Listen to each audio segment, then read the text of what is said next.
connected to the plug is connected.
Hold up.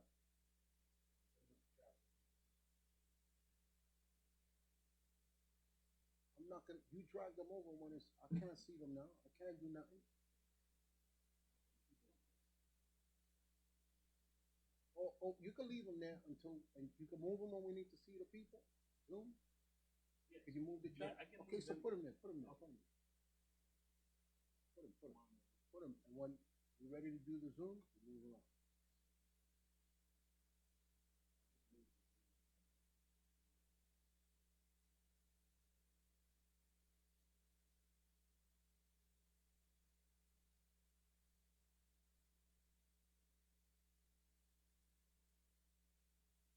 Any stoppers in there? In the chat?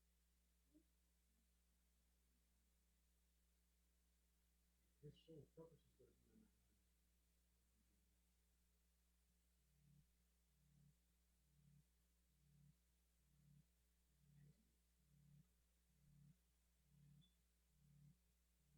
Should be. Right. Gravity not.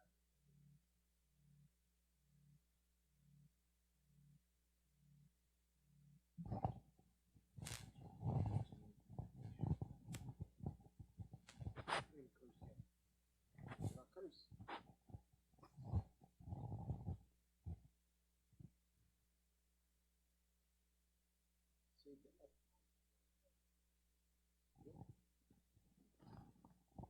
No. You started it.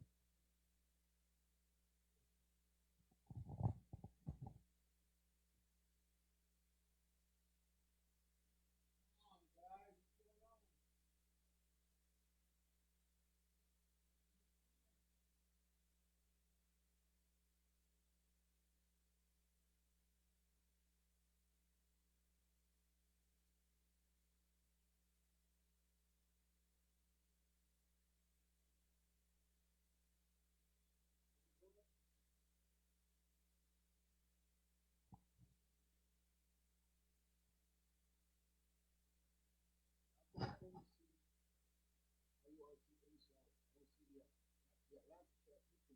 Yeah. Here, I'll bring it up. Don't listen. No. Let him handle the rest of the money. He's handling that. That's his whole purpose. You can drag it over? I can drag. Yeah, I can drag. Just drag it. Take out the person. Everybody should see that. Everybody's going to be touched there. Just give me a thing. Everybody see that right there? Everybody see this side? This side.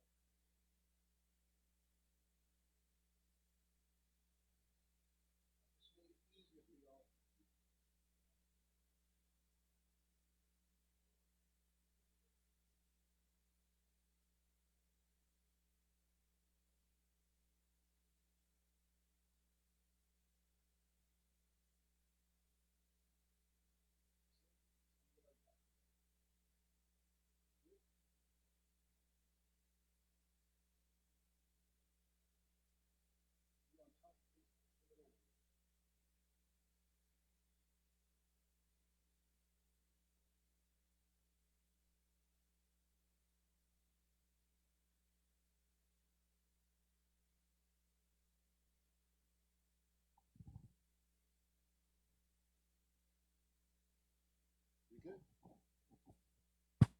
Shalom, shalom, Israel, Most High in Christ bless. Happy Sabbath, happy Sabbath. Can you hear me?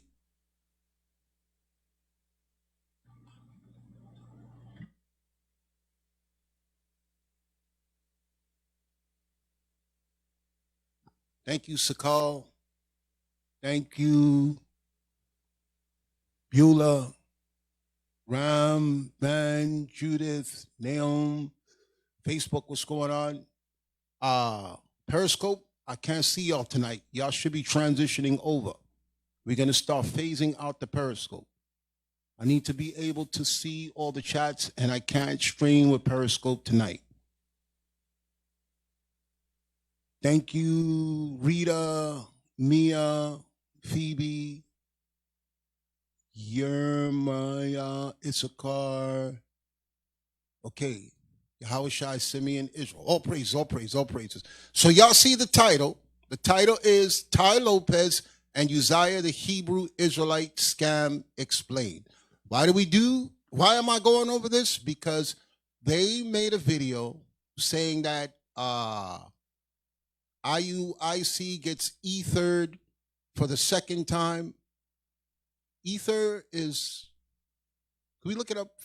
I forgot. I know that was a term we used to say in the streets back in the 90s, and Nas used to talk about ether.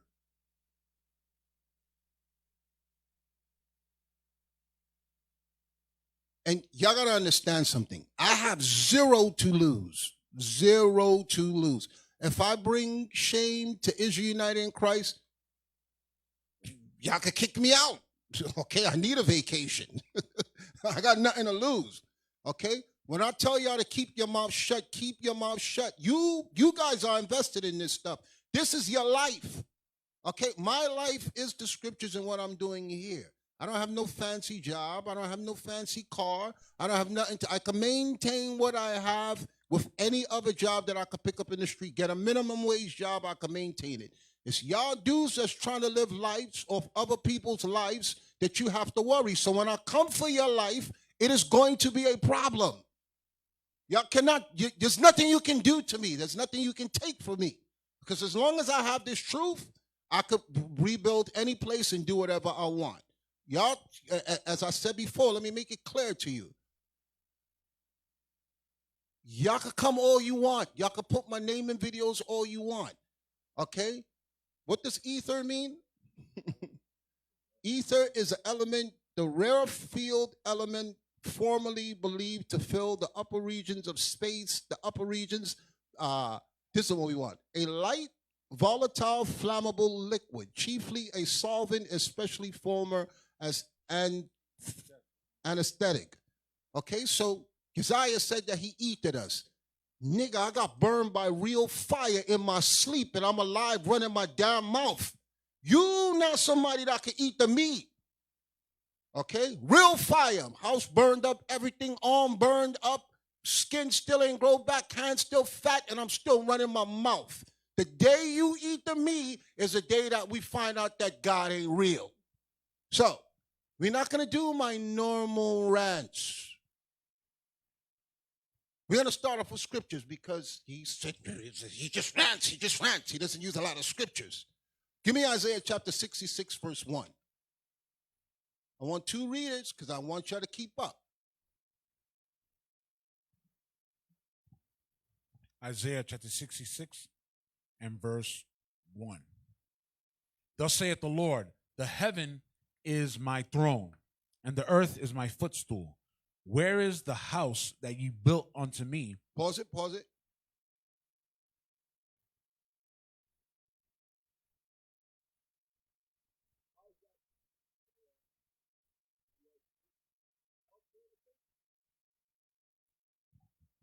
Yes. Read again, please. Isaiah chapter 66 and verse 1. Thus saith the Lord, the heaven is my throne, and the earth is my footstool. Where is the house that you built unto me? Because our job, when we come into this truth, is not to play church. It's the rebuilding of a nation and the house of Israel. So God asked what? Where is the house? Where's what? Where is the house? Where's what? Where is the house that ye build unto me. That's what the Most High wants us to build, the house of Israel, not our own physical houses, the house of Israel. Anybody that come into this truth, that's your job. That whether you're a spectator on the sideline, you coming into the truth, you're not a teacher or whatever, all of y'all are a part of a house. We're a part of a family, and God is asking what? Where is the house that you built unto me? Read on. And where is the place of my rest? God wants a place to rest, and he rests in us.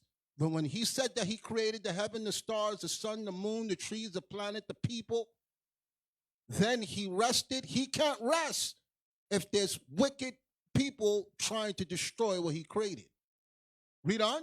For all those things hath mine hand made. God made everything, and he wants to rest, and he cannot rest in us if there's evil. Read on. And all those things have been, saith the Lord. But to this man will I look. Say that again. But to this man will I look. God is looking down from the heavens to a specific kind of man. He says to this man, and I'm going to let y'all know right now,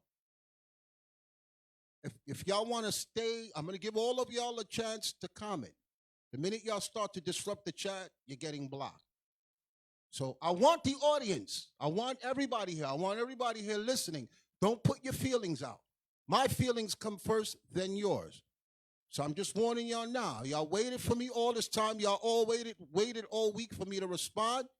If you say the wrong thing, you're getting blocked. Just let me get out what I have to say. Then y'all can say whatever you want. I don't care. So I'm just giving y'all fair warning now. Read on. For all those things hath mine hand made. God made these things, and he wants to rest. Read on. And all those things have been, saith the Lord. But to this man will I look. To this type of man, God will look. Read on. Even to him that is poor. To the man that is poor. Read on. And of a contrite spirit. And of a contrite spirit, meaning you feel remorse for the things that you did. Read it again. What type of man will he look? But to this man will I look. Even to him that is poor and of a contrite spirit. And of a contrite spirit. Read on. And trembleth at my word.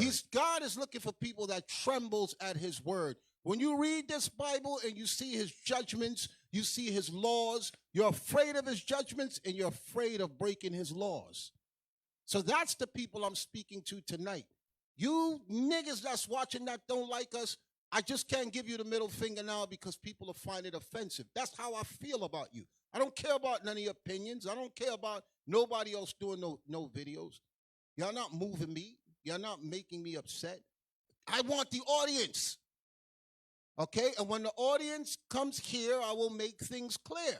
So God is looking for what type of man?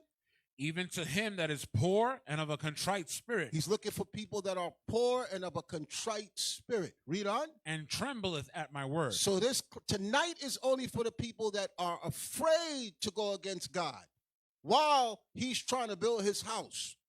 Okay? Give me Sirach in your Apocrypha.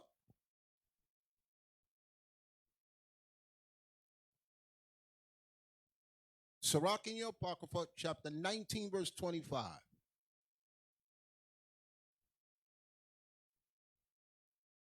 Sirach chapter 19 and verse 25. There is an exquisite subtlety. There's an exquisite subtlety.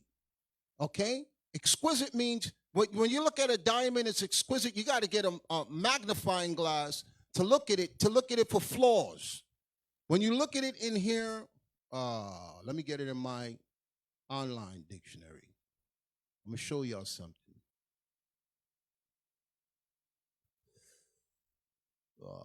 Apocrypha.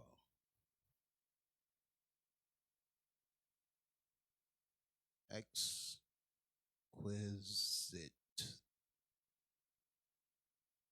Okay, when you look up the word here in the Apocrypha, it says Greek word which means accurate, searched out. So read it again. There is an exquisite subtlety. Meaning, like when you're looking at a diamond, you got to search it to see that it's flawless. Once it's flawless, you can determine the value of it. So it says here, read on. There is an exquisite subtlety. Some things that men do are exquisite subtleties. Read on. And the same is unjust. And that behavior is unjust. But you got to search it out. You got to look good. That's what it's saying here. Read it again. There is an exquisite subtlety, and the same is unjust. And there is one that turneth aside. Some people will turn aside. They don't fear God's word like we read. They'll turn aside. Read on. And there is one that turneth aside to make judgment appear. To make it look like things are being done the right way. But you have to look carefully at things. You can't just take things at face value. You got to dig into things and look good, which is what we're going to do tonight. Read on. And there is a wise man that justifieth in judgment. So you, brothers and sisters, my audience, don't take my side because I'm Deacon Asaph. Do not take my side. If you do that, that's wickedness. Don't side with IUIC because we're IUIC. If you do that, that's wickedness and you will be judged. Okay? That's why it says there is an exquisite subtlety, and the same is unjust. You have to look real good to see that it's unjust. And there is one that will turn aside to make judgment appear, to make it look like things are being done the right way. And there is a wise man that justifieth in judgment. So you use your wisdom and you see if the stuff that I'm bringing out tonight, I'm making it up because I don't like somebody, or wrong is wrong and right is right. Wrong is wrong and right is right. Wrong is wrong and right is right. Now, how many of you remember the ab roller? Oh, I remember that. Can we get a picture of the ab roller? Go on Google and Google the ab roller. That's mad old. Ab roller. ABROLLER. You're like, where is this nigga going with the ab roller for the class? Not that one. I want the old one that people got in their house. All of them should be in the garbage now. Put 90. Put original where it says original. It said original there. One said original. Yes, that old one. That's the one I had. That people had in their house with the fat pot belly. They brought it out the store and brought it home after they saw the commercial. Why are you prophesying about my life? Okay. They all bought it based on the infomercial. And not one of y'all got no six-pack abs. That's because I'm not. Put images. Go to images. I don't got the six-pack because I'm not covetous. I Slide have a down. one-pack. Slide down. Let me see the images. Slide down. Slide. Y'all didn't get that white man there. Pull that white Never. man up there. We never None of got y'all it. got that. None of y'all got that. But you saw that ad and you said, my stomach gonna look like that white man. No. You still got that pot belly and clothes was hanging on it and the baby kept tripping over it, so it went in the basement or in the damn garbage or the garage. It got rust on it. Take that off, take that off, take that off, take that off. How many of y'all remember, stay in Google. How many of y'all remember the shake weights? We just saw that commercial. Type in shake weights. Shake weights.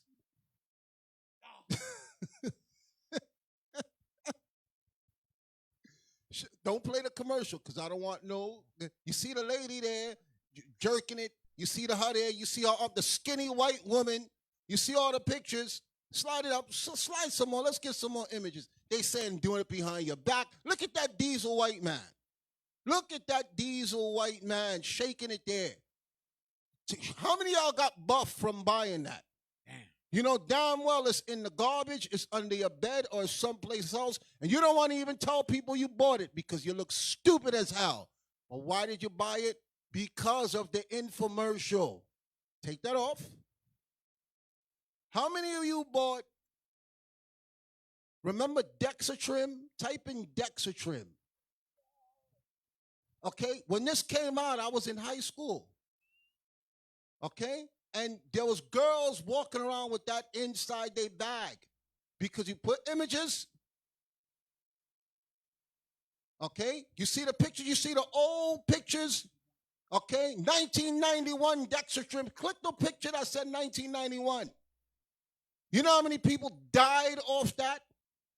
They had to keep repackaging and keep doing it over and over. Click the latest skinny white lady with the orange dress from 1991 right there. Okay? Can we bring the image up? I just want to see her. I want them to see the skinny white lady. Okay? How's that working out for you? How many people lost weight from the dextrotrim? You know why y'all bought it? Because of the skinny white lady that was in the commercial telling you damn lies. Let's get the dextrotrim off the screen. Okay? There's a new one now where they show you the skinny black woman shaking her behind, where it says now the new RB1 weight gainer. Y'all saw that one? Google that. Let's see if she come up. There's a skinny black woman dancing with tight jeans and showing her booty saying, I think it's RB1. I don't remember. Just weight gainer. See if Google corrects it. CB1. CB1. That's what it is. Take the C. I was off by one letter. Put images. Slide the images. I want to see if you see that black. That's the black woman right there. Showing her ass. Trying to convince you that she was skinny and now look at her fat booty. This guy right here with the green shirt, before and after. Now he put on weight. Slide it down. Okay, all these people, he got diesel now from CB1. All this stuff here. How's that working out for you skinny people that bought that?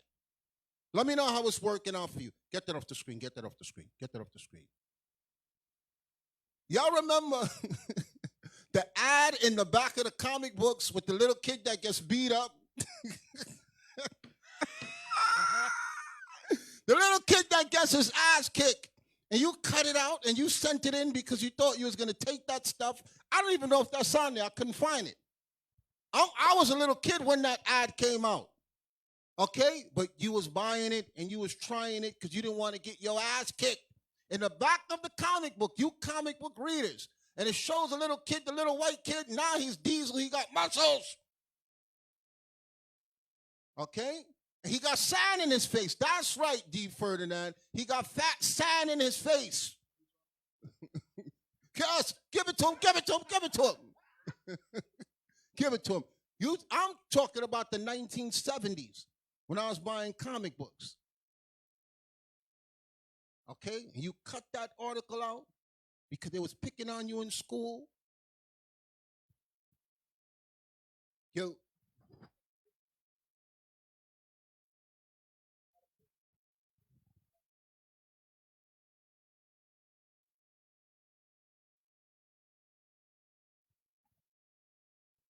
That's right, New Fig, the sea monkeys. That's y'all sent in for that also. Okay? Yes, that's the one I want. Send it in. I'm showing y'all how old and I'm showing you how long this stuff been going on. I'm showing y'all how old and how long this stuff been going on. You send it to them.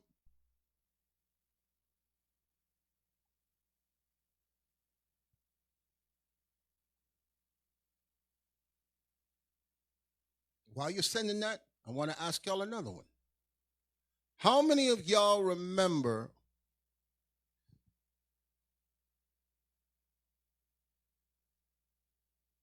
I don't even want to say those because they're nasties. You had the one that the ad that tells you can last longer in the bedroom.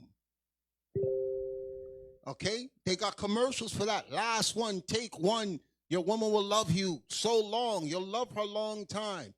It's all lies. And y'all buy it. Y'all pay for it and you buy it. The company knows it's lies. That's just how it looked on the back of the comic book right there. All those fake ads that people was going in buying, and they were fake as hell. No, the one that I'm talking about is when he kicked the sand in the little boy's face. And he bought the product, and he came back, and he was diesel now, and he was ready to fight. You can take it off.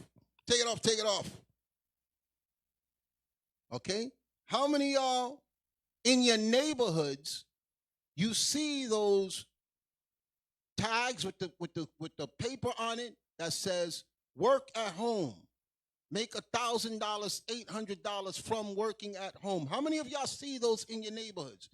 If you're in New York, they're in the subway, they're in the supermarkets, they're everywhere, telling you can work at home. You tear one of the things, you call them. And then when you call it in and you get the number and they get your information after they promise you all that, they telling you they're going to mail you this, they're going to send you that, and you have to give them money so that you can work at home. How's that working out for y'all? Y'all brothers and sisters that been dealing that. That's the one. That's the one right there. That's the exact one. That's how old. That's why it's gray. You're not even going to get a clear copy of that. Okay? How many of y'all see at wintertime, holiday time, mystery shopper, where they say they'll pay you to go and shop for them? Okay? Where they circulate that? In the minority community, the black and brown community. Okay, in where Israel is.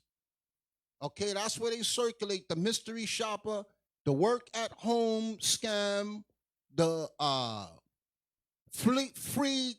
Then you'll see the free seminars on how to buy real estate. You learn how to buy real estate. You come to this seminar and they'll teach you how to be a real estate guru. They're all scams. They're old scams that people keep bringing. There's a scam born every single minute. Okay? So why? Why is that? Go to Google and type in "Are get rich schemes illegal?" Type in "Are get rich schemes illegal?"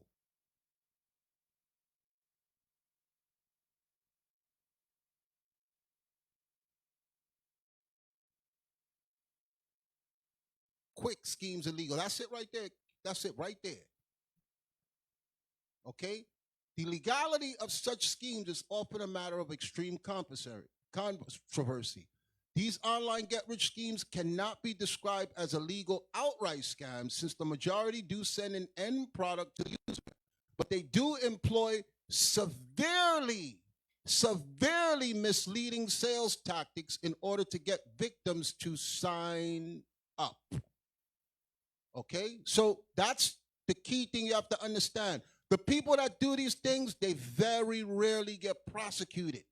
Okay, because they know they're already trained to give you something. Listen what it says there. They cannot be described as illegal outright scams, since the majority do send an end product, a free book. They promise you a free course, but to get to the next level, they tell you got to sign up. They tell you got to sign up for something. Okay, which I'm going to show you before we start. I want to finish reading. Cannot be described as illegal outright scams, since the majority do send an end product to the user. When you go in court, you could tell the judge, I did give him a book. I did give him a package. I did give this person something. Then the judge look at you. Well, you got something. You signed up for their course. You got something. Why are you here? The person can't raise their hand in court and explain, oh, I feel like I was robbed because I got nothing from it. Okay? So Esau knows this, but they do employ severely misleading sales tactics in order to get victims to sign up. They have to have something to entice you to get you to sign up. Take that off the screen.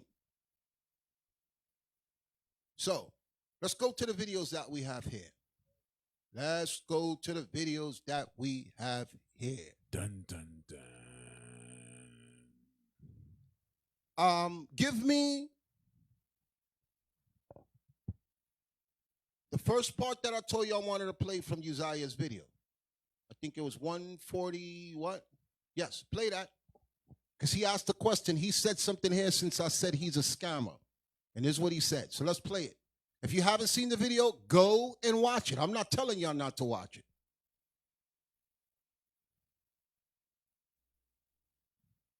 Is that a booger in his nose? See, I was watching it from my phone. That's disgusting. Now I got to watch this man with a booger in his nose. You can't unsee that now. Oh, Man, gosh, let it play. you cannot Oh, unsee man. that, bro. Why IUIC is still saying my name in 2021. I'm going to tell you, because there are Uzziah, I'm going to members tell in you the- because you attached yourself to Ty Lopez, and this week he's in the news. This week, this month, he's in the news because he started a new scam. You said he's your mentor. You said he learned from him. You're trying to convince the people that I have something against you. No, I'm getting you for what you're doing to Israel. Bring it back. Let's let him speak. I don't want him to say we cut him off. Let it play. The real reason why IUIC is still saying my name in 2021 is because there are members in their organization who are in disagreement with how they roll. Pause it. Pause it. He started a new church. If anybody is with IUIC that disagrees with stuff, go join him. Don't stay here in fear. That's evil. Go join him. Okay? Go join him. Don't stay here. Don't be afraid of no man. If you're in disagreement, if you're even afraid, just watch online. You don't have to join nothing here. We're not begging for members. We don't tell people to come and join us. I turn away more people in a week. You see, I put you on the phone calls to return them. I'll be like, don't let them come. Okay? Don't let them come.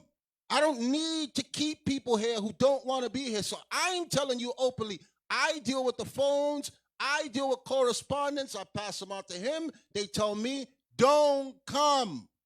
He's telling you the real reason we dealing with him. You ain't doing nothing to us. I am attacking you myself as I said I would. Because you just started your new scam at the same time Ty Lopez started his new scam.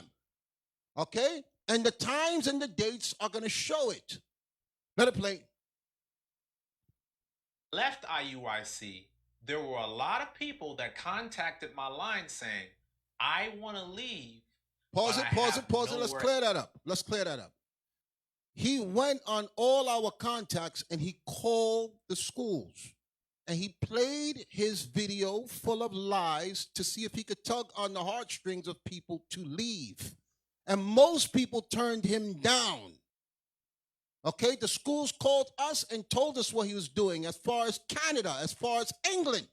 Most of them turned him down. Did some people listen to him? Yes. Goodbye. Who cares? Who needs you? Okay, if I check the phone now, there's almost 50, 60 calls, and I just cleared it yesterday. So we're not starving for no members. I'm not talking like there's no recruitment drive. Okay? The bishops speak, people watch him, they hear what they're saying. That's how the people come in. If you're afraid of anybody here, you should not be here. And I don't speak like a person that's trying to get you to like him. I speak in a way, so if you don't belong here, leave. And as I said, you don't have to join. Just watch online. Our classes are open for you to watch online. Let it play. Else to go. If I leave, where's the school? If I leave, where's this? Pause it. That makes no sense. Because in one breath, him and the Inside the Nation guy is saying, we act like we're the biggest, baddest nation and everybody else is niggas with Bible. Now he's saying that the people are saying, I don't know where to go. How come they don't know where to go?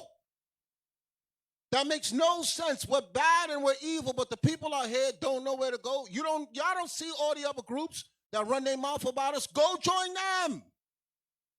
Go and join them. Anybody who's wondering, listen to me, I'm going to make it easy for you. If you're confused about where to go, contact me, and I will give you an Israelite group for you to go to. You can record the conversation when you call, and I will give you a list of Israelite groups if you're confused. I'll give you a list. If you don't know where there is to go, there's plenty of Israelite groups. Let it play. Damage done to the souls of those people, mentally, spiritually, emotionally, that they leave up out of there and become so shell-shocked, half of them will lose their wits. Pause it. Now, pause as it. we close this... If you lose your wits after leaving us from watching us being evil, you dumb as hell. Okay? This is psychological mind games that he's playing on you. Let it play. out, I got a few final questions. So I wanted to get to Question this part. Let it play. Where was the lie in the original video that I put out after leaving IUIC? Pause it. This is the lie, Uzziah. This is the lie. The lie is you put parts of the conversation that made you look like you didn't do nothing wrong.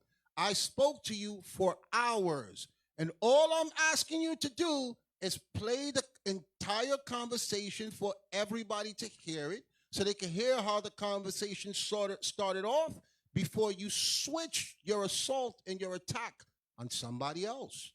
That's all I'm asking. I've been asking you that since you put the video up. You recorded us for hours. You even called the bishop up and begged to record him. I'm asking you, Uzziah, because you said in the video, I want to make peace. I want to come to a solution. I want to squash this. I want to do the same thing. But all I'm asking for is fair treatment. Play the whole damn conversation. You all up in the camera with the booger in your nose and talking all firm and putting snapshots and a whole bunch of swords and effects, and you're not doing something that can resolve it. I'm challenging you, put the whole conversation up. Okay? Or you say you want to make peace, I'll go on your show while you play the conversation. Play the whole conversation when you call to complain about the bishop and say what you were complaining about. And see if it has anything to do with the stuff that you edited there. Which we're going to get to that. Let him keep talking. You call me Uzziah, so it should be easy for you to point out which of the 3 charges that I brought up in the video I did initially, what was the lie in those charges? In charge 1, I said, I spoke with the leadership and they told me. Captain, he would have never been disciplined if those witnesses didn't come first. Did you understand that? We would have left him alone. He would have been fine. If those witnesses didn't come forth, that's what was the catalyst in disciplinary actions towards him. Let's pause it. Let's just jump to the good part. Give me the video that I told you. Put it there. Because remember what came out my mouth. He would have never been disciplined if people didn't come forth. He would have never been disciplined if people didn't come forth. Let's see who led the charge against Judah Mack. Let's see where all this started. Let's see who led the charge. Because Judah Mack is a damn fool. He hates us so much he's defending Uzziah. Let's see how Judah Mack feels after this. Go to the Telegram. I want to see the videos. Let's see who led the charge to get Judah Mack out of here before I knew anything that was going on in Texas. That one right there, that one right there. Put that on the screen because remember, you put in your video that Deacon Malachi in Atlanta said, always record everything. Always record everything. Always record. We do say always record everything in council, not secretly record somebody behind their back. This was not secretly recorded. This is you leading the charge to take down Judah Mack. Let it play. Shalom, Cap. Most High in Christ bless. All right. So before you came to Texas, we had a Midwest division, and it consisted of myself, Captain Shim. Pause it. Captain Hannah. Reason why he said Shalom Cap is because Captain Isaac came down there. So he's briefing Captain Isaac. Captain Isaac was sent down there because there was evil going on down there, and we can't figure it out from up here in New York. So he's giving him an update. Let's see what he gives him an update about. Let it play. Anaya, Captain Ra'amya, and Judah Mack when he was a captain. All of us in the Midwest Division at that time, that was over the schools, we knew that having Judah up as a captain was a mistake. But Pause it. Wait. Did he say that everybody unanimously decided that Judah Mack as a captain was a mistake? Can we bring that back? Is this what's coming out his mouth? The man that rallied now to save Judah Mack? Can we bring that back? That having Judah up as a captain was a mistake. Pause but it. Pause. You know why this is crucial? Because the evidence, the other witnesses that came up in the video he played, they recanted their statement when he started to attack Bishop Kanai. Okay, they said, "Oh, we were coerced into saying it." After he spoke to them, and all of them changed what they were saying. I'm showing you, long before them witnesses came up, Uzziah led the charge to take down Judah Mack. Uzziah led the charge to take down Judah Mack. Let it play. because of the fact that we had to maintain him in that position, as you knew from the calls that you had been in, he became a project. Brothers were having me really try to work with him because nobody was trying to deal with this bullshit. And since we were both in Austin, wait. Nobody was trying to deal with his what?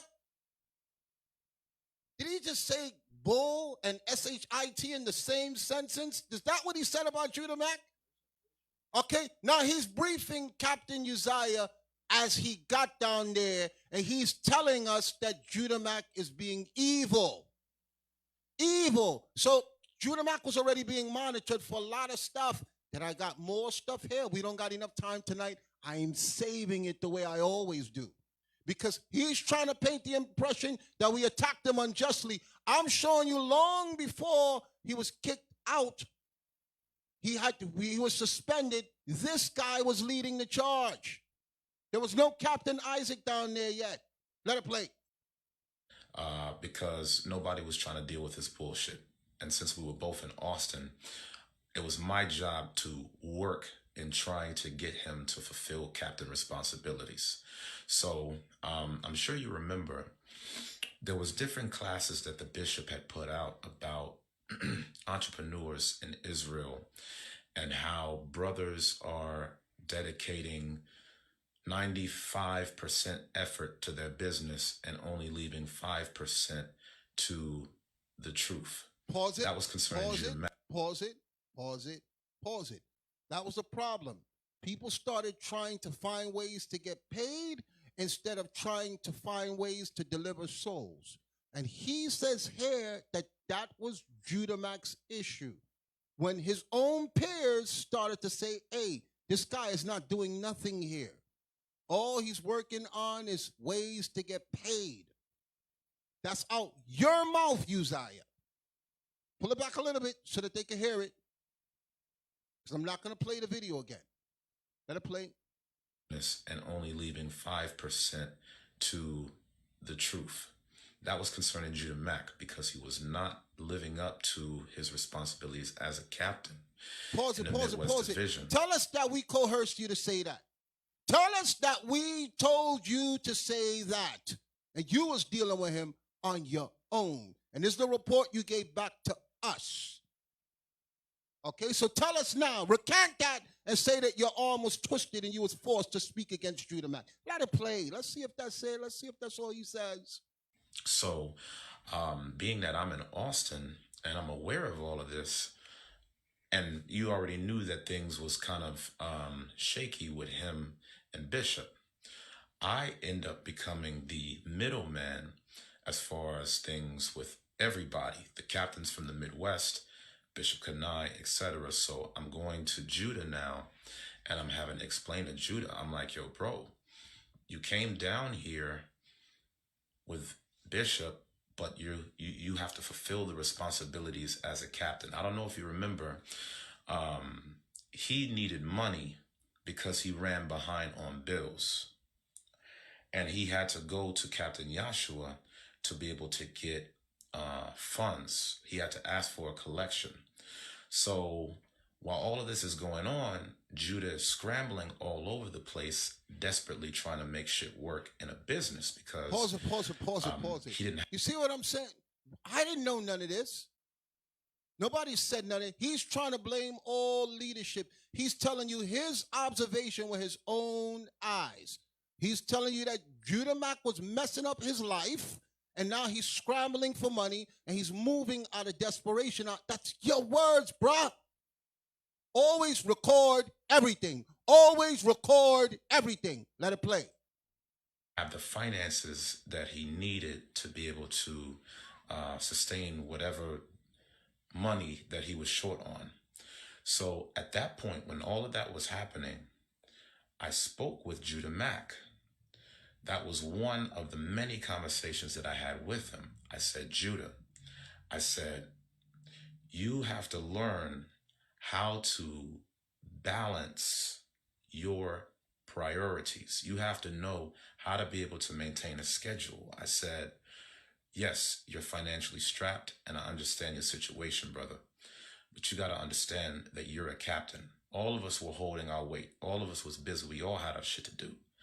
I said, you got to realize you're not the only one that's busy or financially strapped. So I said, you need to make sure that you're taking time to stay in the loop with myself and the other Midwest captains. When Judah got demoted from being a captain initially, before he was reinstated at the Feast of Tabernacles, Captain Shem was the one that demoted him because he was supposed to be on a Midwest call with us. The Midwest conference calls. I thought it was Bishop Kenai attacking him. That was a report they gave. But let it play, let it play, let it play. Always record everything. Always record everything. Let it play. We do with all of the camps, including Dallas. Judah wasn't showing up to that, but he was supposed to. So I told him, I said, bruh, you need to start getting your shit together as far as being involved with the captains. You cannot be a captain, but you're not doing any work. I said, you have to know, in spite of any financial issues, you have to be able to make some time to do the work of a captain. Now, Judah Mack, I'm going to send you a text message. This brother's been talking shit. What? Wait, what? What? I thought they were boys. Why is he telling us now that Judah Mack is talking shit in a text? Can you bring it back, please? Of a captain. Now, Judah Mack, look how he shakes I'm his going to head. send you a text message. This brother's been talking shit. Like he couldn't even get out the words for the disgust for the man. Can we bring it back? I want to see him shake his head again. I want to see him shake his head. Always record everything. Always record everything. Let it play. Time to do the work of a captain. Now, Judah Mack, I'm going to send you a text message. This brother's been talking shit. He's using this whole situation to try to be able to set a strand and create discord. And create what? What? Always record everything. Always record everything. Is that not what he got playing in his video? Bring it back.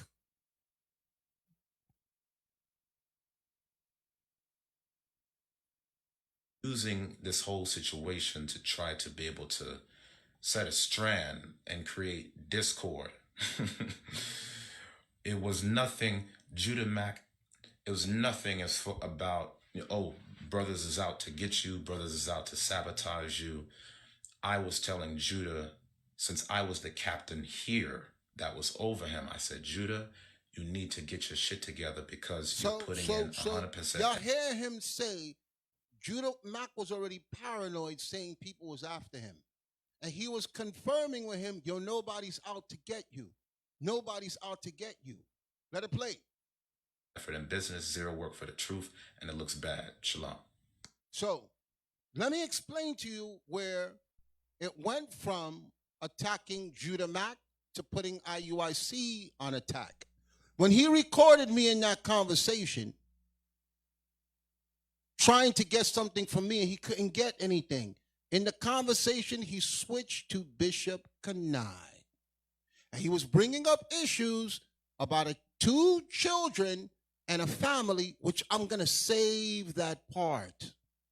I'm going to save that part because he asked me to clear up where did you lie in the first video. And I got to give him a chance to play the whole thing because it's in there what he cut out. It's in there what he cut out. And when he saw that the people were being emotional, based on the situation, and he was pushing them and pushing their buttons to get them to bring some type of reprimand on Kanai. Kanai already was having issues with Bezalel and with Judah because of business practices. Okay, he was already dealing with stuff with business, and when he saw that now the attack was coming on Bishop Kanai, he's decided, I want to record Bishop Nathaniel next. When Bishop Nathaniel picked up on what he was doing, he said, demote this guy. As soon as he was demoted, he put a letter of resignation. You know why he put a letter of resignation? Because all the people that he was getting money from in IUIC, he was going to lose. Because the people said out of their own mouth, the reason why you see them in testimonials, the reason why they wrote things commenting on his business is because he was a captain and he was a brother in good standing. But Uzziah knew, once I lose my rank, all these people that I'm taking money from every month, I am going to lose it. So that's when he set the ball in motion to rally the other men, saying they're dealing with me unfair now. They're dealing with Judah unfair. They're dealing with Bezalel unfair. And now they're dealing with me. Okay? He did the best thing to do to save his ass. Okay? He rallied all his men that he had relationships with. He played the conversation. He's not playing for y'all. Okay? The edited conversation, and he circulated it. Okay? Him, Bezalel, and Judah Mac is a damn fool because he don't know Uzziah was the one that was leading the charge against him. When he decided no longer to attack Uzziah, he decided, I'm going to attack the bishop, and then after I finish with Bishop Kanai, I'm going after Bishop Nathaniel. And he said, once the bishop demoted him now, okay, because he was talking to us like he was trying to work things out, he's like, I'm going to lose all these members. All these people that I'm getting money from, I'm going to lose. Okay? So we have to start to show the people, where did all this come from? Where did this begin? Because a lot of y'all don't understand. It's just, we just woke up one day and decided to attack these people. Okay? It did not happen that way. Now. I got more for you. But before I give you the more, bring up the Zoom. Bring up the Zoom. Are we going to do this now? Oh, my God, you just did it. Oh, yes, we're going to do this now. We're going to do this now. No filter? Yes, we're going to do this now. He attacked a lot of people in his video, and he lied on a lot of people in his video. Okay, and I can't speak for them because you talking about you ether, and you're not touching me, bro. You are not built to deal with me. Okay, so I'm going to let the people speak for themselves. Give me the images we have there. Give me the images we have there on the Telegram. I need to get these people out the way so that I could go to address a lot of other stuff. Slide it, I want to see it. That one right there, that one right there. Put that up so that the people can see it. So we're going to pick through your lies. Live in front of everybody. I didn't have a whole week like you, 2 weeks like you to sit down and edit and put sound effects and somebody laughing and bruh. I didn't have time for all of that stuff. I had hours to come here because I work. Okay, people send me your video. I sleep in the day and I work at night. When I woke up to your video. I had hours to prepare. And you're gonna see how in no period of time, in just a short period of time of watching your video, how quick my response came back. Now, zoom that in so I can see it. Zoom in, I want to see it bigger so I can read it for the people. Slide it down so we can see this nigga's face up here. All the way up, I want to see the images. Y'all remember I told you about this guy, a buyer from inside the nation. He hates our guts. As soon as him and Uzziah were working together, so this is on Inside the Nation show. Don't let this guy try to convince you that he likes IUIC and he got nothing against us. As soon as something goes wrong, he's at the forefront of whoever our enemy is. So this is him on his page with Uzziah there. Slide down now. Let's get to the comments. Let's get to the comments. Who do we see here? The Edomite helper that y'all been telling me why you keep bringing up Bezalel, why you keep, can we have this image so the people who are watching for the first time can see it? Okay, I'm going to read his post. I'm going to show you all of them are working together to try and take down. This is him. This is Bezalel. For those of you who don't know, he was on a show where they were speaking about Joy Morgan. The SPLC called him. The SPL Southern Poverty Law Center called him to go on the show, and he spoke evil of us with this white woman. Do we have the white woman there also? He's friends with this white woman. Okay, she's interviewing him. When y'all hear me say Bezalel, this is the guy. This is his friend here. Okay, when Bezalel left, he did the same thing Uzziah was trying to do, find a way to bring us down. This lady, you see it right there, she's with the Southern Poverty Law Center, and because the Chinese boy, Bezalel, the Blue Waffle girl was contacting this white lady, they all came together with one purpose, to take IUIC down. And you failed, losers. So let's show Bezalel's picture one more time so the people know. Every time I mention Bezalel, it's him. That's him there. Now let's read his comment. He's right in the middle of the mix once again. He put it, oh, they won't leave me alone. This is why we won't leave you alone. His comment, wait, Kanai found innocent? When? Where? His charges were never dropped.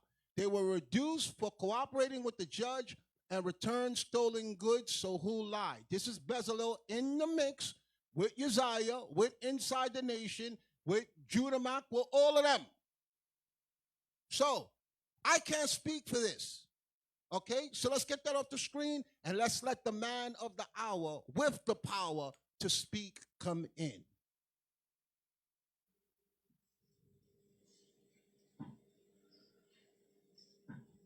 Hey, shalom.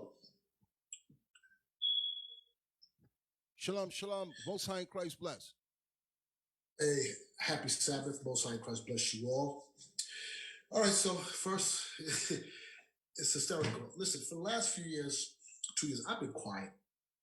And don't think for a second it's because there was some fear or I was guilty of that. All that is BS.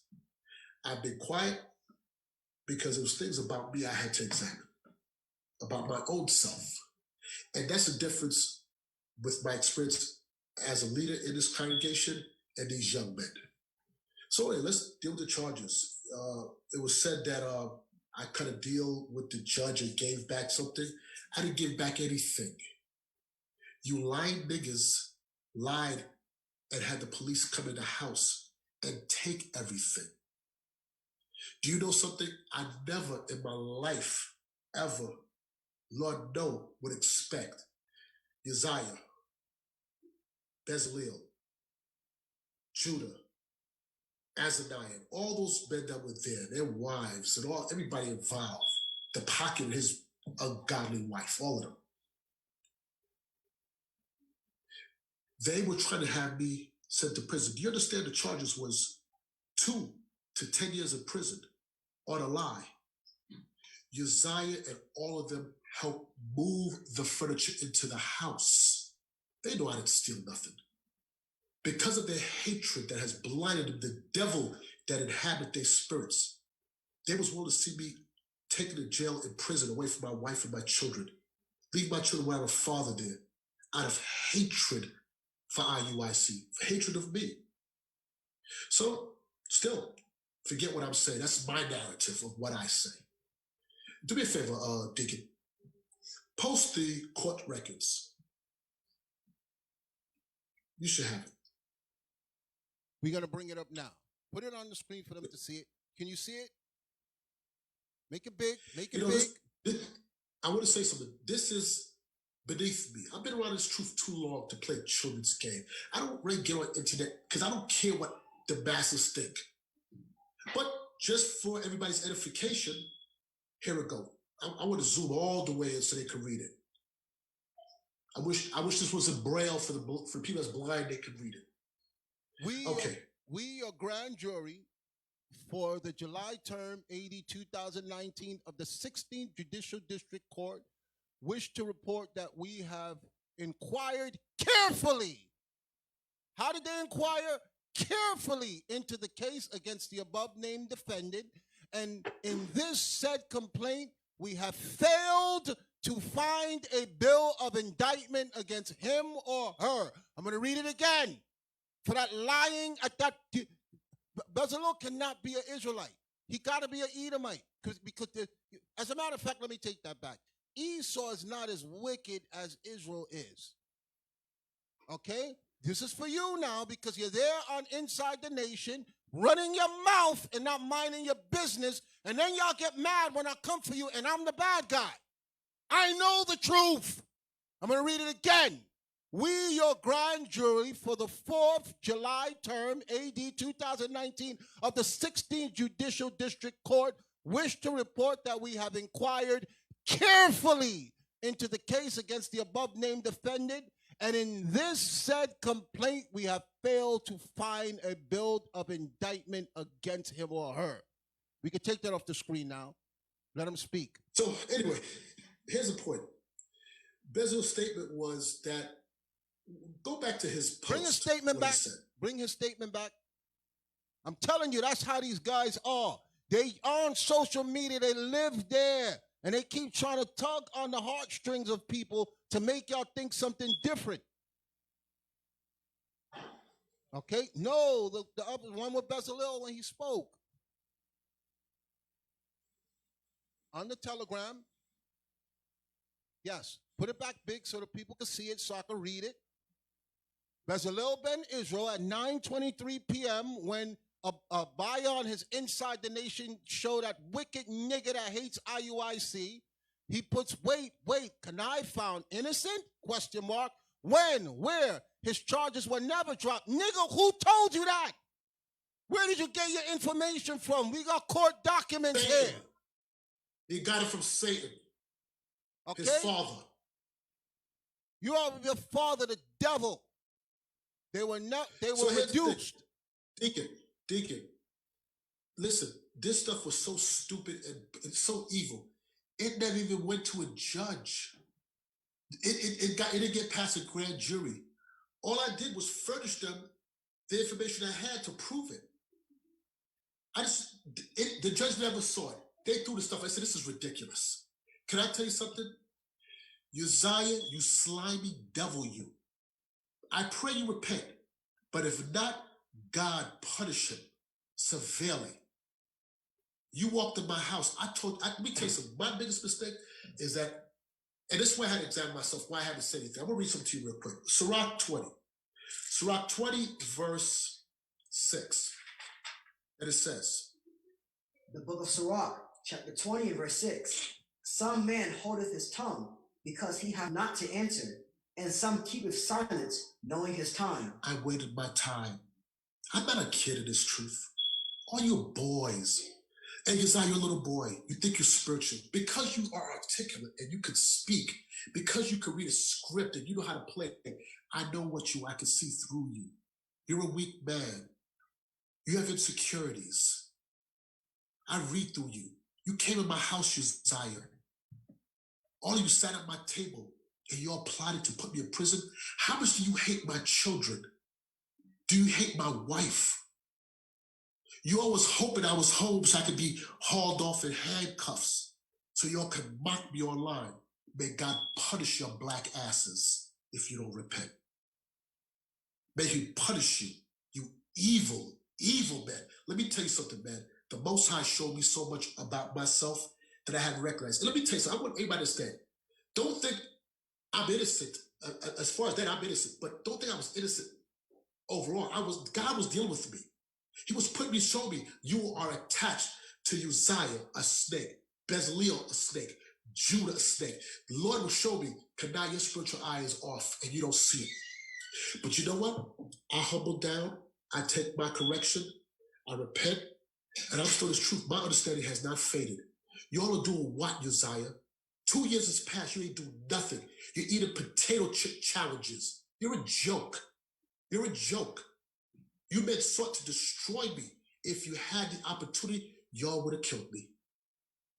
You had no regard for my family. I don't know what kind of man you're. And for the women married to y'all, I feel bad for the man y'all got.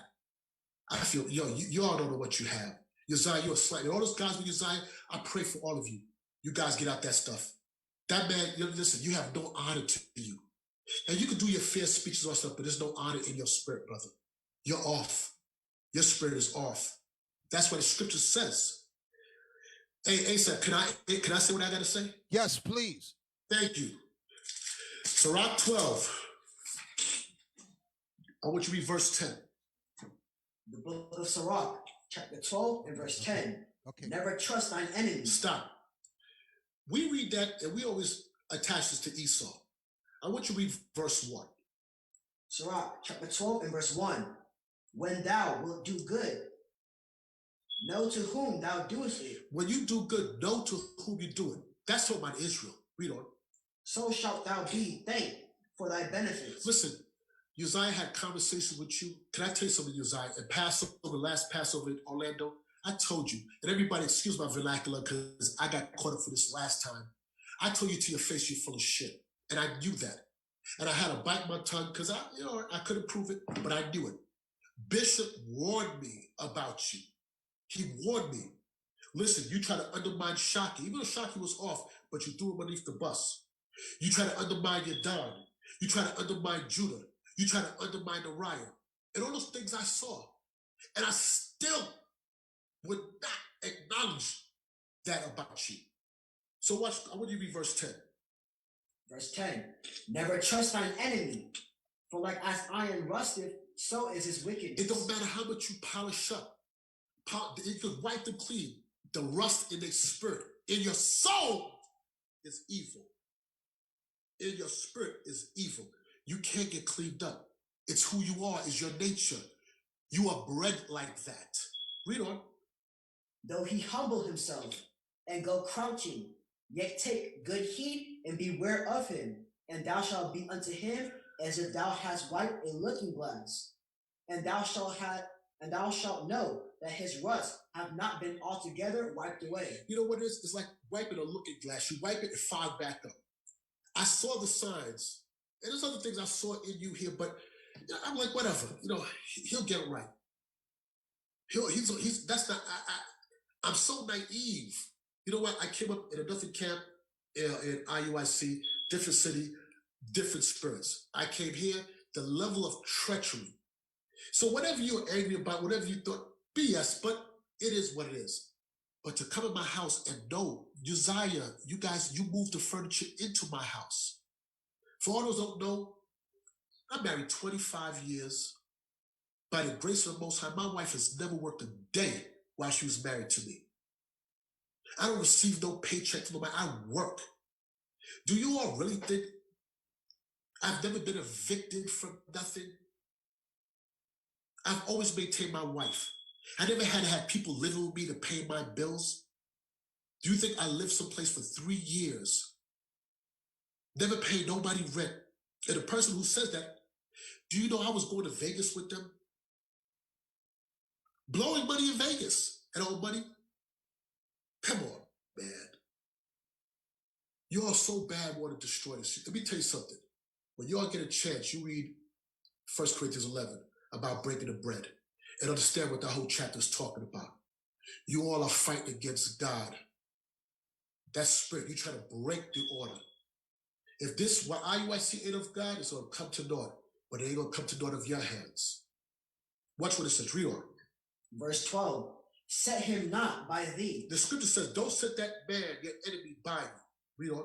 Lest when he hath overthrown thee, he stand up in thy place. And that's what you wanted, Uzziah. You were mad that I came here.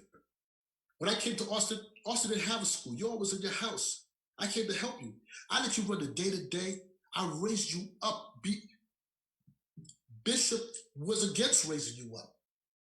But Bishop said, this is on you. Go ahead. I told you, Uzziah, the plans I had for you to have you on international trips. You are the example of a slimy corporate American guy. You a slimy dude. You snake and stick to get over. You see an opportunity, you think somebody's wounded, you go, that's who you are. You wanted the place. The day-to-day, I didn't run that. You know why? I was traveling the world. I was doing the work. You could run the day-to-day. Yo, man. And I stayed quiet for so long. For 2 years, I stayed quiet. I didn't say anything. Because I ain't, you must have thought I was scared or I was guilty. No, I still play kids' games. 4-hour video you make to set your narrative. You little short, fat conquistador. You, man, let me tell you something, Bez. If I decide to say the things that I know about you, I guarantee you'll never see your son again. Don't play with me. But I wouldn't do that. You know why? Because I once had love for you. I respect you. I never spoke against Judah like that, all the stuff he did, because I once had love for him and his wife and his children. And I never wanted to try to disgrace him so they could look at their father no kind of way. I don't move like that. I don't move like that. I know these children. Those children slept in my house. You guys came in here in front of my children. You guys are dishonorable, diabolical, devious, demonic niggas. Yo, this Bible's true. Read on. Hey, Deacon, if I'm taking too much time, I apologize. No, but I got something I gotta say. No, let it come out. Read 'em. Because listen, we got next week.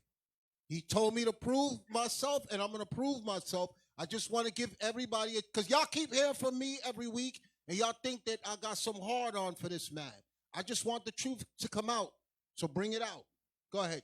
Hold on. Let me say something. This dude, Uzziah, I brought him so close to me. Judah and Bez, they was all in the outs. They suffer from envy, emulation, covetousness. There's stuff about me extorting somebody, this brother. He came back and said I extort him and all kind of food. But you know, when you pick the narrative and I don't say nothing, you all think it is because you all want to believe it.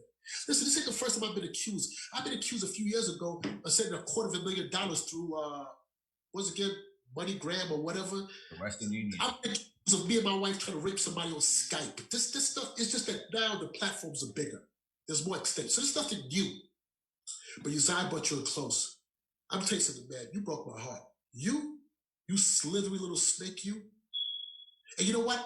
I guarantee your wife and them know I didn't do it. How do you all sleep with that stuff in your spirit, man? Why are you not convicted? You all hate me that much that you was want to see me go to jail? Go to prison? And if I did, there would have been an IUIC, state penitentiary. The word would still be going out. Most High didn't take my wisdom from me. Praise the Lord. Look at you. You saw the platform with Judah and that stuff. Look how things fell apart. Wasn't everybody scattered, disarray? Hold fast. And you think you're the truth? 2 years and you come out with a potato chip challenge? That's what you come out with? Come on, man. You ain't doing the work. You guys are sitting there, same old people, ain't doing nothing. Shame on you. I say this with all humility and I pray you brothers can repent. But if you don't, may God judge you. Read on. Neither let him sit at thy right hand, lest he seek to take thy seat. And thou, at the last, remember my words, and be pricked therewith. Do you know how many days I sat home in this house? And guess what? I'm going to say this for the record, you all know. Y'all said they was trying to cover me up, cover Bishop and the deacons. Let me tell you something. When I tell you that they handed me my ass, they wasn't giving me no, listen to me. I'm still going through it. 2 years later. There's never been a day, Bishop, and watch this, the Lord is my witness. There's never been a day Bishop ever trimmed his ways from it. He don't give two shits. You crazy? The deacons. I know the narrative you're trying to paint. I'm still not in no position here. But I'm in a body. What you need me to do? You want me to hold the door? You want me to get I'm good. Because I know where the wisdom is at. Fire your headlong into what you're talking? Nah, dude. And I was pricked with these words. I sat home pricked because I was warned. I was warned, and I didn't listen. I saw it for myself, and many of you men. Bishop warned me. God warned me, and I disobeyed. So what I went through, I deserved. But that's the difference between me and you. I don't flee. I'm not a hireling. That's the difference between a bishop and boys. Evidently, I failed. I didn't teach you men properly. I wasn't a good example. You didn't listen. Something. I don't know what it was. But I'm holding fast.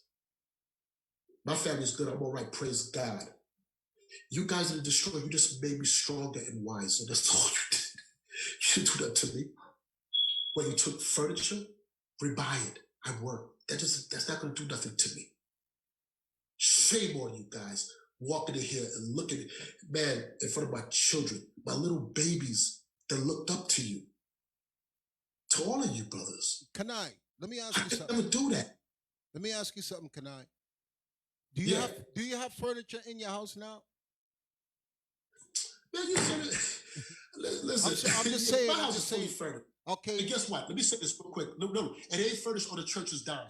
Exactly. That's the point that I wanted to make. Did we help you to get back your furniture? Did we help you to get it back? How did you get your furniture? Your furniture you have in your house now. How did you get it back? I would tell you something. The church did buy me a mattress because they left me on the floor. That's what I wanted you to bring out. Okay, they left me on the floor, left my children on the floor. You niggas is evil. That's right. You are a dastardly niggas. You guys are evil. Outside of that, everything else I purchased myself. Okay, I just wanted to put that out. Floor.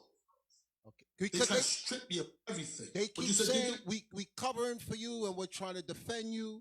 Okay, and I felt bad because we didn't know what was going on, and we had to take the posture where, out of feeling sorry for how low these people were trying to build you, we still help you with the bare minimum, and we watching you put your life together. Okay, we're watching. But you know what? Go ahead. But Deacon, I'm gonna tell you something. I stayed quiet for so long because, again, I was pricked with this word. And at that, I'm going to read on because I'm going to get to the point about the congregation. Go ahead. Verse 13. Verse 13.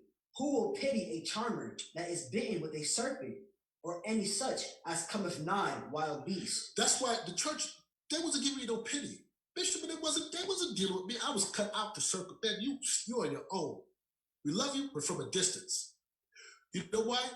Because who's going to pity a serpent that's playing? Who's going to pity a charmer that's playing with a serpent? You got bit.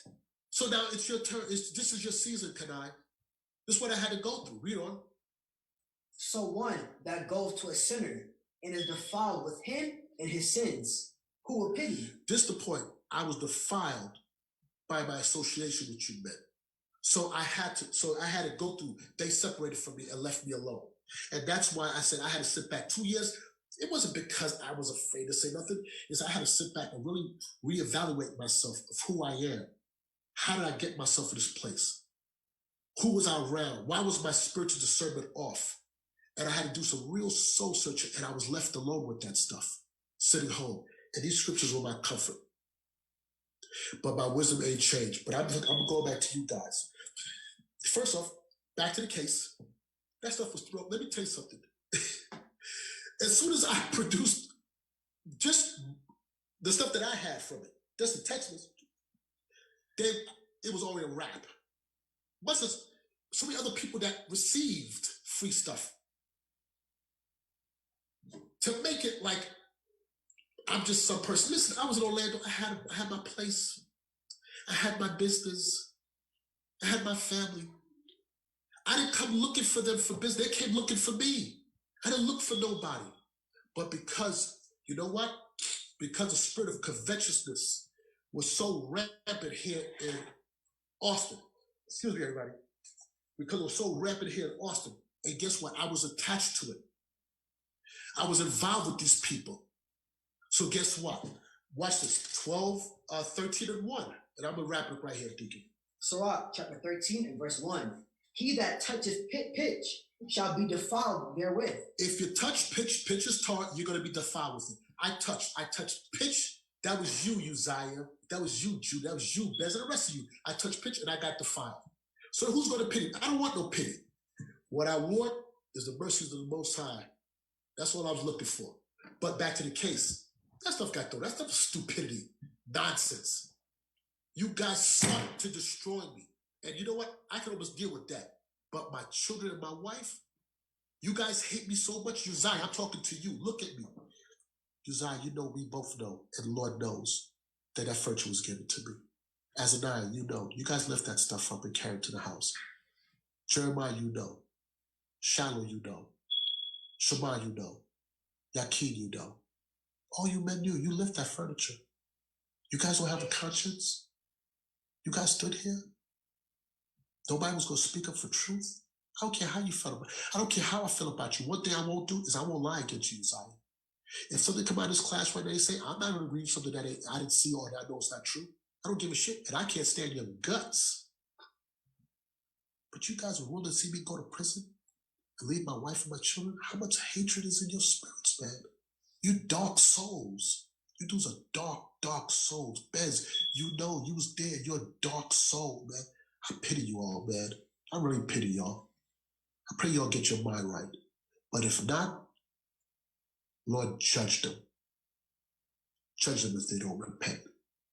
And I'm here. You can always repent. All right, I'm done. Hey, Deacon, if I may, I wanted to say something real quick. Yes. Because I happen to be involved and be around it, you know, just being in Austin. And the same brothers that helped move the furniture into the house were the same ones that testified and lied and said that the furniture was stolen and that Kosh didn't give it away. When people don't understand the backstory behind what happened, Koshalaki was spending so much money on storage fees that he had to give the furniture away to people. Hey, I want you to save that. I want you to save that. I know Koshalaki, aka the Pocket, was spending so much money per month, $10,000 plus per month, I want you to save that. $120,000 a year. Officer Kanai, just save that. All right, save that for now. I don't want to focus on him right now. Mm-hmm. Okay. I just want you to say, just hold that. Hold what you were saying.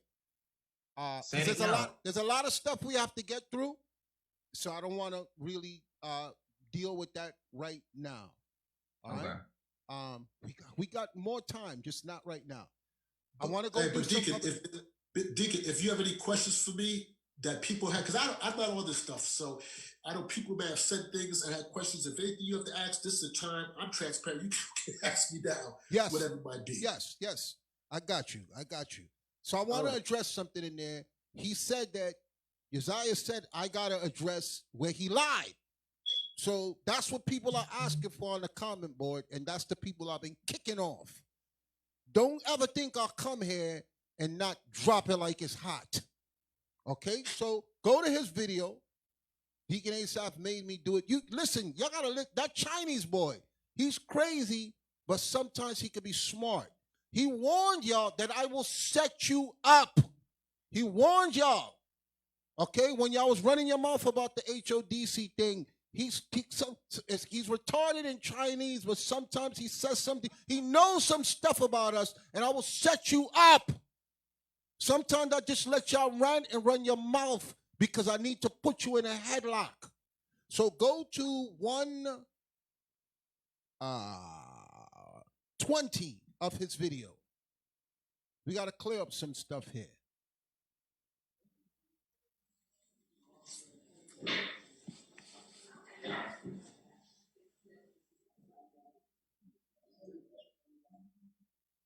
Let him play.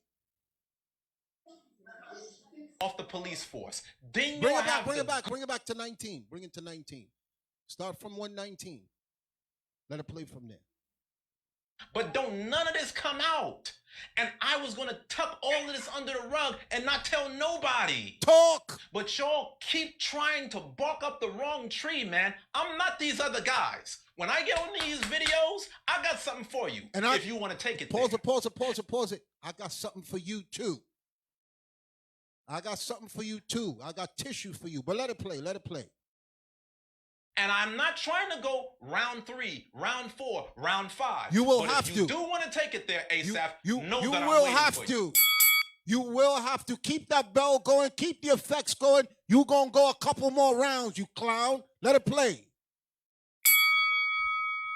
So if we're talking money, what about the $1,500 that I paid out of my own pocket towards the IUIC school, even when I was not a member of IUIC? If we're talking money, Bishop Nathaniel, why don't you let the congregation know that I was the first brother that sent you $1,000 to get you off the police force for your retirement? Oh, y'all must have forgot. Pause it. You lying nigger. Okay? I got witnesses that the very first individual to put money in his hand was me, you black lying nigger. It was my idea. That started in New York. Y'all didn't hear about it down in Texas until 3 months later when Passover came. So I'm making it clear to y'all. I was the first individual. Pause it.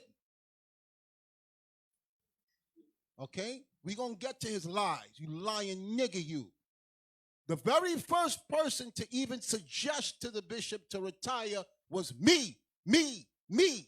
I worked nights, and when he would get an update from me from the phone calls, and he had an incident happen at his job where he was almost killed. Okay? And it was bothering me, so I told him, bro, you need to leave that job. You need to leave the job. He said, I can't leave now. I got a couple of more years to retire. I'm almost there. I'm going to write it out. I said, Bishop, don't do it. He said, if I leave, I still got my mortgage. I still got this. I said, give me the number of what it is, and I'll talk to the men, and we'll see if we could come up with the money. Okay? So I said, how about if, he said, I don't want to put that burden on the body. We're just getting started. We're just getting things off the ground. The schools are opening. I could finish. He was even telling me that's not the first time it happened. He was almost killed. He was almost shot. Okay? And Deacon Aitan could tell you, before I even knew what the bishop did, I saw him on TV when they were stealing the iPhones. Remember when the iPhone first launched and they were doing Craigslist scams? And I saw him making an arrest on CBS. I said, oh, snap. That's the bishop. He was a detective. And I was watching him there. And he told me, we do that. He wouldn't discuss what he did on his job. But that time he told me, yo, I almost got killed today. So it was my idea to go back and discuss with the deacons. Let's see if everybody could come up with $1,000 each so that we could pay off for his house. We could give him money to pay for his bills. And he could just do an early retirement. So, nigga, I got witnesses. Y'all found out about that later when Passover came and we was in the hotel and there was about 25, 30 people in the room, and I made the suggestion to you men down south that this is what I wanted to do. By that time, I already had everybody up here in New York on board with what I wanted to do and all the other people I was speaking to. So who cares if you put the damn money up? You would have looked stupid if you didn't, you damn liar. So don't come saying you were the first person. There's numerous witnesses. I started that. Let it play. All of this is IUIC. The school is IUIC. So if all things IUIC, we should be the ones covering the bill. Y'all made me pay for the electric bill for the school, and I wasn't even in IUIC no more. I got $1,000 electric bill from the city of Austin from all the electricity y'all ran up from the school. And y'all knew about this going on, and you never one time tried to pay me. Show me I'm lying, Gedaliah. Pause it. Show me I'm Pause it. You wicked, lying nigger, you. Take me to the Zoom. Bring up Officer David, who is over the school, who can explain because I wasn't there. Hey, shalom, Deacon. Most High in Christ blessed. Put him full blast. Let everybody see him. Shalom, Most High in Christ. You heard him say, y'all stuck him with bills for the school after he left. You heard that, right? Yes, sir. Could you explain can you guys it? hear me clearly? Explain it to the people. We can hear you clearly. All praises. So first and foremost, this lying, unhonorable I don't even have words for this dude. He says that we didn't pay him. We let him pay the light bill and the electricity bill. First of all, we did everything in our power to get in contact with this trifling ass dude to transfer all the accounts to our name. So he changed his number and I had no way of contacting him. So he dealt with Officer Mordecai at the time. So Mordecai was back and forth with him, trying to get him on the line so we can get in contact with AT&T, ADT, and Austin Electricity to transfer the account because they would not let me pay the bill without his approval because his name was on the accounts and he set it up, so they would not let me pay the bill. So after about 2 months of going back and forth with AT&T, ADT, and the Austin utilities, he forced my hand to cancel that account and to open up a new account so we can keep the things moving because the school was still functioning. All praises to the Most High. So he's sitting here saying that we let him pay it. Mind you, Uzziah, I didn't change my number. You have my number. You could have called me and reached out and said, hey, look, I just got a bill for $615. I would have gladly paid it to you. I just got a $1,000 bill from Austin Utilities. I would have gladly sent the money to you because Bishop Kanai at the time, Captain Palu at the time said, listen, if you owe him any money, make sure he gets the money. So Uzziah, where are my phone calls? Where are the emails at for you reaching out to us so we can rectify those things, so we can pay those things? So let me ask you a question. Let me ask you a question. Because yes, sir. he ethered IUIC. Okay, I don't know where the ether is. It must be in that booger in his nose. You ain't ether me, you lying nigga, you. The booger's getting loose.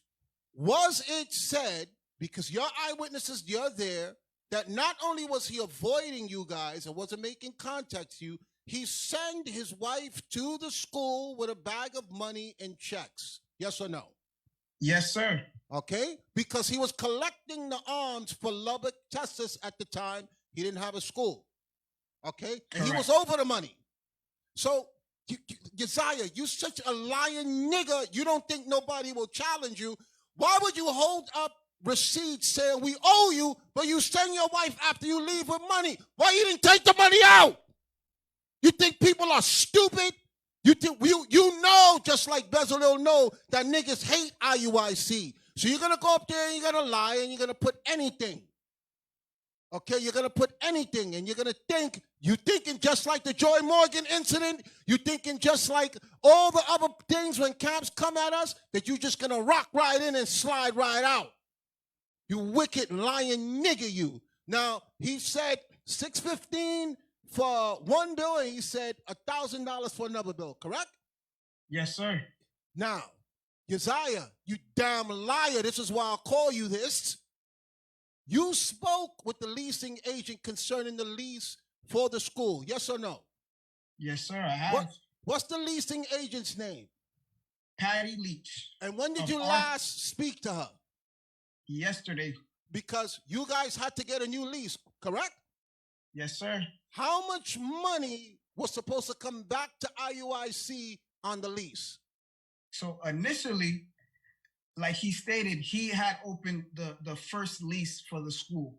So when he did that debacle, I had to get in contact with Patty of Arfco Realty and discuss terms so we don't lose the school and for us to keep the school because we still had the congregation thriving. So I go and I speak to Patty and I ask her, I said, what can we work out to keep the school and to transfer that lease into my name or to Israel United in Christ's name? She said, we can't transfer this lease. We'll just have to terminate the first lease, which is under Jamal's name, and open up a new lease with you guys. So I said, that's cool. And then she told me, she said, there's a deposit here that Jamal put down. I can't give that to you. I have to send it back to him. So I asked her, I said, Patty, he put a down payment on the school from the first lease? She said, yeah, he put a first, last, and a security deposit, which at the time, I believe the rent was $1,800 a month. So that added up to $5,400. So from doing research, I'm pretty sure, and Bishop Kanai, you can confirm, the school put up that money for him to put the money to get the first initial lease. The $5,400 down was us. Yes, sir. Yeah, yes. When I came here, there was no school. And that's one of the reasons I came to help them open a school. And we got the money. The money came from headquarters.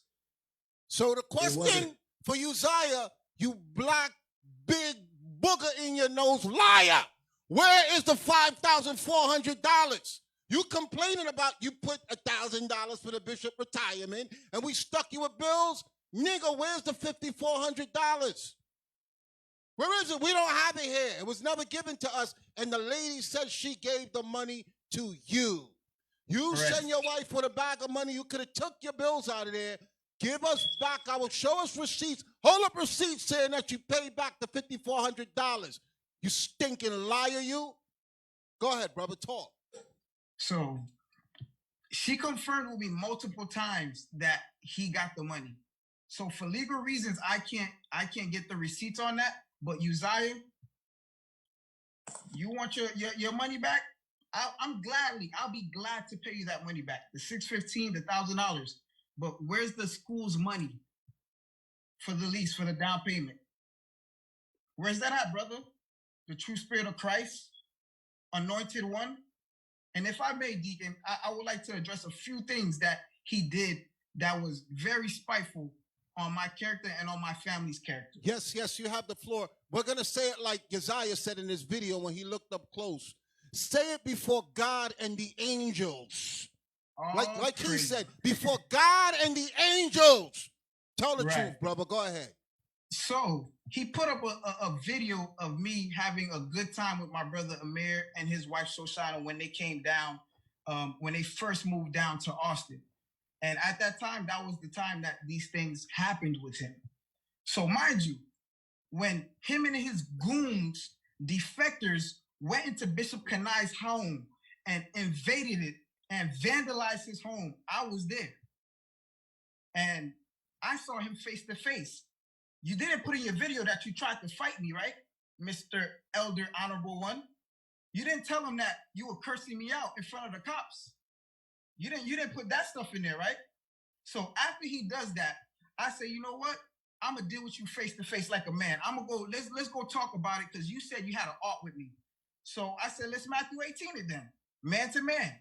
So his main thing was that he was upset that I put up that video because he felt like it was towards him. I said, brother, that video was not towards you. And if it offended you, I apologize. We spoke. We looked at each other eye to eye. We shook hands. We went our separate ways. So Uzziah, in your video, you said it's been 2 days of atonements that have passed, and IUIC is still talking about you. So now, it's been 2 days of atonements that have passed since we rectified our situation, and we shook hands, and it was peace. Why are you bringing that back up? Why is that video posted up? Second thing, you say IUIC members meddle in many matters, right? Okay, we meddle in matters. Why are you meddling in matters that don't concern you with me and Azaniah? You put out saying that I stayed at Azaniah for almost a year rent-free. Azaniah, you're an elder, right? When you left, you told me stand up for what's right. So Azaniah, I'm calling you out. Stand up for what's right, brother. Did I stay at your house rent-free? Bring it out. I'm asking you, bring it out. Did I stay at your house rent-free? Because that's your man's. And he's lying. So if the true spirit of Christ is there, stand up and say what's true. Right? Second of all, and this is the last and I'm going to leave it at that. This nigga says I named my son after him. Mind you, my son Uzziah was born a year before I even met Uzziah.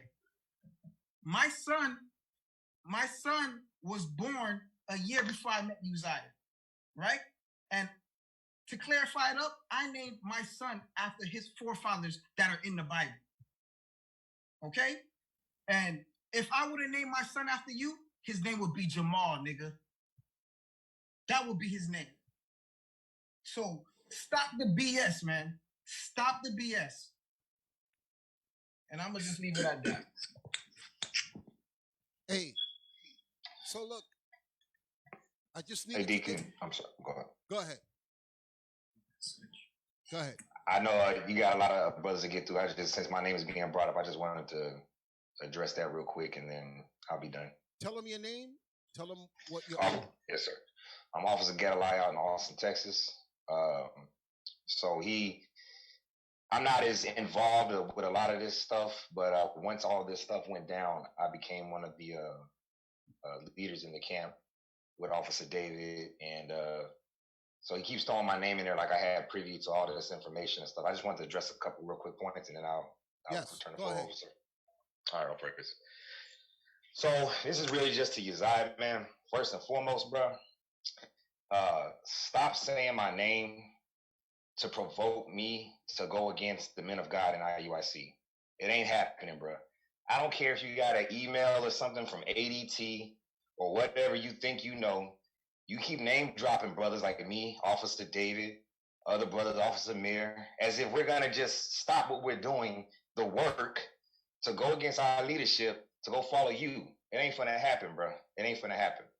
That's the first point. My second point is, when all this stuff went down, there was something heavy that came out of all of this.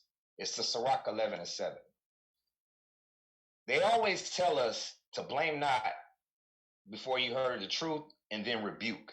But they always forget that middle part of that verse where it says to understand first. These brothers, man, every time they tell a story, just like y'all just heard what Officer David just said, every time they tell a story, they leave details out.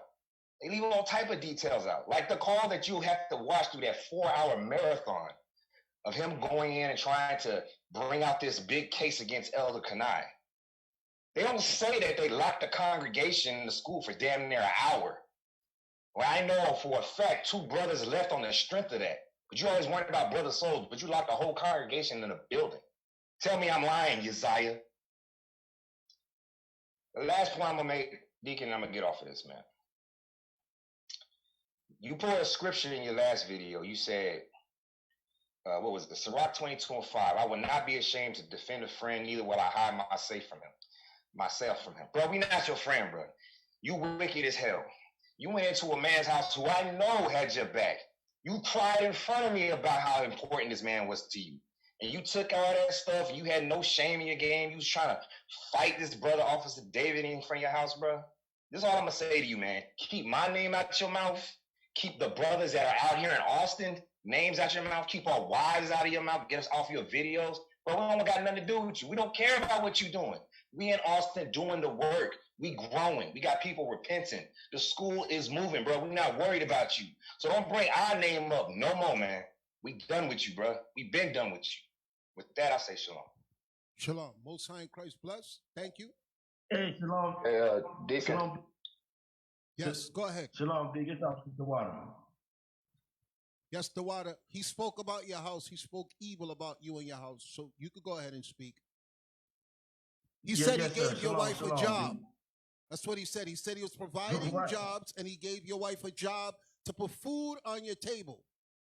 You heard that in the video, right? Right. Okay. Right, he did. Hey, before we even get that, I can't. Let me get on Sirach 3:12, because to go in somebody's house, man, and to lie like they stole something that was given, everybody know that it was given. Bro, you the damn devil and everybody with you. You know what I'm saying? Point blank, period. And then supposed to be you talking about your teachers or my elders or whatever. You full of bull, point blank, period. You know what I'm saying? You just smooth with articulating your words. You know what I'm saying? I see you a mile away with that, bro. You know what I'm saying? That's some evil shit. That's some evil stuff, man. Read the scripture. Somebody Sirach read that chapter for me. I'll 3, read. verse 12. I'll read it.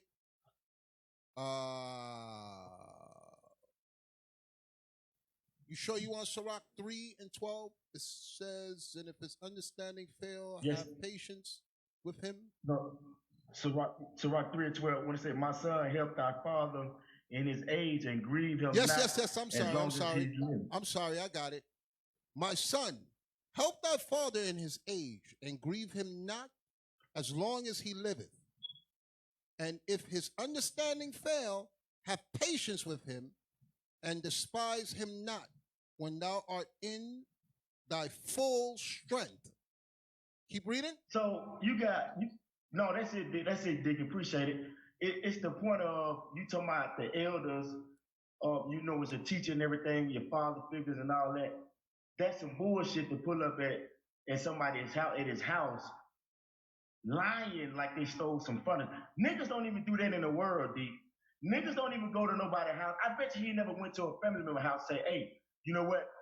I left my car over there or something, or I left this over there. I'm coming to get it. And then go to the court and try to go to the court and make the case and push the case out of it.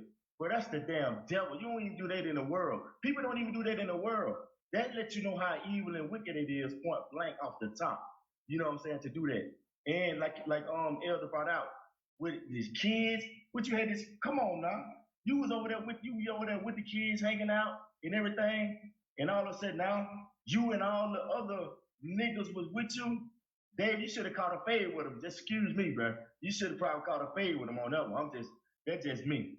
But I just want to say that. Can I get John 10 to 23? And then I'm gonna move on to the situation where he's had to address with my household. I just can't let that slide right there. What's the scripture? John 20 and 23.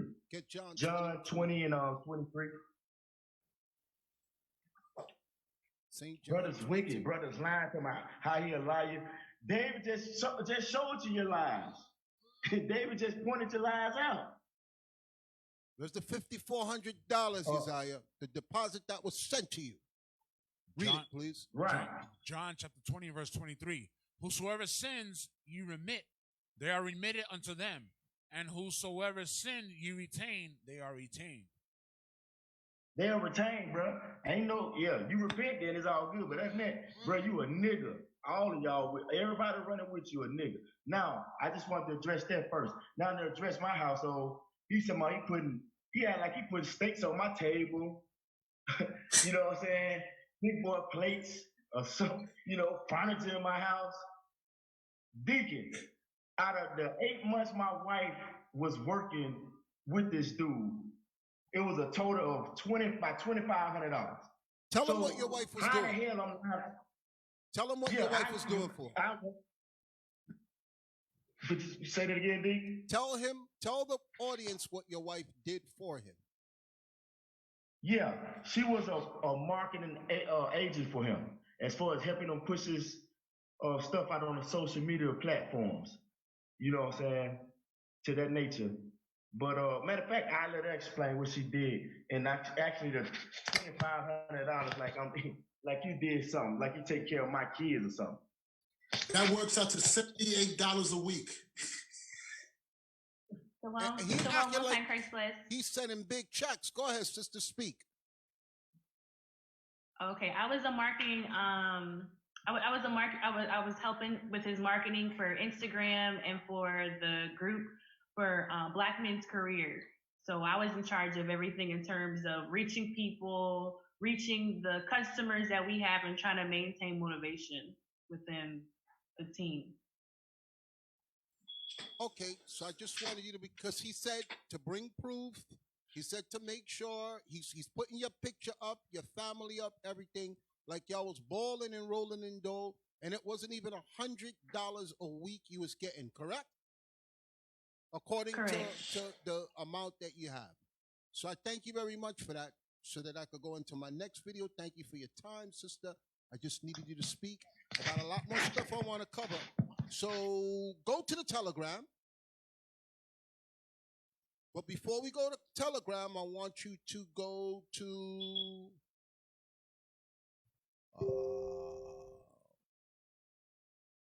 an hour and 30 minutes of his video. Go to 130 of his video.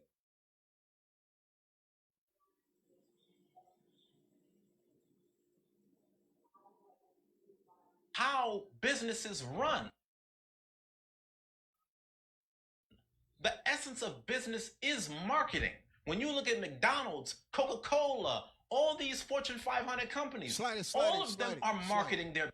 Slide it. I want to get straight to the point. Back it up a little. Back it up a little. Back it up a little. Right there. What flash there? He asked a question here.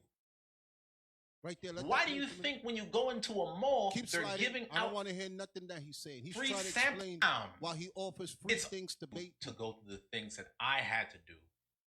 Keep going. Why don't you have other examples to bring? Slide it. Involved with Ty Lopez and here right in my there, garage. right there. We want that part there. So people don't. You didn't have to go that far back, right? No, keep going. I want to see the people to see when he speaks about Ty Lopez, his God. You don't have to go that far back. It's when right there is when he starts talking about his God. Bring him back. This is in that video. They're proving that Ty Lopez don't own none of the cars he has. But bring it back. To about 131. And let it play from there. Let it play. Here for you, and I'm still here to help.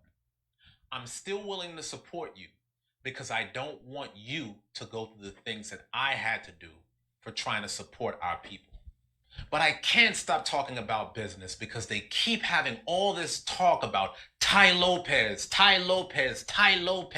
Thanks, Ty. Damn, IUIC, y'all been talking about that for the past 2 years. Don't y'all have something new to talk about?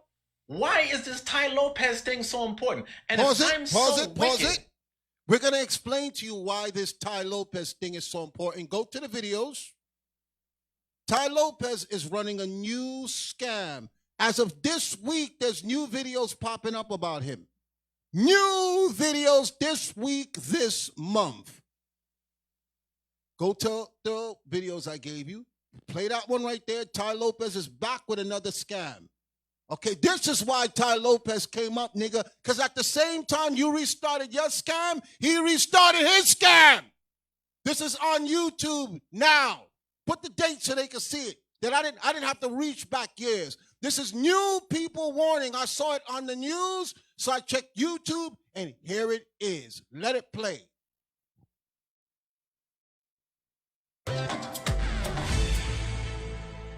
What's up, guys, and welcome back to Wall Street Millennial. Today we're looking at Ty Lopez's latest venture. If you're unfamiliar, Ty Lopez is an entrepreneurship guru who is widely considered to be a scammer.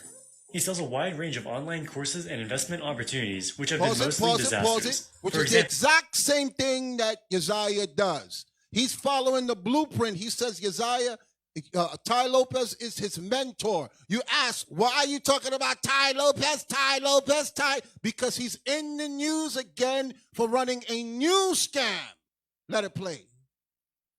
His flagship Mentor Box service has 83% bad reviews on Trustpilot, with reviewers claiming that the access codes did not even work. Pause it. Let's read the comment. It says, very poor content and bad customer service. Web page doesn't work properly. With login service, I suspect it's very unsafe. I did unsubscribe because of feeling unsafe and lost access to all the content immediately, despite I have been charged for a whole year. And that is a testimony we're getting from IUIC members. Okay? Some of the people, when I asked them, what did Uzziah provide for you? They said he helped me with a resume. Okay, and what you got afterwards, to get the resume help, you had to sign up for his course where they deduct money from your account every single month. Now, listen. One of the dudes, I asked him what the charge was. He said $29. I said, brother, you could pick any job, an accountant, bookkeeper, fireman, lawyer, store clerk. You can go on Google and download any resume template for free, professional resume templates for free. The number one thing that I'm hearing from most of the people that he was doing, he did. I'm not lying on the man. He did help people with resumes for a charge. And I'm telling you, he helped the people who did not know. 99.9% of the job that you look for, you could go on YouTube, download a resume.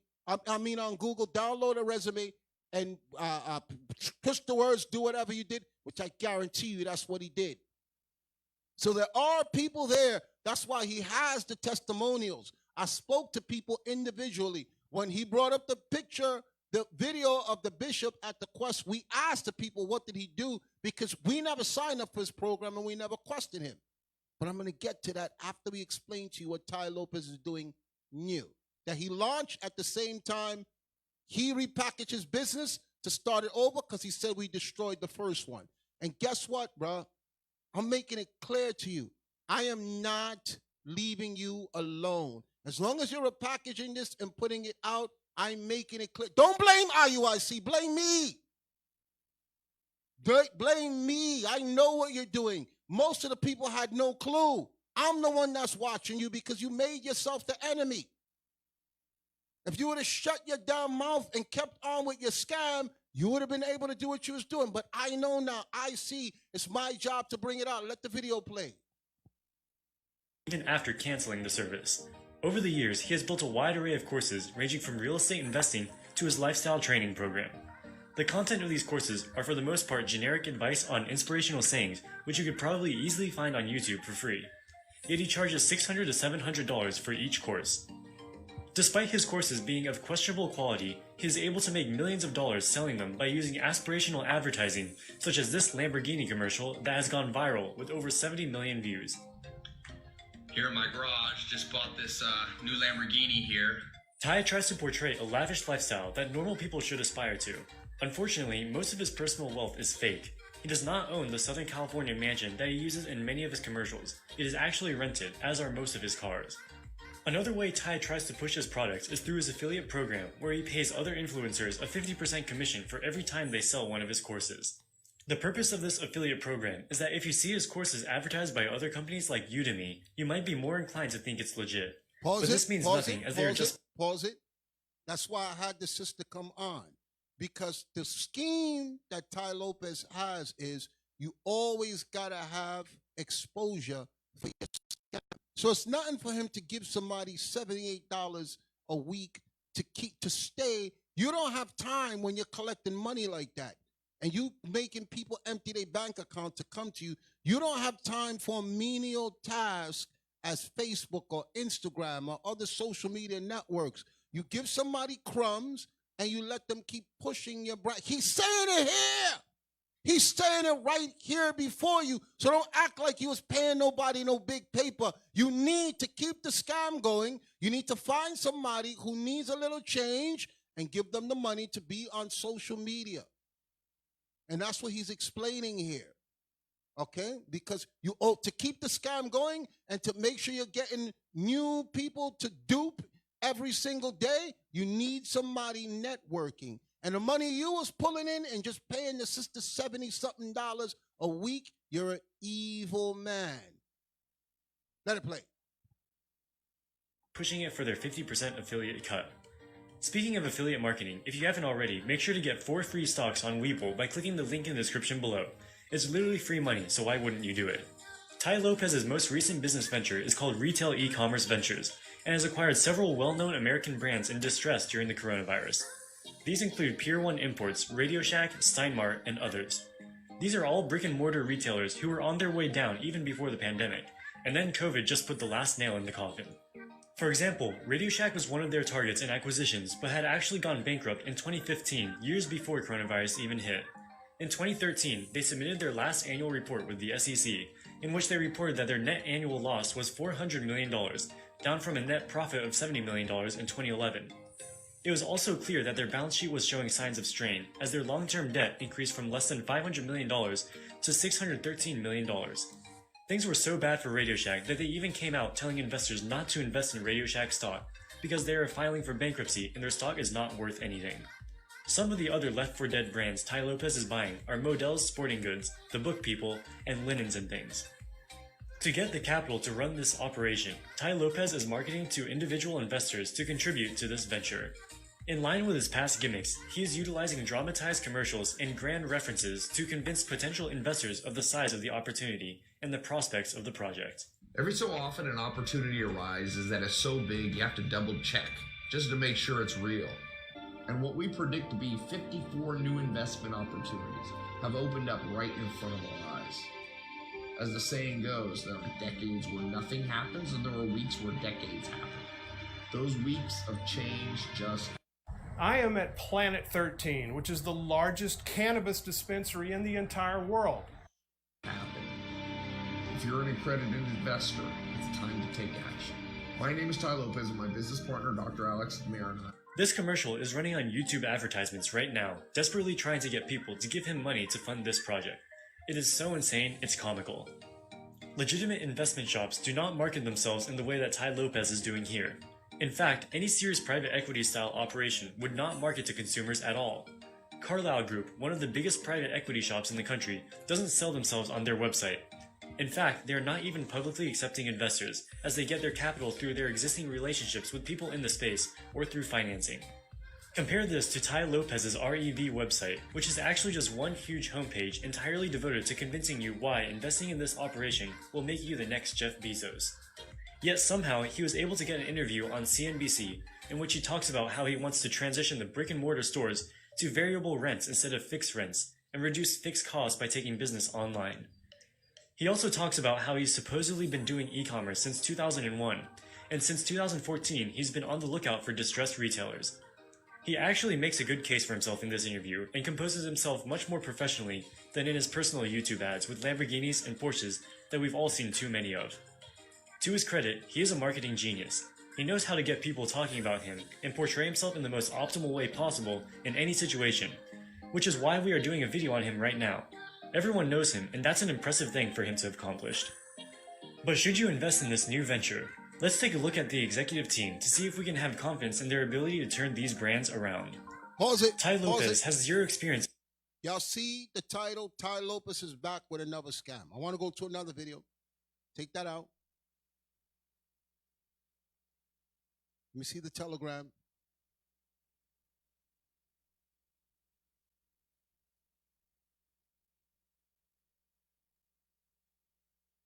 I want that one there. That one there. The next one down. The next one down. Start at, I'll put the timestamp, 6:55. Press play.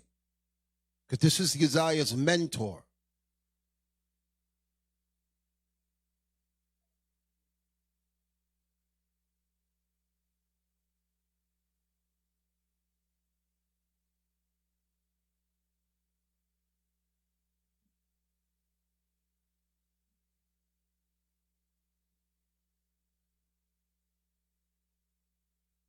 $6.55. Now remember I said to y'all that to see if what Uzziah was real, that I was going to sign up. I was going to have people sign up. These people did this to Tai Lopez. This video is called, let me pull it out. Let me see it. These people did it. They called into one of his things. Okay? Let it play.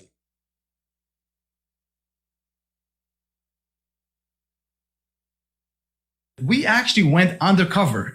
Me and my friend Spencer went undercover inside the funnel to see what's going on with this fund. Once we signed up, we got a call from a representative which refused to give us any information about the funds, the underlying assets, the valuations, the companies. Essentially, he was just saying, hey, you need to go on the investor call. I'm not allowed to give you any information. Just go on the investor call, go on the investor call, go on the investment call. No information. So we actually get the invitation to join the investment call, and there we meet Mr. Alex Mayer. During our first attempt, we made a comment about the practical aspects of the patents and Ron Brown, trademarks. please kick him out of this call, please. And they kicked him out. I don't like that. I have a ton of lawyers on my corner too. I have actually two big law firms. And he threatens the people with lawsuits. Our second attempt, we use a new name and ask, what is the valuation methodology for the income? Do you guys do convertible debt? Valuation-wise, how does it work? Okay. 2,000 is the number of hours you're going to spend this year working for another company. Rick, is Rick the same guy who was making jokes earlier? Or it was a different guy? Yeah, no, it's been the same one. Okay, Rick, stop. I'll kick you out, I swear. It's like, don't try to dominate the conversation.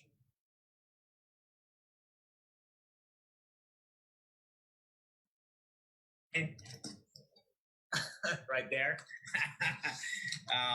This turn of events should make you very suspicious. I've never heard of an investment call taking place in a pool, let alone somebody getting kicked out for asking what's the valuation. Now, beyond their behavior on the investor call, beyond the lack of background of Alex and Ty in actual investing, beyond the wild exaggeration of Alex of his own CV, here's a question for you. Would you co-invest with somebody who's being accused right now and being sued by a former partner for not delivering on the investment?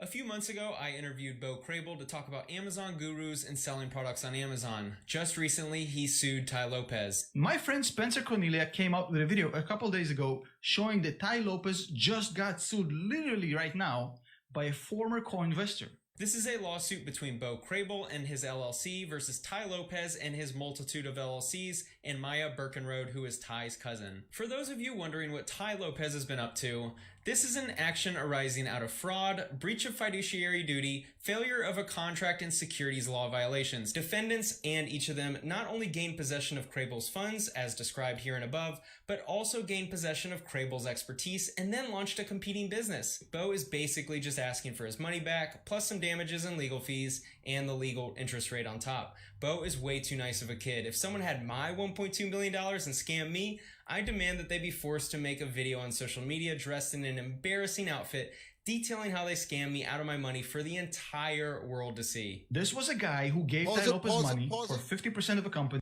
Which is exactly what I'm doing now. Y'all don't believe me, y'all need to hear from Esau mouth.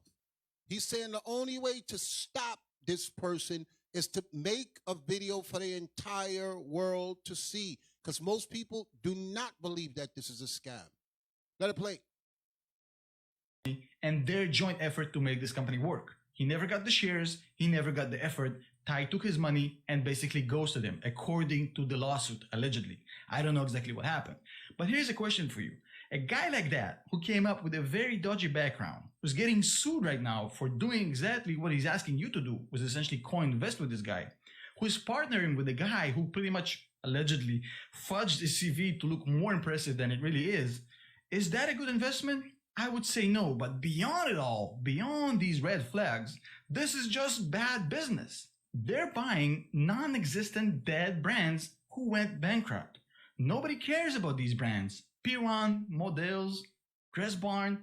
What the hell is it? Nobody cares. Everybody's shopping on Amazon. These guys are buying names which you heard about, and it makes you kind of think that these are real companies. They bought no stores, no inventory, nothing, just the name. And this was confirmed to us during a call with one of their PR people. So there's nothing there. They're buying a company that has nothing but its name to start a completely brand new e-commerce business, which you can do on your own. Why pay them money to do it? Why would you invest so much capex money in IP that means nothing when you can create a brand online with the same amount of money and less? Pause it. And that's what I've been trying to tell y'all. The services that Uzziah is trying to offer you, you can do it on your own. This is the wave of the internet. There's nothing that you want to do that you can go on the internet, search, and get it on your own. I have people come to me, okay? I had somebody that was in distress when they called me from Atlanta. And the men know who it is because they all know of her through me. When she didn't even know me. I only spoke to her over the phone, and I was trying to assist her with getting structured. And she was in school, and I was like, "What's your biggest problem right now?" She said, "I got tests coming up. I'm behind. I can't think. I don't want to go into her personal life, but I didn't want her to fail in school." I said, "Sis, we're out knowing her. We're out meeting her. We're speaking to her for the first time." I said, "Tell me what the paper is about and tell me what you need for your midterm so you don't fail the class, and send it to me." And I got witnesses. I didn't finish college. I dropped out.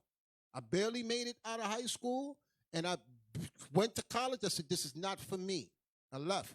She handed me the stuff, and within 3 days, I wrote the entire paper, and she passed the class.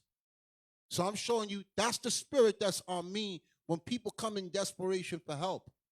I didn't want her to fail, and I wasn't going to charge her. I never met her. I did this without knowing her, then sent her to the school for the men to help the sister out. That's the type of person I am, and this is what I do when people are in distress. And like I said, if I would have been charging people for resumes and then telling them, when you pay me, you got to join my program and we're going to take monthly money out of your account, y'all would nail me to the cross. Y'all would nail me to the cross. So that's why I had to investigate into what are these services that's being provided. And when you look into the scam that he learned from Ty Lopez, you're going to see that it's garbage. Take that video off. Y'all see the title. Y'all can finish watching it. There's only what? 4 more minutes left. I got more videos I want to go through so I can prove my point. Hey, Deacon, this is Officer Kanai. If I may real quick, I just want to make a quick point. Yes. The same things that Uzziah is learning from Ty Lopez, he embodies in his own videos. So as people are watching, because people are going to go back and they're going to watch Uzziah's videos, being up this class is brought up. What they don't realize is that subconsciously they really are being programmed in a way to really believe what he's saying. And I just want to make a couple of reference points that I saw in his video, because as he's talking, he's saying, here's proof. And he'll flash something up for 3 seconds and then let the video continue to run. And because it says here's proof on the video, people are hearing here's proof, but they're not actually pausing the video and reading what's actually being said on the screenshots. That incriminates everything that he's saying. Like you did. And what the point that Officer Kanai is making, if you look at a lot of the stuff that he's putting, like his dates for travel and his receipts, it does not line up with what he actually is saying and what he did. Some of the stuff he put in the video is blurred. You telling me you blurred that by accident? Even Bishop Nathaniel's voice. There's a clip in the video where he's playing Bishop Nathaniel's voice and saying, listen closely, but yet there's music that's overpowering what Bishop is saying. So you really can't hear what Bishop is saying, but he's saying, listen closely. Do you mind if I pull some points, Deacon? Yes, go ahead. So on the Uzziah video at point 18, let me see. Get the Uzziah video up. At point 1806 to point 1950, he starts making some points.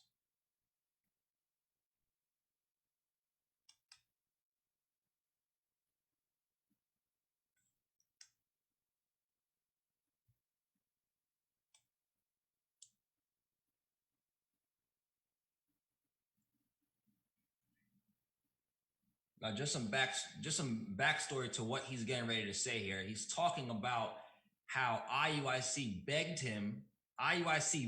Captain Uzziah to create a program on original royalty to sell about finances. Now he's going to go into it at point 1806 to 1950.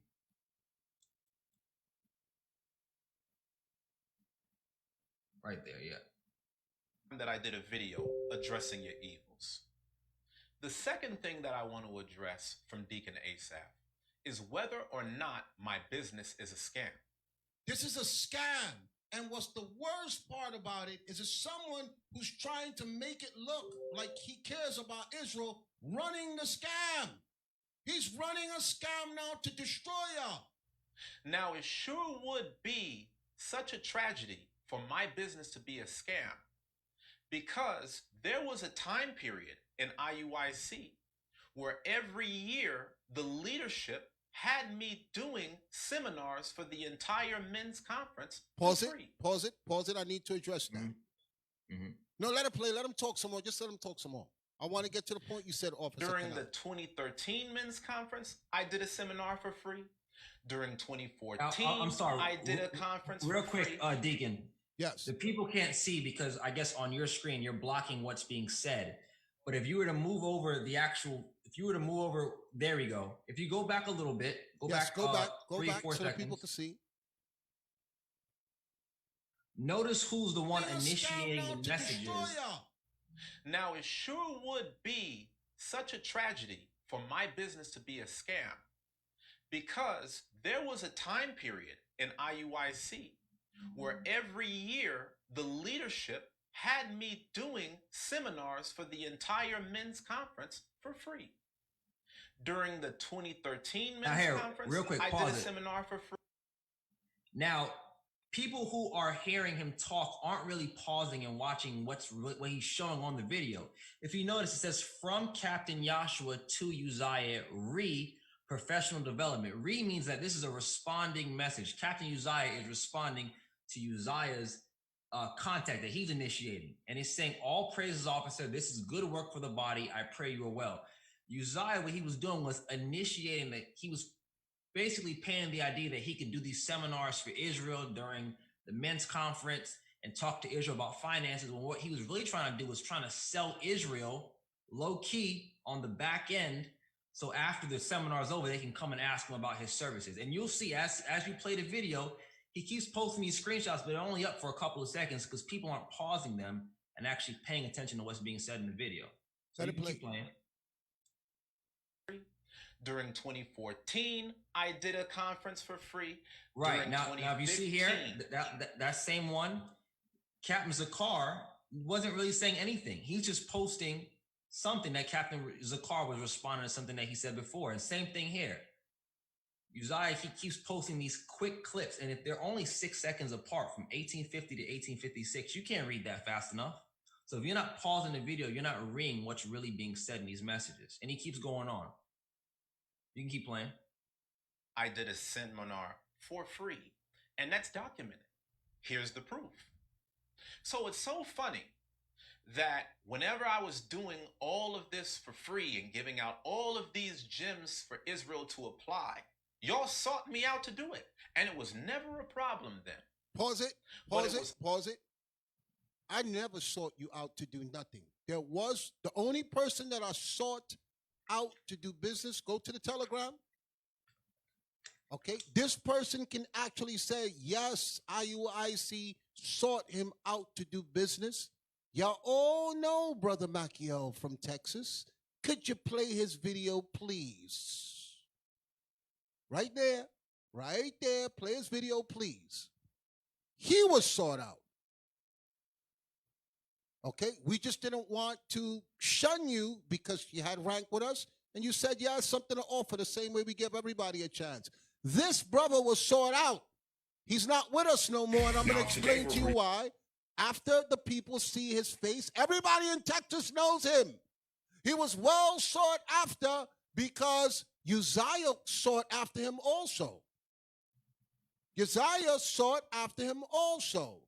This is his page.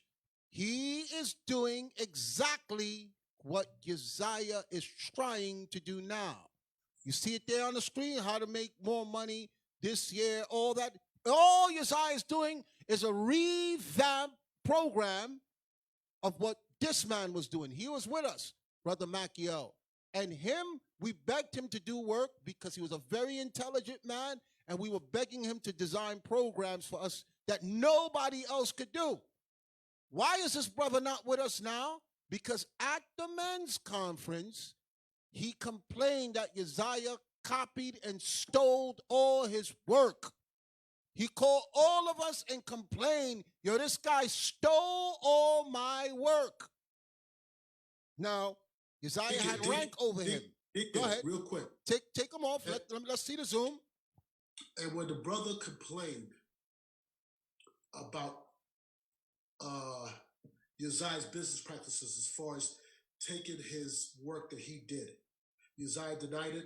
The brother said he could prove it, went back and forth, and the brother was highly offended. And guess who saved Uzziah? Who saved him? Could you tell us? Could you tell us who saved him? I spoke up for Uzziah, and I told Bishop, fall back, Bishop. The brother is not really with us right now. He left. I'm like, Uzziah is right here with us. I saved him. And on more than one occasion, I did that. When you deacons wanted to hand him his ass. For a long time. And you stepped in and you defended him. You was the only person in his court. The same person who he tried to get arrested was backing him, because when I was the one that wanted the program design, and I couldn't get anybody who knew how to do it. So when I found out this brother could do it, we're very leery to take people who are new with no rank and put them in a position. But I begged for this man to be in the position without even meeting him. And he was offended when Uzziah was stealing his material and presenting it as his. So there's a part, when Uzziah zooms to Bishop Nathaniel raising his hand. Bishop Nathaniel was raising his hand to ask him, is that Machiel's material? Okay, that's what he was raising his hand for. The men in the conference was complaining. The men knew Machiel and they were complaining. Yo, this guy just stole his whole presentation. Machiel was hot. But I'll let you continue. Go ahead. And Deacon, on the video, you can't hear what Bishop Nathaniel was saying because there's music playing. And then afterwards, he puts this whole sentence about basically explaining what Bishop Nathaniel was asking for help about him retiring from the police department. So just play the video. The video will show itself. 1 second. So I want to say this before we move on. The deacons prior to that, the deacons wanted to get him because he tried to undermine Captain Joshua. I warned him in front of Bishop. I said, don't do it. I held you deacons off of him. I did it again with Machiel. I did it again with that sister. And listen, if anything I said is untrue in those 3 statements, may God judge me. Before Christ, God, and the angels, as Uzziah kept saying in the video. Now, you skipped over something. Yeah. When we wanted to take his rank, you explained about the captain. What was he trying to do to the captain that you told him, you better leave it alone because if it comes before the deacons, you will lose your rank? Please explain to the people. He tried to insinuate that Captain Joshua was misappropriating church's funds. Meanwhile, he had no direct connect to the money. I don't even know how he came. It was like he was involved. He wanted Captain Joshua's position. He wanted Bishop to put it over it. So he began to try to badmouth him to Bishop. But Bishop read it. And I'm sitting there, and Bishop was in the office. And I said, Uzziah, I wouldn't do that. Right? I said, don't do it. He said, no, I want witnesses. I want the deacons to hear. I said, listen, I'm telling you, if I call him in here, I won't be able to hold him off at this point. And he called. And I'm like, you crazy. You're bugging. Okay, let it go. And y'all came in and heard it for the first time and went on him. And I still jumped in and I used my position and my rank to try to hold you all off of him. And that's why all that I'm going through, why I'm more hurt with him, is because Uzziah, listen, you can do whatever you want on YouTube and spin whatever videos you want to spin and, edit and all that stuff. But God knows, and you know I know. Shame on you. Shame on you. I defended you on more than one time. And on top of that, not even defend you, I rose you up to a 400. I put you on these international trips. Against us. Okay? Because I said we argued you. You argued in his defense. Go ahead. Listen, my wife respected this man so my kids. I was like, he's close to Bishop. I'm telling you, he thinks he's smarter than me. Bishop told me that years before. That's why when I went through what I went through, I had a humble just take it because I had more than enough water. But Machiel was living. Let me tell you something. That isn't his nature. His nature is a person. I don't know if he even sees it about himself. His nature is wherever somebody's someplace, he will try to undermine them, to move them out the way, to position himself. He is a slimy used car salesman spirit. He will try. He tried it with Captain Yadon in my ear. He tried it with Nariah. He tried it with Shaki. Everybody he tries to undermine. This is part of his quality, of his personality.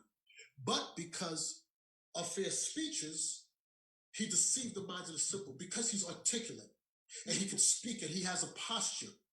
All that is fake. Spiritual men can see through that stuff. You know what? Again, Machiel, I apologize because I should have never left him off the hook with that. I'll pause. There's another person that was witness to Macchio? Who was it there that was witness? Yes, sir. It's Officer Lemuel. Officer Lemuel, could you please explain what was going on when Uzziah was speaking and the conflict? Because he's acting like everybody was begging him to speak. We only let you speak because it was your rank. People were complaining. Y'all got to remember, all you men that were at the men's conference, they were mad because Uzziah was so long-winded and wouldn't shut up. And everything he was saying, we already heard from Macchio. We just didn't know it was to the extent verbatim that he stole all his information from him after he befriended Macchio. But you explain it, please, because I wasn't there. Yeah, no, I mean, the exact same thing that Elder Kenai just explained.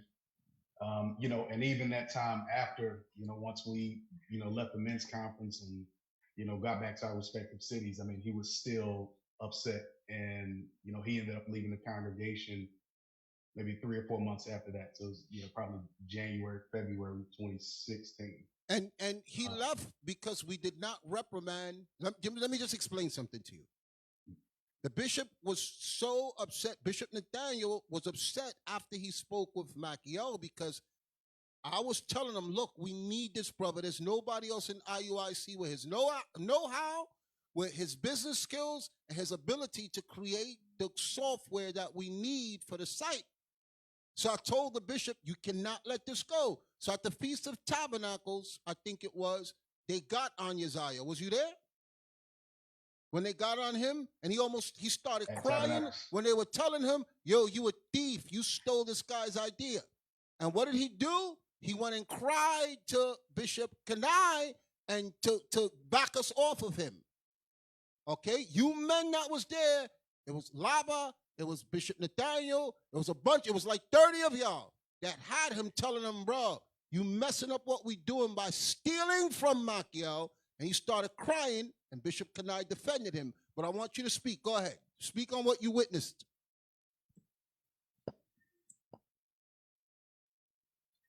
Yeah, so that's it. So not to conflate the story, at least as far as what I know.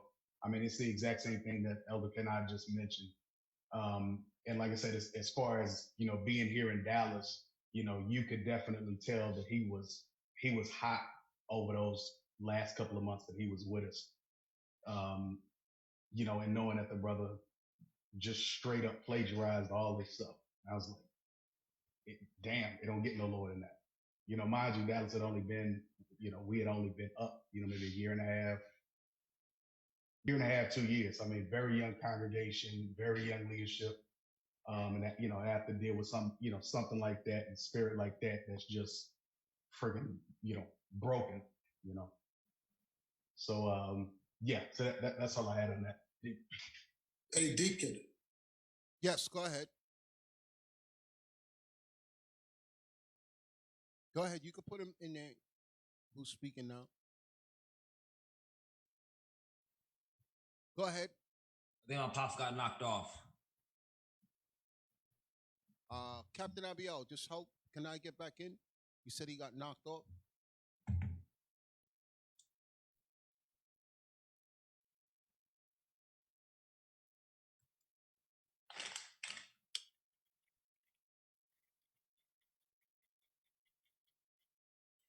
Hey, while you're doing that, I want to play another video. Go to the Telegram and pull the other videos. Okay, this brother right here, could they see him on the screen? He was a key man for the speaking, for the motivational stuff. Y'all see his website? Bring it up. I want them to see the YouTube. Okay, this is Uzziah copied this man's style of the motivation and stuff. You see him now with the t-shirt and the hoodie. Okay. He just put a spin on it after being around this man and stealing his stuff and stealing his ideas. He's no longer with us because at the time he had no rank. And I wanted to do him, but Bishop Kenai at the time was like, look, this guy been here with us a long time. It's his word against his, and he should have just got done. Okay? Plain and simple, he just should have got done. But we could take him off the screen. Y'all got his video. Y'all can watch it. Y'all hear him speak. Uzziah is repeating everything that this man says. What's the video? What's the date on his video there?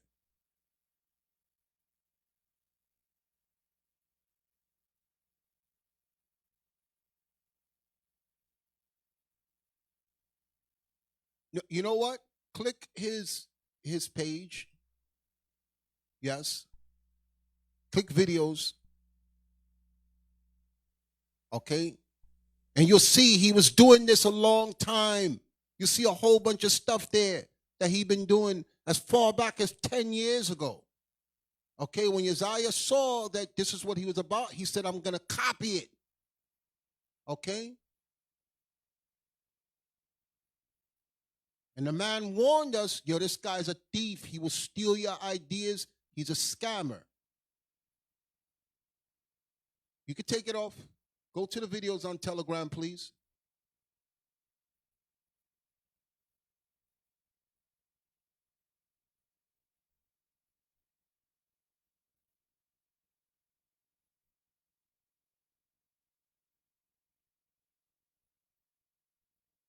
I want that one right there. Wait. Go back up some more. Keep going. That one right there. Biggest scam yet. Let that play.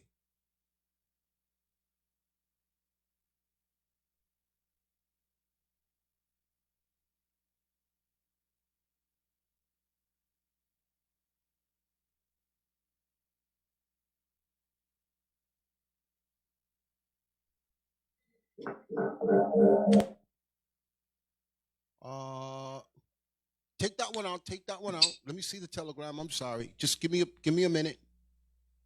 These are new videos that came out because he asked, why do we keep bringing up Tai Lopez? We're bringing him up because he's in the news and people are warning about that he just restarted new scams. Click the one mistakes were made. Click that one there.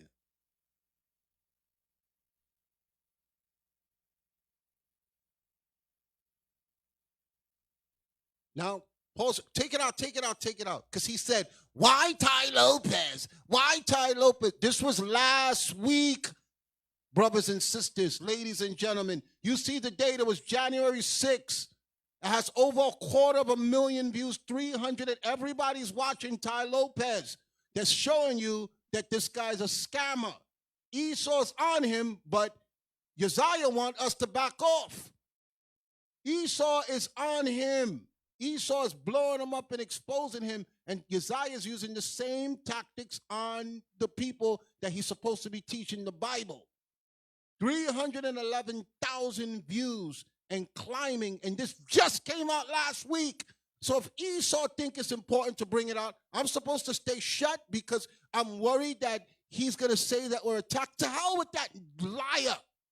Let it play. Watch this.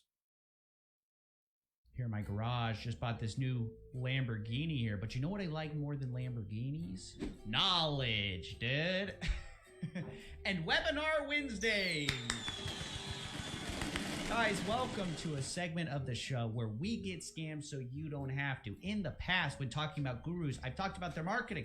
I've done that stuff. I've traditionally strayed away from going into their course, partly because I don't want to spend $2,000. Also partly because it's hard to show that because it's behind a paywall. But I decided I would do it anyways. Pause it. Because I told y'all last week, the only way to unfold his scam is to do what Esau's doing. They're signing up so that they could come back with proof.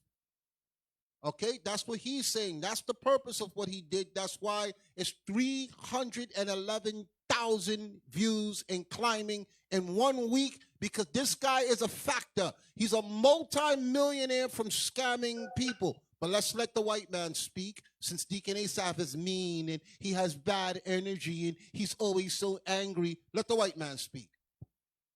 Summarize this for you and try to get the idea to you without actually showing the content. And our first guru is the grandpappy of all gurus, the guy who had the brilliant idea to pretend he knows something on YouTube, get a bunch of poor, broke, desperate people to pay him a lot of money, and then try to leverage that into an actual legitimate business. I think Tai Lopez is now trying to buy real businesses. We'll see how that goes. But he got his real start with this whole internet marketer thing. I am like this genius guru who knows the secret of health, wealth, and happiness. You guys all know the ad. Here in my garage, just bought this new Lamborghini here. But you know what I like a lot more than materialistic things? Knowledge. But today we're going to be dissecting what happens behind the course, behind the paywall. So, bring down the screen. Always feels like that's going to hit me. Okay, guys, 67 steps to success. This is what he kicked it off with, I believe. You guys are going to have to tell me if I'm wrong there. But we're going to be going through a few things, okay, when reviewing this. We're going to talk about the price. We're going to talk about what I like, what I don't like. Should you buy this course, the full review, all that stuff.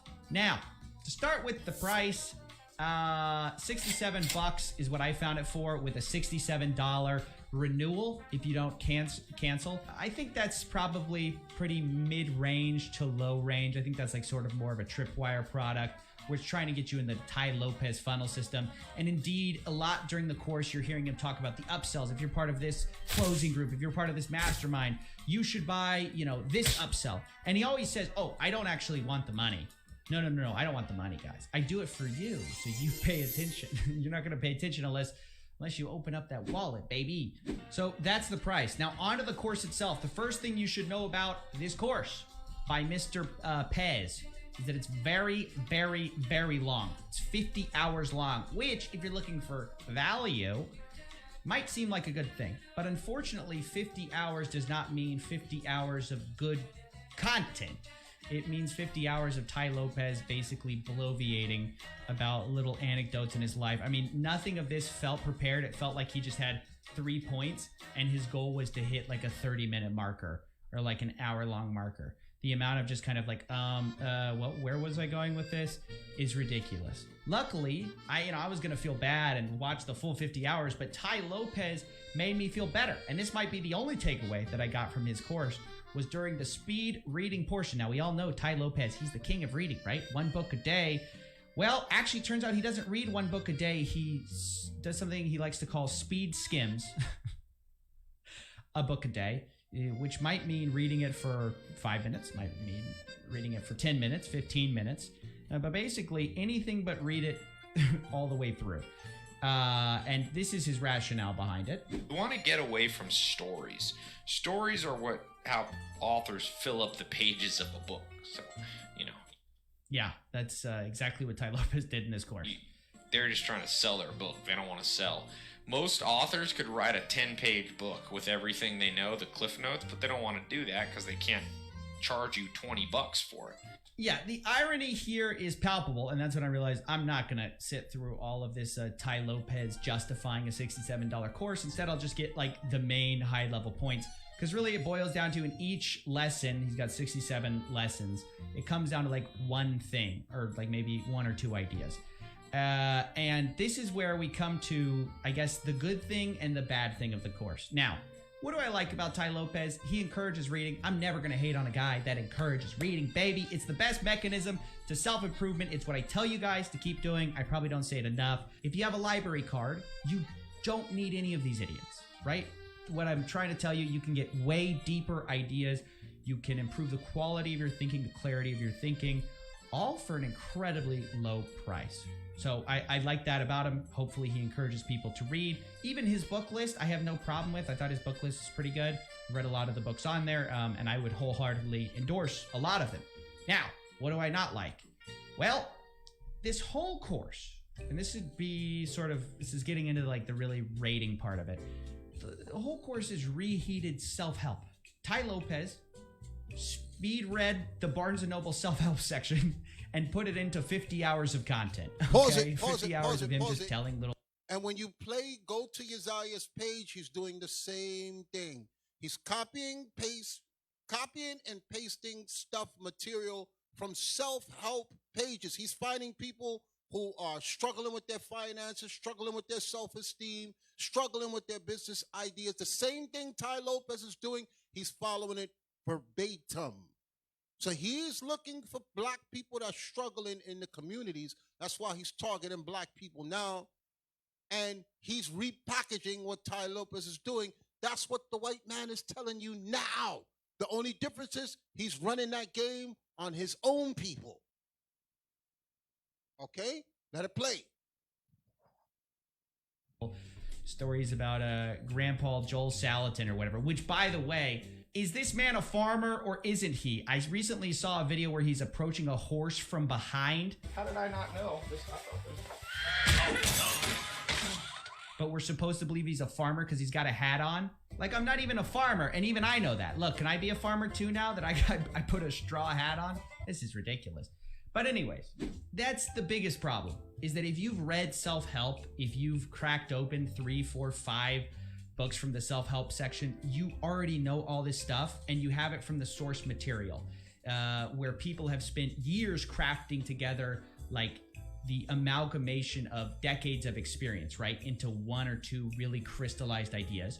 Or you can have a guy who read it for 15 minutes at the breakfast table regurgitate it to you over an hour. I mean, I think the difference is clear, and this is like where the value proposition becomes kind of weak, is that really he's just regurgitating ideas, all the while saying that you should read. But if you read, then the value of Tai Lopez's course basically goes to 0. And if you just listen to summaries, then you're kind of doing what Tai Lopez is saying not to do, which is to be a dilettante. Another incredibly ironic part of this course is he talks a lot about how you need to drink deeply from the well of knowledge. But Tai Lopez seems very interested in not drinking deeply from the well of knowledge instead of drinking very widely from the well of knowledge. I don't know. Don't become a dilettante. And now the next thing I want to talk about is listening to dilettantes. See, dilettantes are usually the loudest. Oh, by the way, if you guys don't know, dilettante is a fancy way of saying amateur, someone who's just just skimmed the surface. And Tai Lopez's literal approach to reading is speed skimming. So his message is don't listen to dilettantes, don't be a dilettante, which I agree a lot with, but the problem is that Tai Lopez is a dilettante telling you not to listen to dilettantes.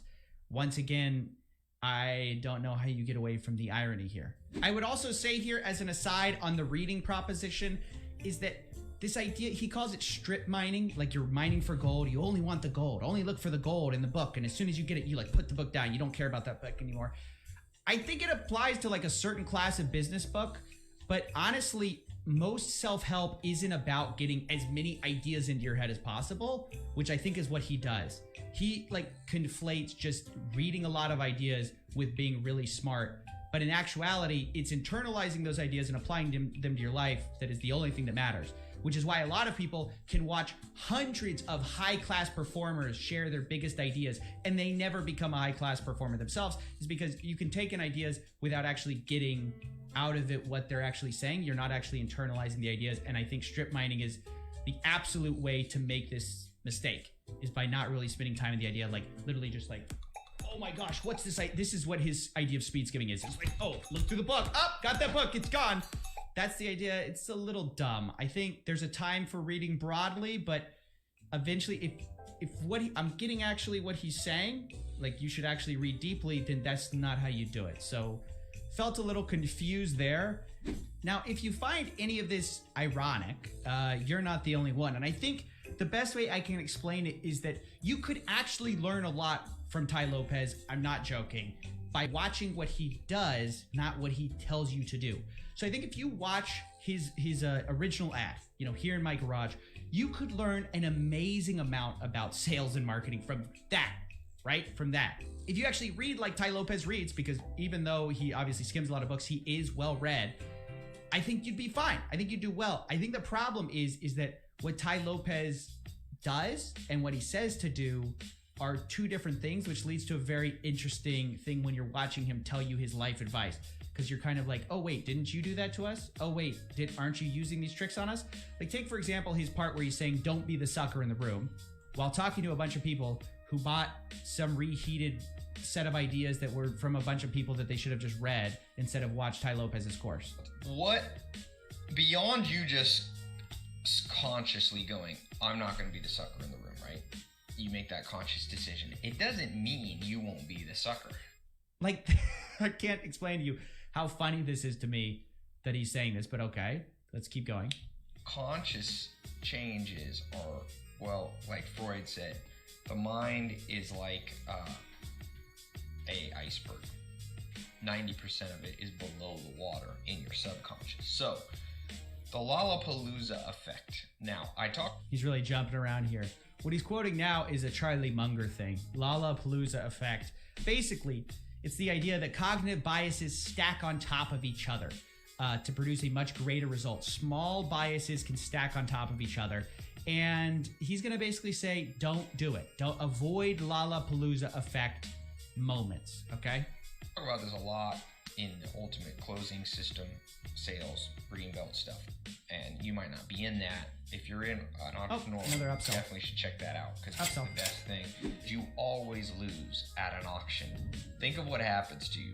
You walk into an auction, there's a person on stage. Stat is the authority bias. So automatically, even subconsciously, they are perceived by your subconscious as an authority because they're literally physically above you. Then they're doing things like going once, going twice. They're creating scarcity and urgency. Like, ooh, if I don't buy this right now, I'm going to lose it. Even though it's something you've lived your whole life perfectly well with, perfectly well before you even heard of it. Still an influence on you. All these things added together create what Charlie Munger has coined the Lollapalooza effect. And the Lollapalooza effect is a force too powerful, a coalescing of multiple biases all at once. And that is why they say they don't even put themselves in that situation. It's not something you can build up willpower around. Okay, so all of that to say, he's saying, look, don't get around things that prey on multiple of your cognitive biases because you don't have enough willpower to withstand it. It's just you're going to lose every time. This is what a webinar is, guys. This is what Tai Lopez's ads do. Is their Lollapalooza Wonderland. It's scarcity. It's appeal to social proof. It's like, look at all the testimonials. It's all of these things. Oh, it's pre-recorded live webinar, guys. This is all for you. I did this just for you. They're professional marketers. That's what they do. And so Tai Lopez, in a class that you got sold to with the Lollapalooza effect, is saying, don't fall for this effect.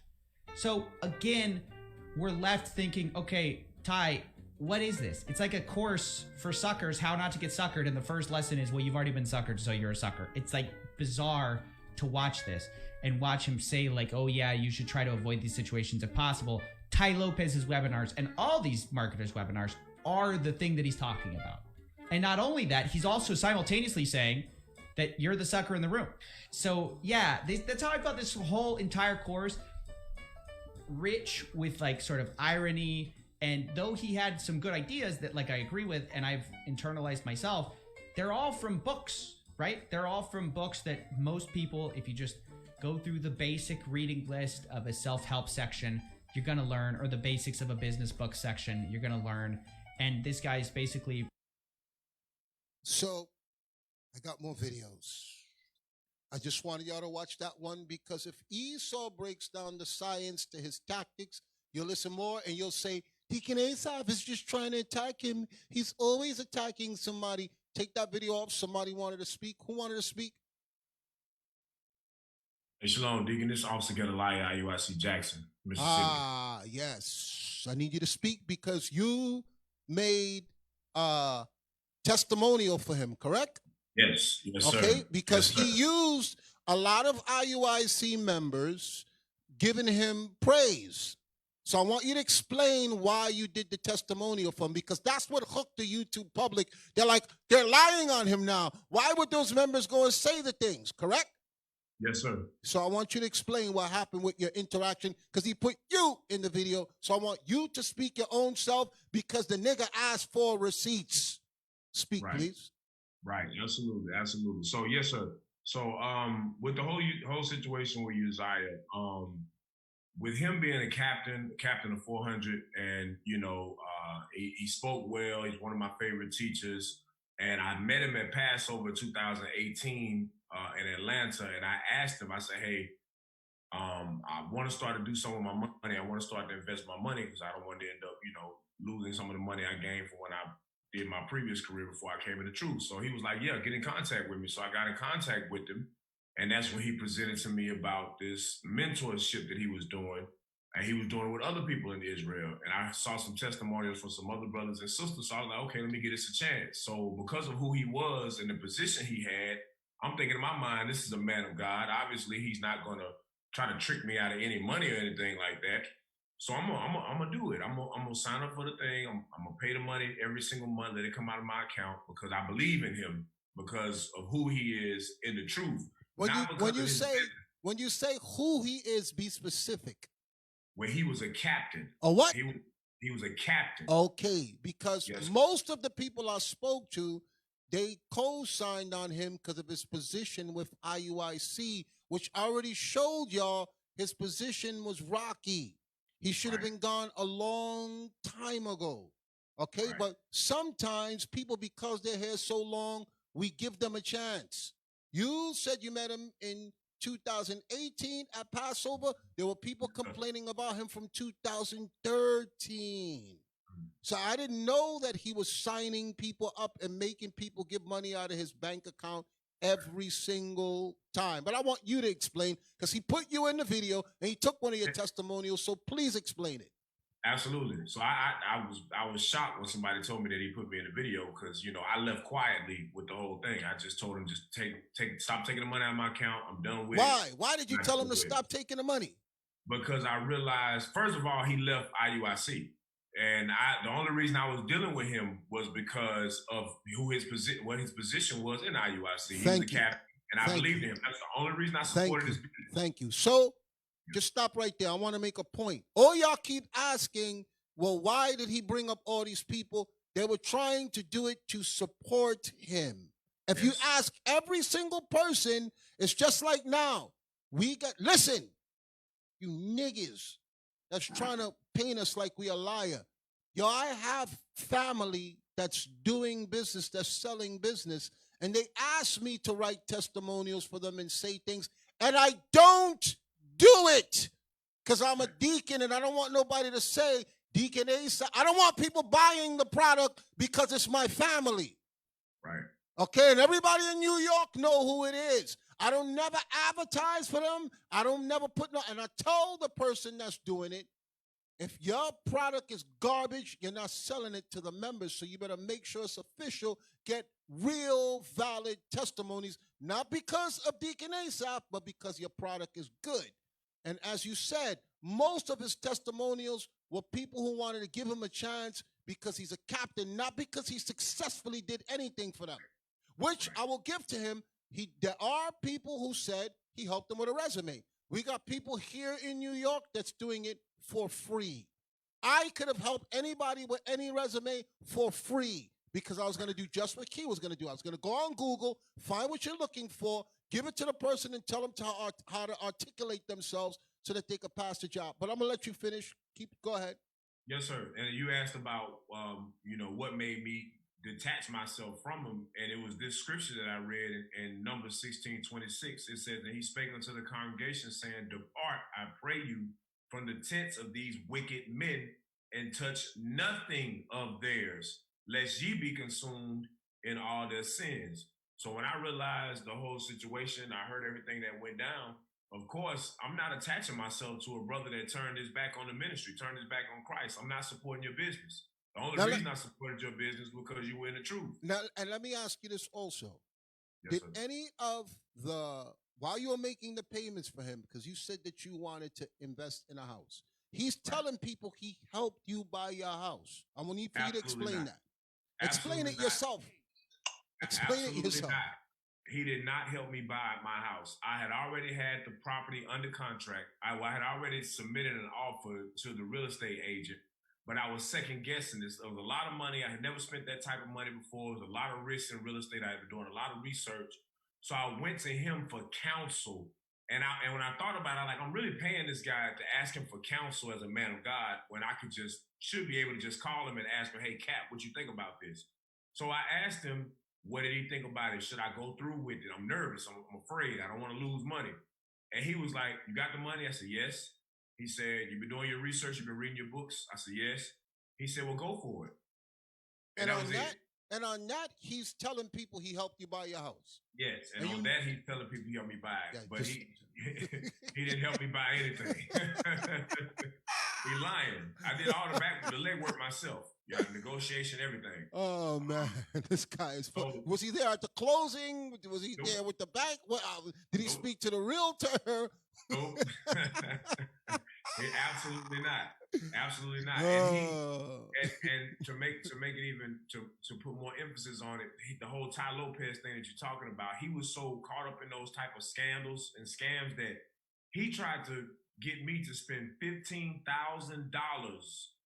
to sign up for a program that my wife and I researched, and I found out the program was a scam. It was one of those Ty Lopez real estate course scams where they take money out of your account, they fly you out, they have all these things. Really, you're the one that's flying yourself out because they're taking the money out from what they gave you or what you gave them. He tried to get me to sign up for that. He's like, yeah, it'd be a great investment.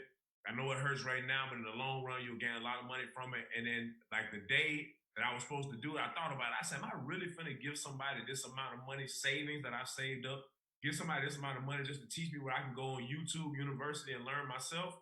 And I got out of it. I didn't do it. And I told him I didn't do it. He's like, man, you missed the opportunity, man. All praises. And you researched and found out it was a damn scam. Scam. Okay, because people are saying we're making things. Hey, when is the first time you and I spoke? About this particular situation? Yes. Today. Okay. So, prior to that, when the last time you spoke to me? It's been a while. Okay, so people are saying that I'm out to get him. Okay. Right. And I told you don't say nothing because I told all of y'all here, don't say nothing to agree with me. If you don't lie. The Most High will judge us. Just say what you have to say concerning what he said about you. I'm just putting that out there to let him know, bro, you ain't ready to go rounds with me, bro. You not built for this. You could beat your chest. You could talk close in the camera. You could talk all hard. You not built for me.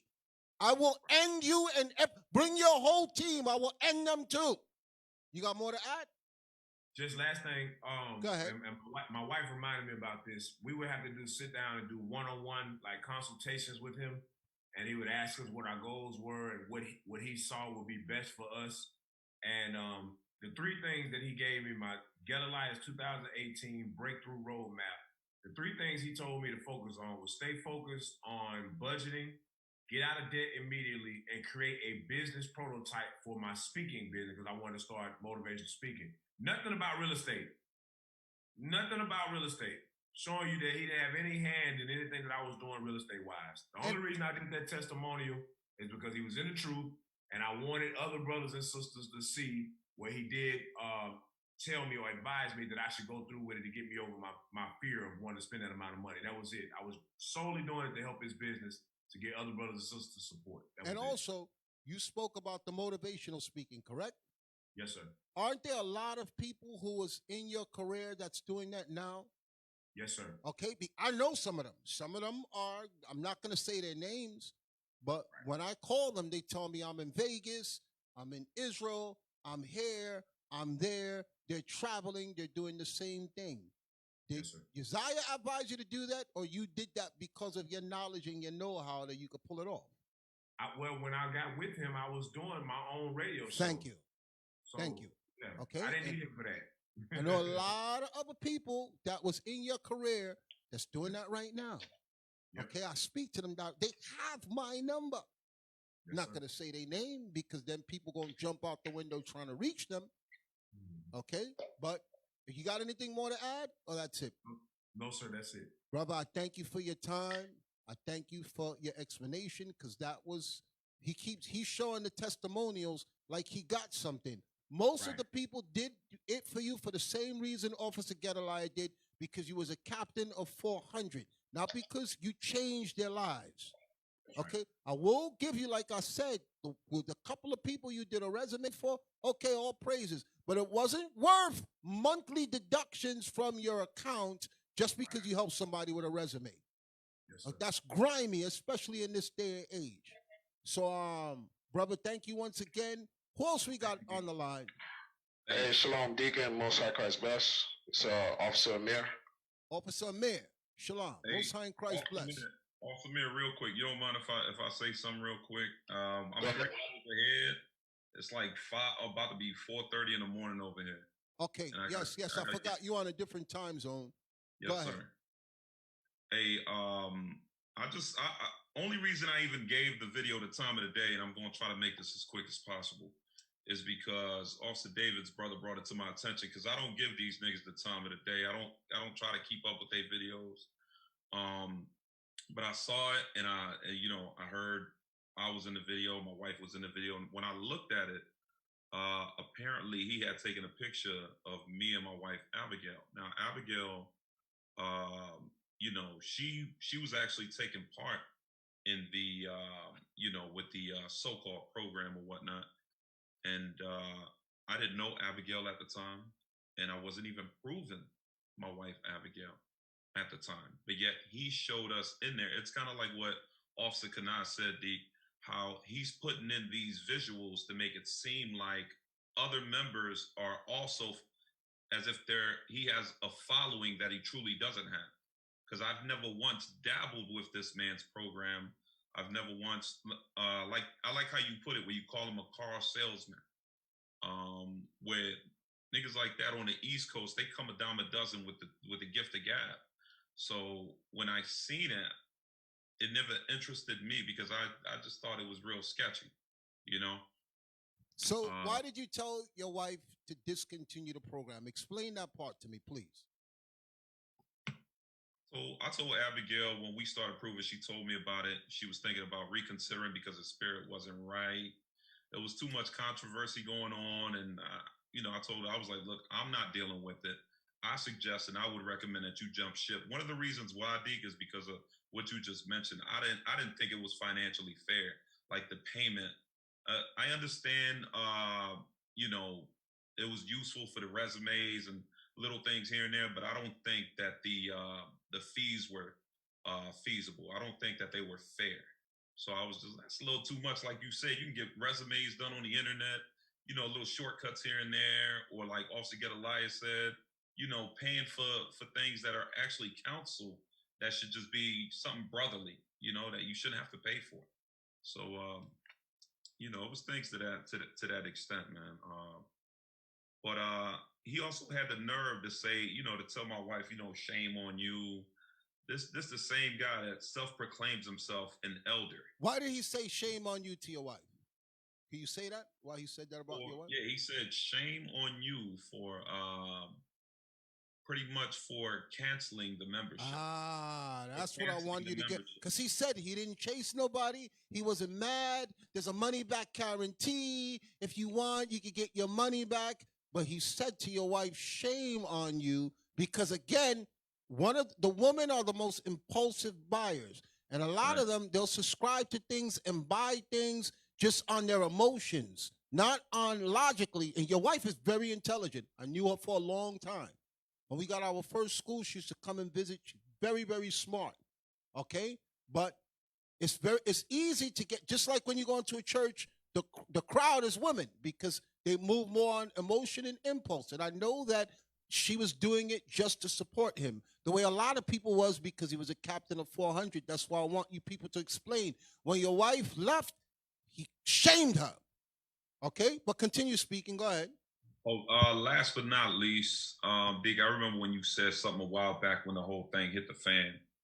You said, if your business is solely reliant on the children of Israel, then it ain't a business. Instead, it's a hustle, aka a scam. Exactly. Okay, which is what I tell, like I said, my family is doing business. I said, Israel shouldn't be your target audience. And if you could only sell because of who I am and because you got the congregation, then this ain't no business. Okay, so I explained to my family member, make your stuff professionals, good labels. There's people copying right now what's being done. And I'm like, yo, just you set the trend. We know where this came from. Okay, but like you just pointed out, this is a scam if you could only survive if you tug on the heartstrings of the congregation. Do we lose? Did we lose him? No, I'm right here, Deep. Go ahead. I'll let you finish without interrupting you. All praises. Happy Sabbath. Shalom. Christ bless. A couple of things I want to cover. Say your name. This is Officer Amir, Austin, Texas. Okay. So you witnessed things in Austin, Texas. Just let us know. All right. So in his video, the thing that caught my attention, and I know he purposely did this to catch my attention, he said that he would take a bullet for myself and David. I only knew this Negro for like less than 2.5 years at the most. He only knew Officer David for maybe about 6 months when he moved into Austin. So as far as applying Sirach 6 and 7, former captain of 400, that's a bit much to say and hasty to credit someone if you say you'll take a bullet for somebody that you barely even knew. And I only knew him off the strength of joining his program. David was was David the one he wanted to fight? Yes, he wanted to fight David right before I got there to assist with the moving of everything. His nickname is Show Muscle, so he felt like he wanted to put up a front in front of the cops, knowing that nothing's, we're not gonna make no stupid decisions like that in front of cops, so of course he's gonna, bark, but he ain't got no bite, you know what I'm saying? So he pulled that hold me back scam. But go ahead. Exactly. So, I'm a bit taken aback saying that, he said he would take a bullet for me, myself, and David. But, that's the type of talk you tell men that when you go to war, when we go out to camp and stuff like that.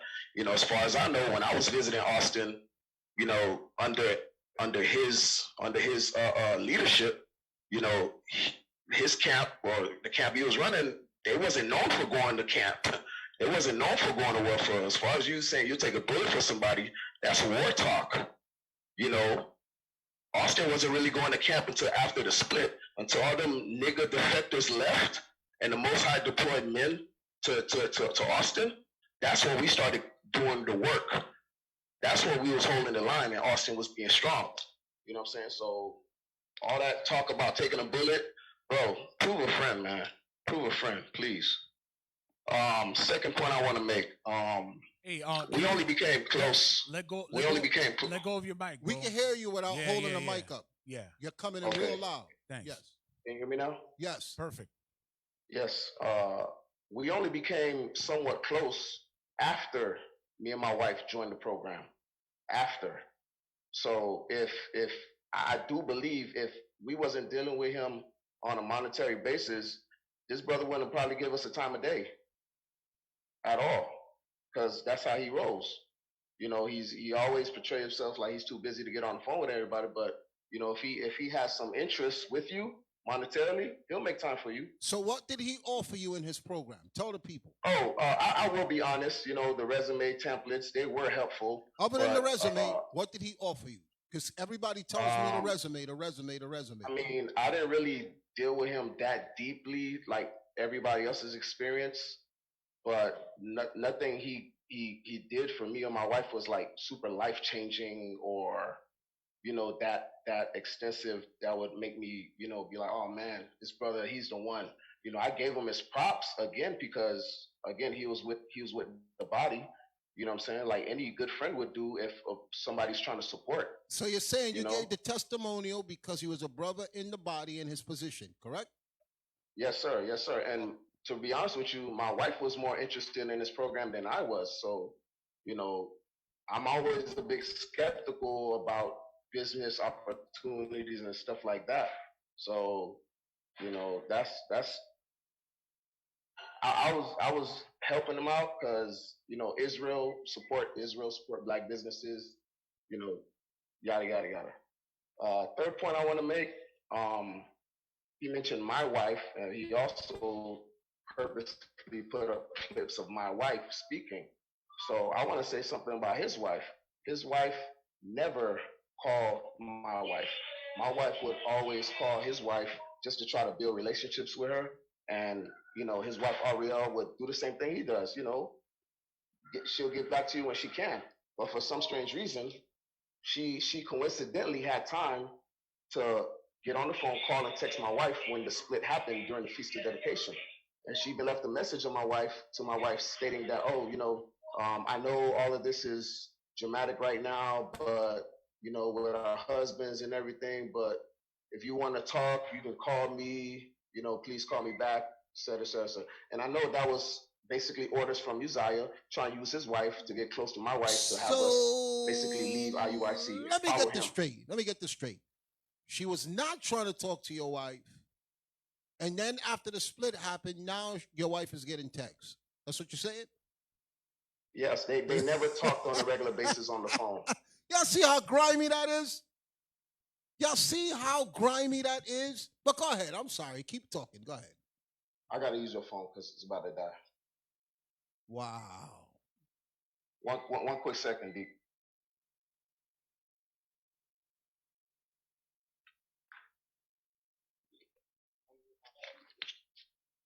Oh, you disconnected. Who we got else on hold here? I'm about to get on right now. Oh, okay. I thought we lost you. I heard you say something disconnected. Got it.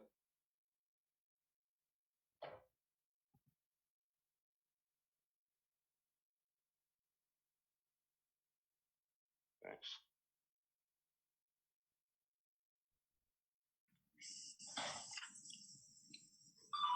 D, can you hear me? Yes. Go ahead. Okay, so another point I want to make is he said I moved to Austin off of the strength of him. Hey, Uzziah, if you listen to this, you're not Christ. I don't follow men like that. You know what I'm saying? I'm loyal to Christ and I'm loyal to my team, IUIC. You don't hold that much weight in my life for me to pack my bags and leave a whole city off the strength of you. Who the hell do you think you are? You obviously have no idea who I am or where I come from or my background.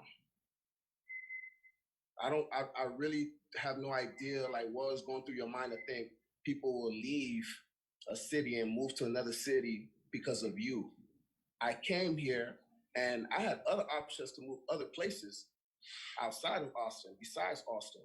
But my brother David was here, the congregation was here, and it so happened that me and you had somewhat of a relationship, so that was an option for me to move. I could have went to Atlanta, I could have went to Carolina, I could have went to other places. There's plenty of people in IUIC that I have longer relationships with that I've never even visited them. But for you to think that I moved to Austin because of you, bro, you really smelling yourself. You too puffed up. You need to calm down. You ain't that dude. You're not that dude. And It's laughable. You're funny, man. I know how it is. It's laughable. He beating his chest. Yes, it is. And you don't realize he rocking with the best. So that's it, brother. You got anything more to say? Another thing too is he put David in the video. David never, and his family and all of that, David had nothing to do with the business aspect of his business. He wasn't even involved. So the reason, I don't even find a reason why you put David in the video, or even myself. But I understand you're emotional and you're petty, you're effeminate. So I understand you take things personal like that. You're the type of dude, if you go down, you'll take everybody with you. And that's what you did in the video. Just like we saw him do to Judah Mac. Okay, yes, he was leading the charge against him. And Judah Mac, ass, is defending him only because he think he gonna get some wins off of us. But go ahead. Exactly. Last but not least, I want to say this, and I don't want to sound carnal, but I got counsel. I'm gonna just leave it at that. I don't know what part of South Central you're from, but I'm from South Florida, Miami. We don't play all that running mouth game on social media. And you better thank God. You better face the East. You better also thank IUIC leadership that we got men that follow counsel. Because if it wasn't for these laws, I would come see you at your house within the hour of that video being posted. So you better thank the Most High that, again, I don't know what part of South Central you're from, but I'm from South Florida. We don't play those games. All right, so keep my name out your mouth. Keep my wife's names out your mouth. Anybody you hear in Austin doing the work that did not follow you, keep our names out your snake ass mouth, bro. Straight up. Thank you for that, brother. All praises. Who we got next? I want to get the next person out. Do we have somebody else?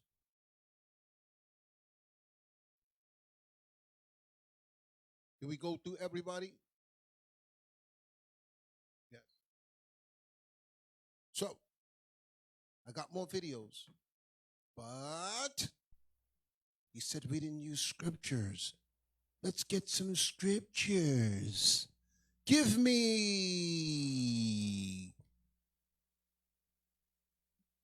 Leviticus chapter 19, verse 11. And I got some emails. He said he wants to see emails of all the people that complained. Hey, how can I forget? The patient saints. I don't know if everybody saw it. Can we play that? Another scam he was running before I go to the script. How can I forget that?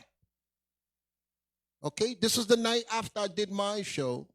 This was a woman he was running a scam on. She called into the Patient Saints show. I want everybody to hear what she had to say because you may have missed it. Okay? Look at Captain Uzziah's eyes like he's in disbelief. Y'all need to hear this with your own ears because he says we're picking on him. I don't know this lady. She emailed me. I got the email. I said I'm going to save it for the class. Let it play, please. Shalom, caller. What's your name, question, or comment? Shalom, brothers and sisters. Hey, shalom, I just have a sis. comment. Shalom. What's your name, sis? Hello. Yes. Go ahead, sis. Come on now, dog. Come on now, sis. Uzziah, Israel. Go ahead, sis. Sis, you have an Android? Hey, stop, leave Android alone, man. Android is I alright. do have an Android. That's right, sis. You're in the spirit, sis. You talk your talk, sis. You let it all out. Go ahead, sis. Okay. Android for life. But anyway, this is for Uzziah, Israel. This message is to Uzziah. Uh-oh. He's so-called supposed to be my cousin. If you are my cousin Uzziah and you're listening to me right now, you need to repent and stop the foolishness.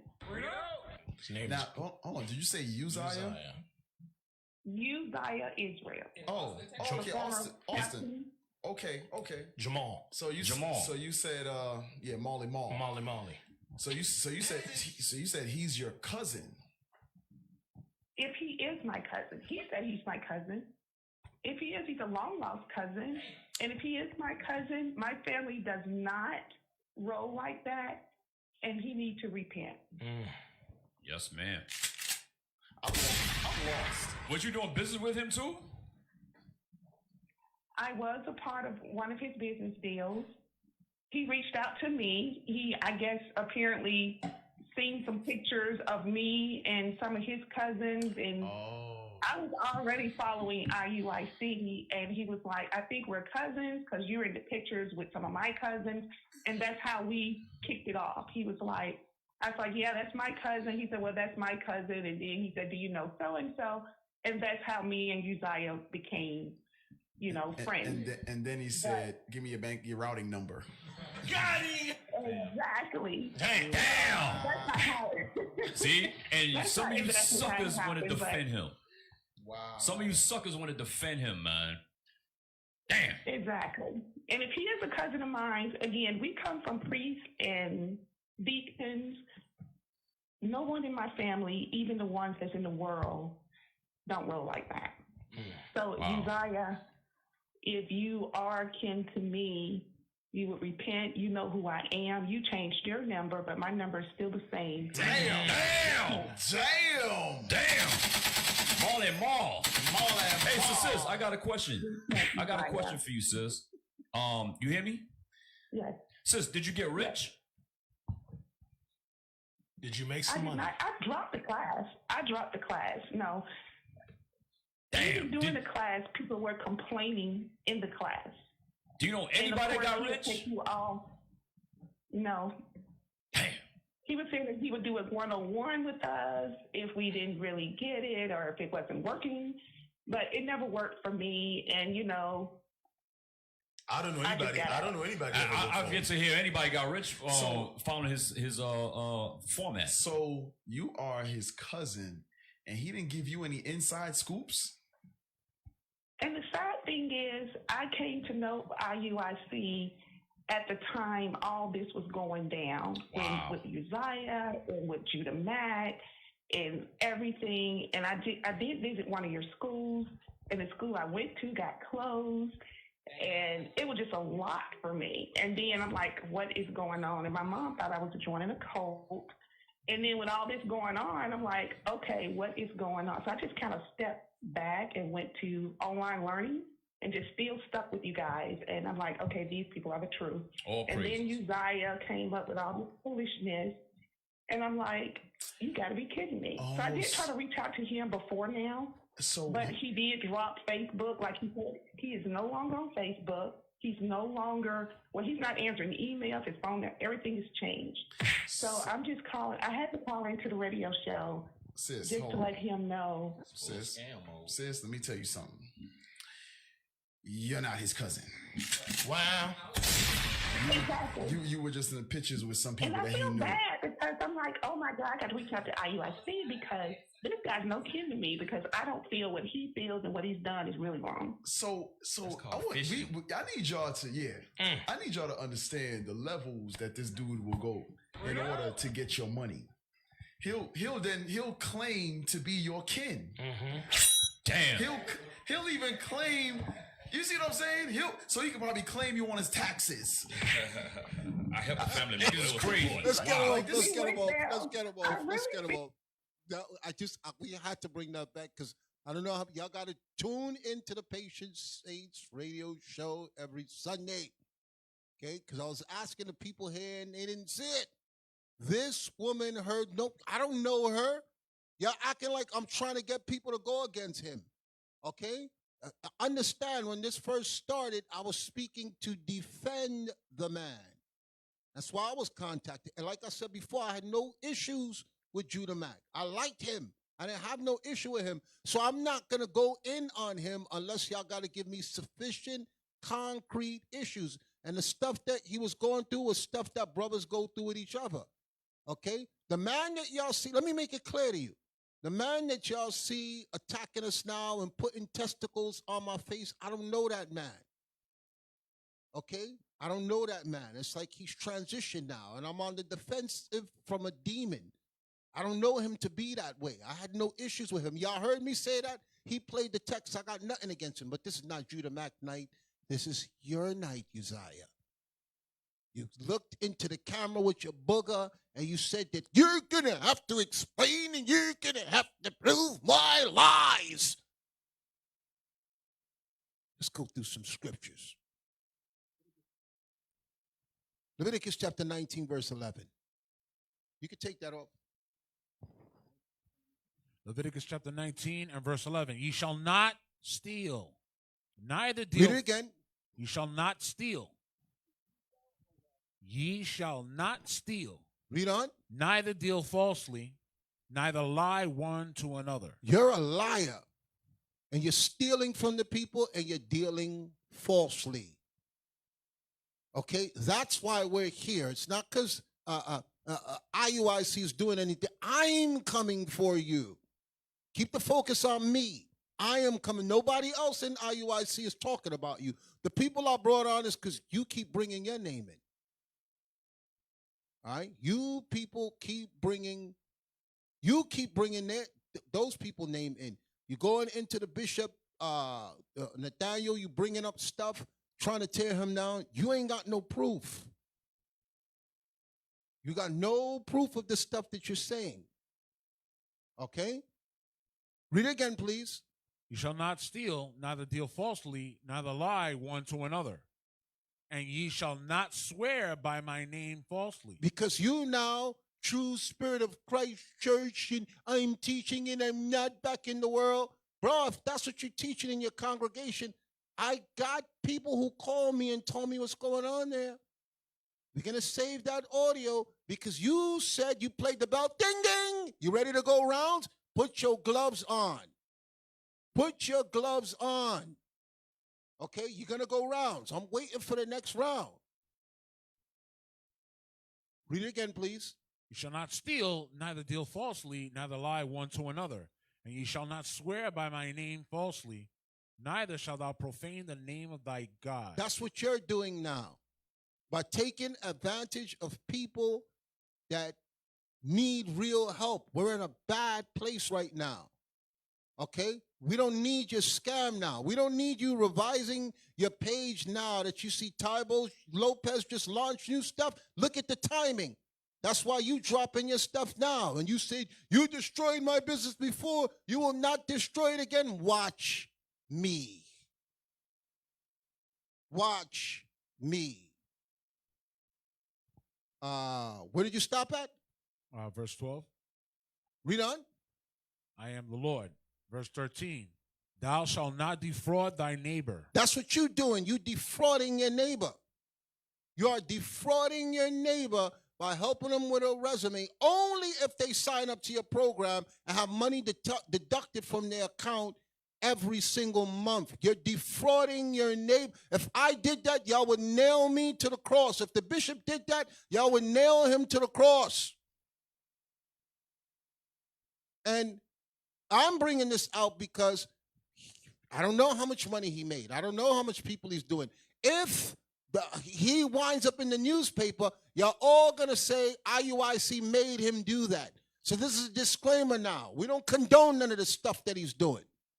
That's what this is now, because he's trying to reach Ty Lopez level. And if he does reach there, and then he gets taken down and they got his face on the news, the first thing you wicked niggas is going to do is do videos about IUIC. And I'm 100 steps ahead of y'all now. It's not like before. Okay? I've taken some scars, physical and spiritual. So now, listen, the automatic weapons is always out. The spiritual automatic weapons is always out. Okay? I'm going to shoot first and ask questions later. Read again. You shall not steal, neither deal falsely, neither lie one to another. You shall not swear by my name falsely, neither shalt thou profane the name of thy God. I am the Lord. Thou shalt not defraud thy neighbor. That's what you did. You defrauding your neighbor with this scam. Look, as I said, this month there's numerous videos about Ty Lopez because it took a while for people to catch on and start exposing him. And the only way it happened was for people to take. But Esau taking a course, y'all saw him going and taking a course and searching out to show him, yo, this guy is not getting you nothing. The only way he survives is to keep marketing, internet marketing. That's new. Ty Lopez is famous. He made $67 million in 1 year. By the time they caught up to him, he did just what Uzziah did. Shut down here. Now that I've been found out, waited out a little bit and pop back up. If I stay quiet, I'm evil and the Most High will judge me. That's why I said I've been waiting for the time. There was a lot of confusion before. And I'm not attacking him just because people is mad at him. I'm attacking him to defend my people, to defend my nation. And I know what's going on. What verse did you stop at? Verse 13. Thou shalt not defraud thy neighbor, neither rob him. Yeah, you rob people, bro. You robbing. Telling somebody I could do your resume, which you could get online for free, any job. Okay, any job. You check it, Google any job, pick anything. Veterinarian, school teacher, lunchroom, custodian, whatever. There's a resume template for it. And then telling them I'll only do the resume if you sign up for my program. And all the motivational stuff, your motivation should come from the Most High, not no man. Jeremiah 17:5. Get that real quick. Wait. Don't block them yet. Don't block them. He put Asaph is a broke degenerate. I am broke. because I work a low-paying job and I love my people. I am broke, truthfully. What's the name? Miss? I am broke. We don't block him yet. Asaph is broke. I never brag to the people I got money. What kind of car I drive? What, say it in there. A van. Oh, that y'all see my van? Okay, people be like, yo, Deacon, we'll buy you a new car. Okay, if Enoch was here, Enoch keep my car running. Enoch is part of the car. Okay, Enoch work on my car, everything. I said, Enoch, as long as you can keep it running, I'm good. The body offer me. If I know certain people, if I go to them, if they know I need it, they will come out their pocket and give it to me. But I'm not that dude. I'm long as long. If it ain't fixed, if it ain't broke, I'm going to keep riding it. So, yes, I am broke, truthfully, miss.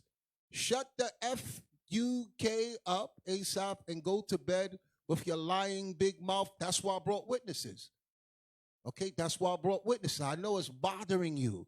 I know it's cutting y'all to the soul. I know y'all hate my guts. And I'm going to sleep good knowing that y'all hate my guts. And y'all mad, and you telling me to go to sleep, and you here at 341. I run you. I control you. You are nothing without me. Y'all waited for me the whole Friday to speak. I run your life. And that's all I need. Y'all waiting up to hear what I got to say. You're a loser. But let's let the scriptures rock. Jeremiah chapter 17, verse 5. Jeremiah chapter 17 and verse 5. Thus saith the Lord, cursed be the man that trusteth in man and maketh flesh his arm. So don't trust no man. Okay? A lot of the stuff that these men are offering, if you ask people here, they could direct you in the path so you could get what you need to get. Okay? They could direct you in a path for stuff that he's charging you and he's trying to string you along. Y'all don't need to do that. Okay? Y'all ask me, I'll play it here. I'll play whatever he told you. Whatever he says to you in the seminars, whatever, I bet you I'll find it on the internet and give it to you. Challenge me. Test me. Tell me what he showed you that I can't find on the internet. Ain't nothing you cannot find on the internet now. We're in a different information age. Okay? Give me Sirach chapter 29, verse 19.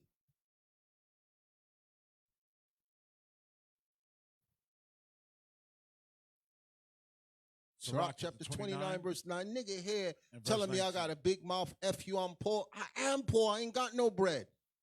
I've been with IUIC 16 going on 17 years. I don't ask nobody for nothing. Ain't nobody in IUIC that can say Deacon Asaph did something to me or took from me.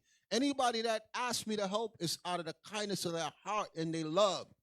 Okay? The first time ever in the whole 16 going on 17 years where I ever needed help is when I got burned up. Okay? And even when it was time to rebuild, y'all, when y'all ready, I'll show y'all pictures of what I bought. Okay? No windows, no doors, nothing. And I had people telling me, yo, the congregation got you. Just let them know. I said, no. The body is first. The needs of the people come first.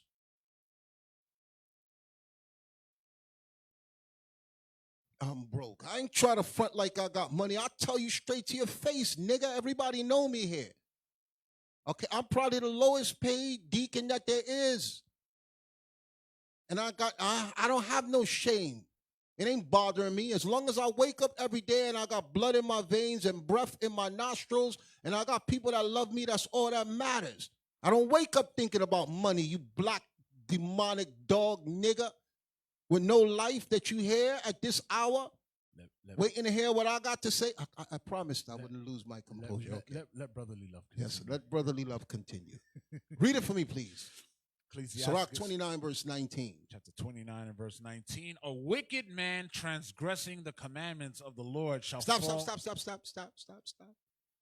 Audibility, instability, says Shalom Deacon, Most High in Christ bless. This is Officer Obadiah ATL. I cried when I saw your car with that flat in New York. Same morning, we going to Florida for Passover 2015. So I'm not lying. Okay? Thank you for that. Okay? I will never try to brag to you that we're living any lavish lifestyles. We taking we suffering hardship to let the body thrive. And I'm going to give you scriptures on that. But read it for me, please. Read it for me, please. Ecclesiastes chapter 29 and verse 19. A wicked man transgressing the commandments of the Lord shall fall into suretyship. Suretyship, meaning you're going to wind up owing people. You're going to get sued. Read it again. A wicked man transgressing the commandments of the Lord meaning you don't care about God's laws. Read on. Shall fall into suretyship. Meaning you're going to wind up owing people. Okay, that's what's going to happen. Read on. And he that undertaketh and followeth other men's business. And that's what you did with Machiel. You saw what he was doing and you copied him. You plagiarized his work and you present it as your own. Because you don't have the skills. You got the gift of gab, but you don't have the skills to make your own person. You're a carbon copy of Ty Lopez and Machiel. And you think that we don't know. You think people ain't paying attention to you.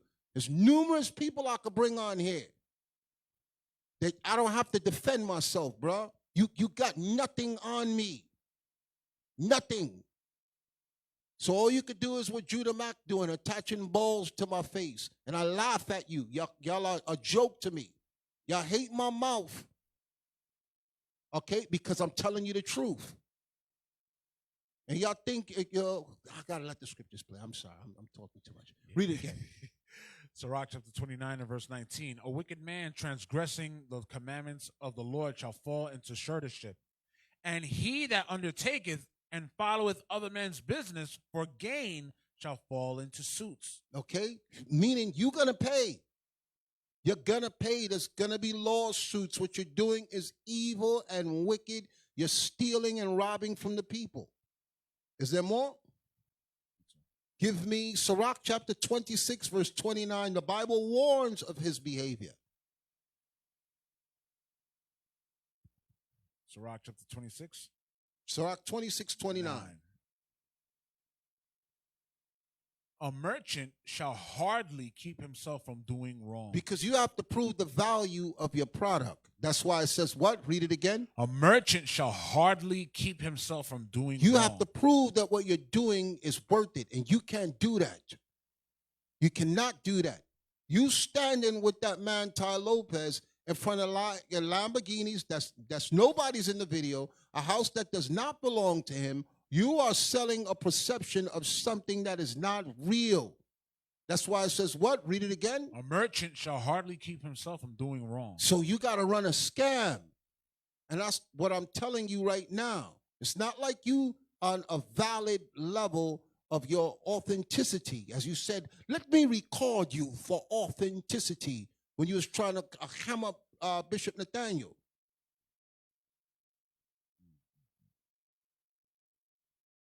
Read on. And an huckster shall not be freed from sin. And a what? A huckster. Should we look up what a huckster is? Absolutely.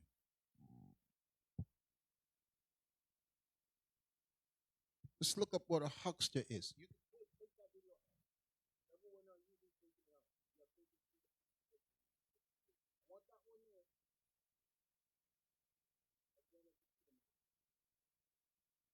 Look up what a huckster is, please. Those emails, hold them. He says he's going to go a couple of rounds. I'm not exhausting everything that I have. He said he wants proof, so we're going to hold them. Huckster, a person who sells small items. And that's what your course is. It's small. It's small. The Bible speaks about you. Read on. Either door to door or from a stall or small store. Let's see some more. Trader, dealer, seller, purveyor, vendor, barrow boy, salesman, peddler, hawker, higgler. What? Hawker. Hawker, that's what you are. You're a hawker. You hawking your people to take advantage of them. Read the scripture again. A merchant shall hardly keep himself from doing wrong, and an huckster shall not be freed from sin. Meaning the Most High gonna get you. You think that you can repackage yourself and then go and attack our people? Israel is at its worst point right now. People are dying. People are sick. People are losing their jobs. People are losing their house. Okay? And you moving like a huckster, taking advantage of the people. Give me Sirach chapter 27, verse 1. Sirach chapter 27, verse 1. Many have sinned for a small matter. And that's you. This this is a big deal for you. You don't even care about your reputation. Read it again.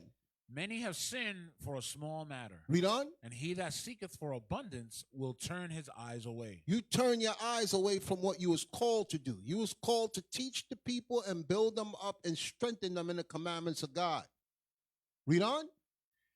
As a nail sticketh fast between the joinings of the stones, so doth sin stick close between buying So and you got to selling. look closely at what this guy's doing and see if this is good business practice.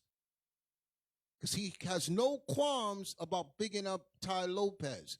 Meanwhile, all of Esau, there's no good to hear from Esau concerning him. Okay? Read on. Hey, look. You got brothers here, because when y'all come to New York and you visit, I let y'all sit with me.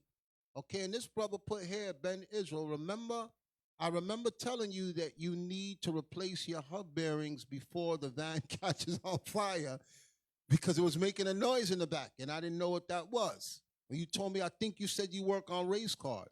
If you need help working on your van, please don't hesitate to ask. We can set up time to work on it. All praises, brother. I remember that clearly. That was about 2 years ago. Okay? And I appreciate that. You see the difference between me and you? If you attack me, I have so much people that's going to come with eyewitnesses that know and see that been in my presence. You're not just going to tell a lie and it's going to fly. Okay, I got people that visited from other states. And when they came, they asked, can I meet with you? Can I sit with you? Can I whatever? And I walk them away. It's a lot of times it's too much noise in the school, so I'll be like, yo, let's go outside. Let's get some fresh air. And they sit with me. They watch me on screen. And they're not walking to no Benz or no Mercedes or no big truck or whatever. Most of the people are surprised when they see how humble I'm living. They're surprised when they see I don't have no big job. I don't have no big fancy car. And I'm not embarrassed. I'm not ashamed. I'm not in this to get paid. That's why I could dig into your behind and light you up. You want to test me? You want to try me? You want to challenge me? You want to ring bells? Oh, it's on. Finish reading what you was reading. Sirach chapter 27 and verse 1. Many have sinned for a small matter, and he that seeketh for abundance will turn his eyes away. And that's you. You turn your eyes away from what God says. Read on. As a nail sticketh fast between the joinings of the stones, so doth sin stick close between buying and selling. I guarantee you we could get at least 20 people up here that have came and visited and seen my car, seen my house, see where I live. Because they're all typing on the screen now. And I'm not ashamed. Even the bishop used to laugh. He's like, yo, throw that junk away, get something new. One time I told him it broke down and he screamed on me. Verse 3. Unless a man hold himself diligently in the fear of the Lord. Which you're not afraid. You're not afraid to scam yourself. You're not afraid to align yourself with Ty Lopez. Read it again. Unless a man hold himself diligently in the fear of the Lord. You're not holding yourself diligently in the fear of the Lord. You think you can make diss videos and have sound effects and put lying statements? Yo, give back the $5,400. Let's start there. You saying you want to make peace? You want to meet me? It ain't going to be no fight. We could come to some resolve. I just want two things. Bring back the money you stole and play the rest of the video from the first. So I didn't get a chance to deal with the first video. And you think you got wins on that because you paid to have extra views there from YouTube. Okay? I want a fair fight. You recorded me more than you recorded anybody else. I spoke to you the most. Bring out the conversation and let me address it. That's a fair fight.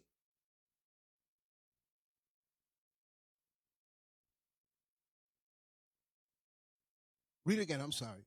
Verse 3. Unless a man hold himself... I'm sorry, Isaac. We don't call him Chakma. We don't call him Gedaliah or Chakma. He is the Chinese boy. Okay, you put Deacon. Do you remember that Chakma guy who left IUIC? I heard him on Clubhouse talking trash about He follows us everywhere we are. He should go to Chinatown or go to China. None of y'all refer to him as Chakma or Geralai. He's a Chinese boy. Or send him to HODC with Matatoa. Send him there. Bring his picture so everybody can see what I'm talking about. The one with him and Matatoa. Finish reading. Unless a man hold himself diligently in the fear of the Lord, his house shall soon be overthrown. And that's what's going to happen if you're not afraid. This ain't me trying to tear you down. You're an articulate man and you're intelligent. Okay? You don't have to hustle the people. Read on. As when one sifteth with a sieve, and the refuse remains. The refuse is the leftovers.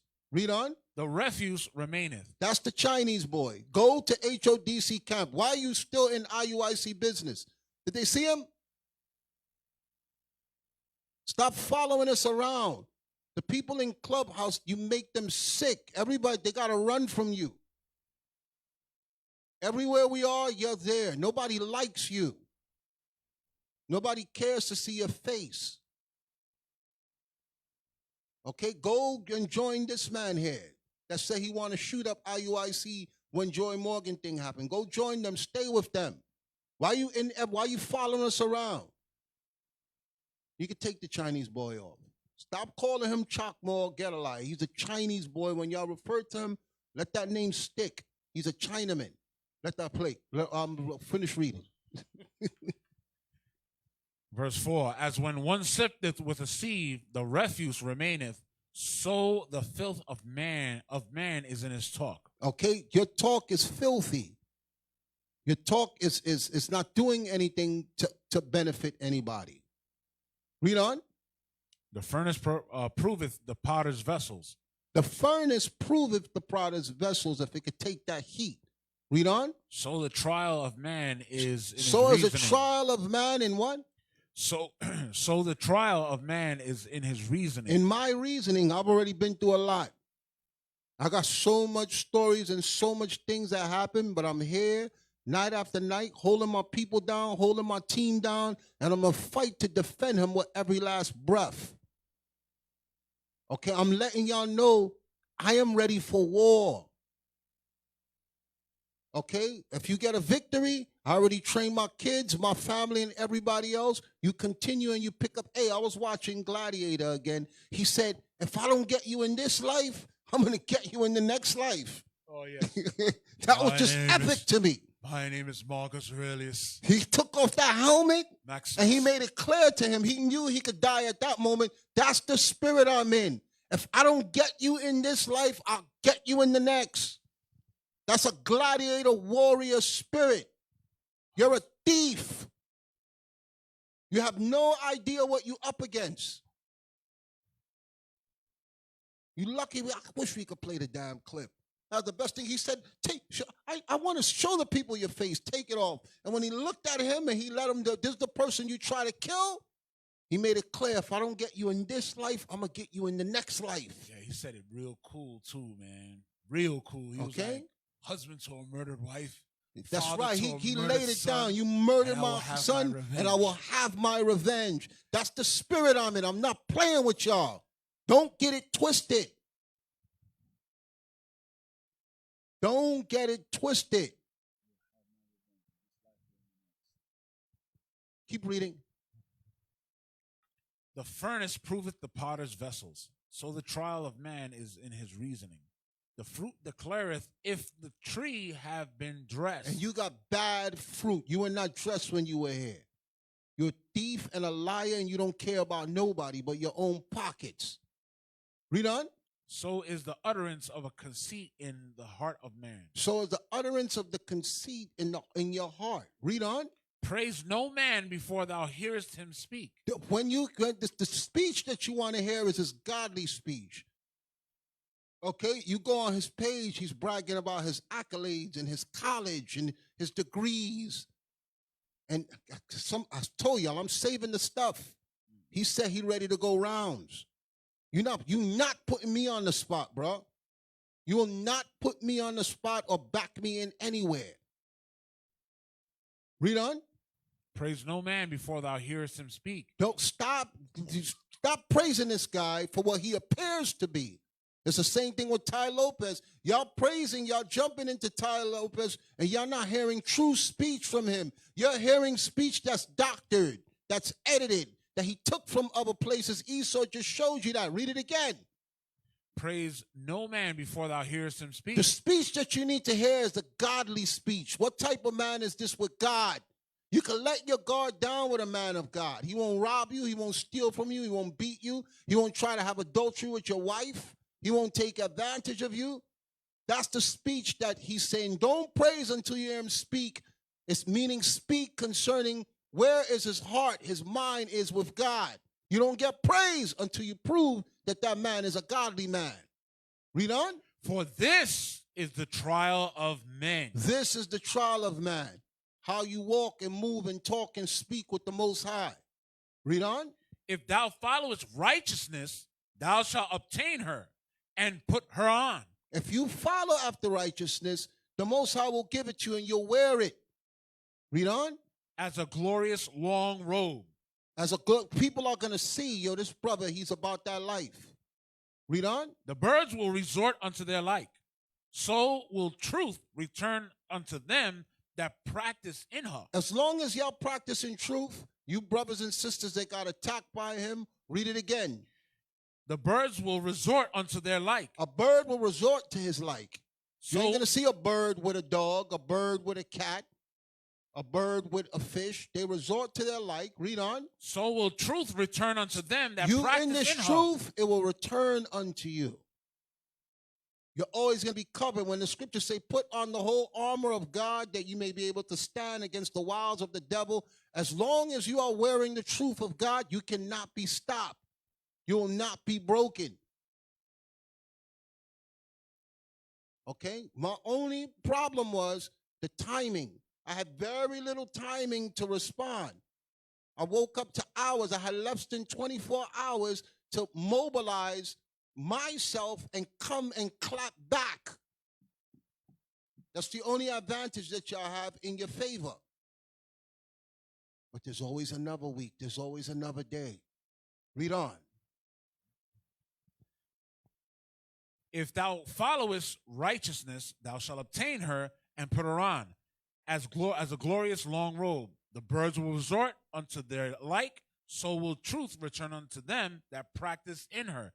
As the lion lieth in wait for the prey, so sin for them that work iniquity. Okay? At the same way a lion is crawling up to come and get his prey, sin is just like that also. The lion crawls slow, he stoops down, and then when he attacks, he gets his victim. It's the same thing with you sinners. Read on. The discourse of a godly man is always with wisdom, but a fool changeth as the moon. You don't know what he's going to do. Look, y'all saw him flip-flop. The nigga was trying to bury Judah Mack. Okay, then when he saw he has someone in a place, he can move people against the bishop, now he's like, nah, I'm going to bury the bishop now. Always record everything. Always record everything. What do we mean by that? Anytime we have a meeting, we let the person know they're being recorded. I don't sneak record nobody. You'll never ever see me place a recording of somebody and they didn't know it. When we say always record everything, is because niggas lie. We in counseling, people will be like, I didn't say that. And it's your word against theirs. It's the same thing in a courtroom where they have the stenographer typing, recording things because they know people change their testimony and they make things up. So when he edited Deacon Malachi saying always record everything, Deacon Yawasab gave that order because when it comes up to us and we're not there and we have to hear testimony, we have it. So that's what it means, always record everything. What verse you stopped at? 10. Yeah, 20. Yeah, in chapter 27? Yes, sir. Okay, we went too far down. Give me Exodus chapter 23, verse 7.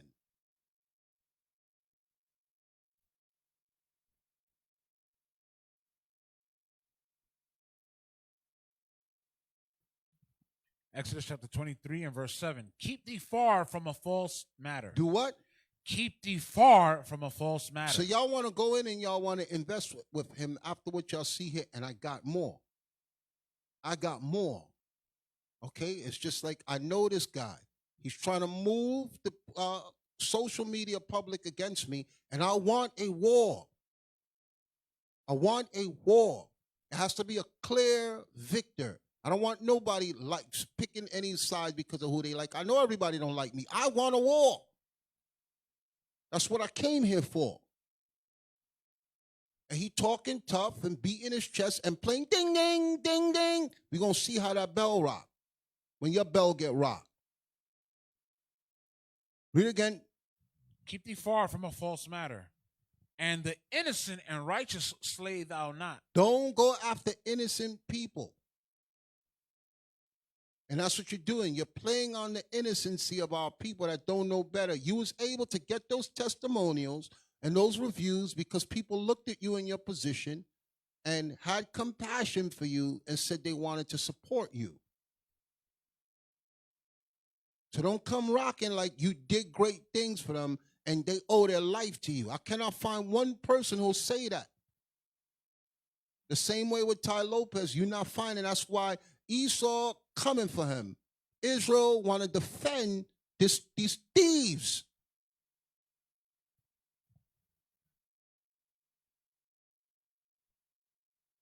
Read on. Keep thee far from a false matter, and the innocent and righteous slay thou not, for I will not justify the wicked. Most High ain't justifying the wicked. That's why I'm not scared of y'all. I already see the wickedness, and I'm not worried about y'all coming after me and being successful. The Bible says what the Most High says? Keep thee far from a false matter, and the innocent and righteous slay thou not, for I will not justify the wicked. You think in your head that you're going to be justified in the evil you're doing. The Most High said, I will not justify the wicked. Is there any more? And thou shalt take no gift, for the gift blindeth the wise. A bribe. Y'all can't bribe me. And perverted the words of the righteous. Y'all can't offer. I turn down many things. The people who are allowed to give me things are the people who they've worked their way into my heart and they love me and they made it clear. Y'all don't want nothing from you. I'm just happy for the position that I'm in to hear you speak and to teach. Everybody around me know that. Give me Amos chapter 8, verse 4.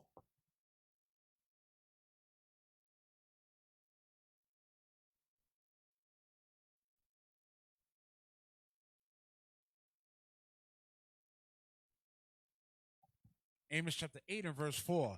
Hear this, O ye that swallow up the needy. And that's what you doing with your crazy programs. Giving somebody a resume and then telling them you only get it if you join my program and I deduct money from your bank account every month. Read it again. Hear this, O ye that swallow up the needy. Let's see if God is okay with that. Read on. Even to make the poor of the land to fail. Okay, that's what you want to do. Take advantage of the poor of the land. The Most High put the scripture for you and your scam. Read on. Saying, when will the new moon be gone, that we may sell corn? Because it's the high holy days, and all your mind is on is money. You don't care about God's new moon or any of his high holy days. You say what? Read it again. When will the new moon be gone? I can't make no money on this new moon. These people want to celebrate and do what God says. Read on. That we may sell corn. Well, I want to get paid. You don't care about none of God's laws or his high holy days. Read on. And the Sabbath, that we may set forth wheat. You don't like the Sabbath. All you want to do is set forth wheat, set forth your scam. You can't sleep until somebody gets scammed. Read on. Making the ephah small and the shekel great. The ephah small and the shekel great is when you give out things by weight, you can rig the scale so that the person pay for $5 worth, but they only got $3. Because you're looking at the scale and you think, hey, I'll give you a perfect example of what he's saying. Moab like to do this. Chinese like to do this. You ever go to their buffet? I don't eat from Moab no more, but I remember when you would go, they'll put the food by the pound. And you load it up. Or you just you put a little bit of food on there. It comes to $9. You got one leg on there, a little bit of. You was real careful. It's like, I only got $5. I don't want to go over this $5. Read it again. Y'all know what I'm talking about. Especially if you was in Lower Manhattan. They rigged that scale. They be like $7.99 a pound. You're like, well, I don't got $7.99. I got $5. I'm gonna put one wing, a little bit of rice, and some gravy. It go to $9. Read it again. Read it again. Saying, when will the new moon be gone that we may sell corn, and the Sabbath that we may set forth wheat, making the ephah small and the shekel great? You rigged the scale. Read on. And falsifying the balances. The balances is the scale. You falsify it so that the people get gypped. The Bible has that documented by deceit. Our people have a history of that. Don't think it's in the Bible for no reason. You falsify things. You manipulate documents because you're thinking these people are weak. Read verse 4 again. Hear this, O ye that swallow up the needy. He's talking to you, Uzziah. You swallowing up the needy. Read on. Even to make the poor of the land to fail. Because you don't care about the poor of the land. Read on. Saying, when will the new moon be gone, that we may sell corn, and the Sabbath that we may set forth wheat? You don't care about God's high holy days. You want to do what? Read on. Making the ephah small and the shekel great. You rigging things so that it works out in your advantage. And falsifying the balances by deceit. You falsifying documents and making things up because of your position. Okay? That's why when you left, you said, I need contacts to all the schools. I want to tell them how evil these men are so they could jump ship with me, because all you was worried about was your paper in your pockets. And you starting a new church now for your paper in your pockets. And as soon as your class go up, I'm going to be watching your class. You said you're still in the truth. You said you're still teaching. I heard otherwise. And I got proof. Read on. Verse 6, that we may buy the poor for silver and the needy for a pair of shoes. That's your spirit. They're merchandise to you. Read on. Yea, and sell the refuse of the wheat. The leftovers. You're not even giving them the refuse is after. It's like when you cut the shaft a tomato and you get to that part that you can't eat, that black part. Okay, the lowest part of the growth of where the tomato was picked or any other fruit. You rather sell that and not the good part. Read it again. That we may buy the poor for silver and the needy for a pair of shoes. Yea, and sell the refuse of the wheat. Sell the leftovers. Read on. The Lord had sworn by the excellency of Jacob, surely I will never forget any of their works. So, as I told you before, you may have forgot, but God don't forget. What you're doing is wrong. That man, Ty Lopez, is a scammer and a thief. There's new videos out this month against him this week. Esau is flaming him. And you subscribe to his program and you come there with your wife in the videos praising him. You're misleading the people. And then you want me to prove just because you gave them a free book or you helped with a resume that that's worth you deducting money from people's bank accounts every month. So I'll be happy with my menial job and my poor pay and my raggedy house or whatever I have. And you could call me my names. At least I didn't rob the people. What verse you stopped at? Verse 6. Read on. Verse 7. The Lord has sworn by the excellency of Jacob, surely I will never forget any of their works. Because I don't care who's mad or leave them alone. God says what? The Lord has sworn by the excellency of God Jacob. is swearing on his nation. Read on. Surely I will never forget any of their works. He ain't going to forget this. He ain't going to forget this. You align yourself with the biggest scammer on YouTube. Ty Lopez has a history as being the biggest internet scammer in the history of scamming on the internet. And you align yourself with him. You're in videos with him. You're lying for him and co-signing on him and trying to bring it back to people who you're supposed to be helping with the word of God. Read on. Verse 8. Shall not the land tremble for this? You should be, people are supposed to be afraid to do this. He's doing it with no fear. What's up, fellas? I'm back. Do you want to be rich this week? Could play that video of him. Y'all think I'm lying? This is his newest video. He just put this one up. Play it.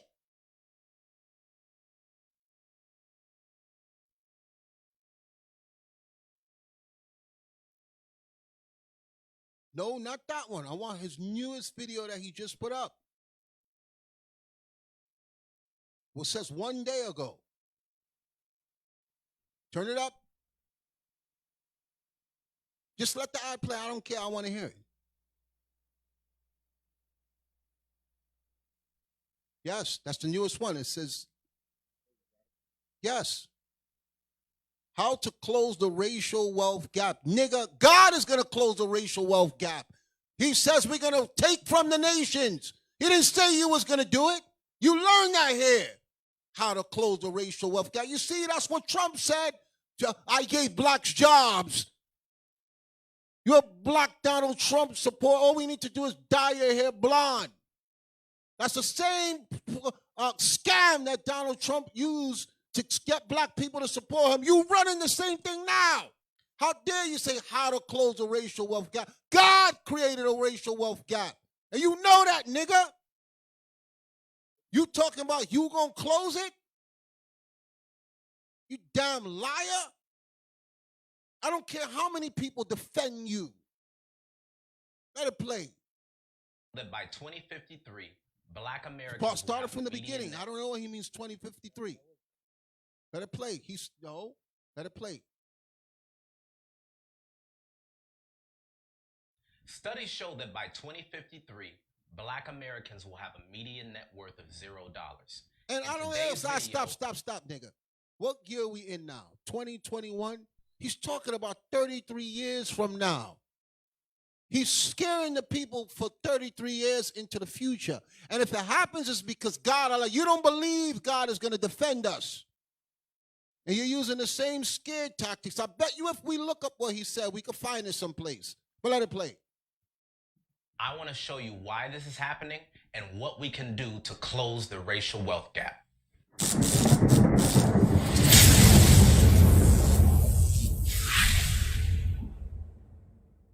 What's going on, guys? It's Uzziah, your success strategist, and I'm on a mission to make black men as successful as possible. Pause that. So please. Just that introduction is fake bull. Don't no black person talk like that, nigga. Don't no black people talk like that. You just mad fake, man. That's rehearsed. Let it play.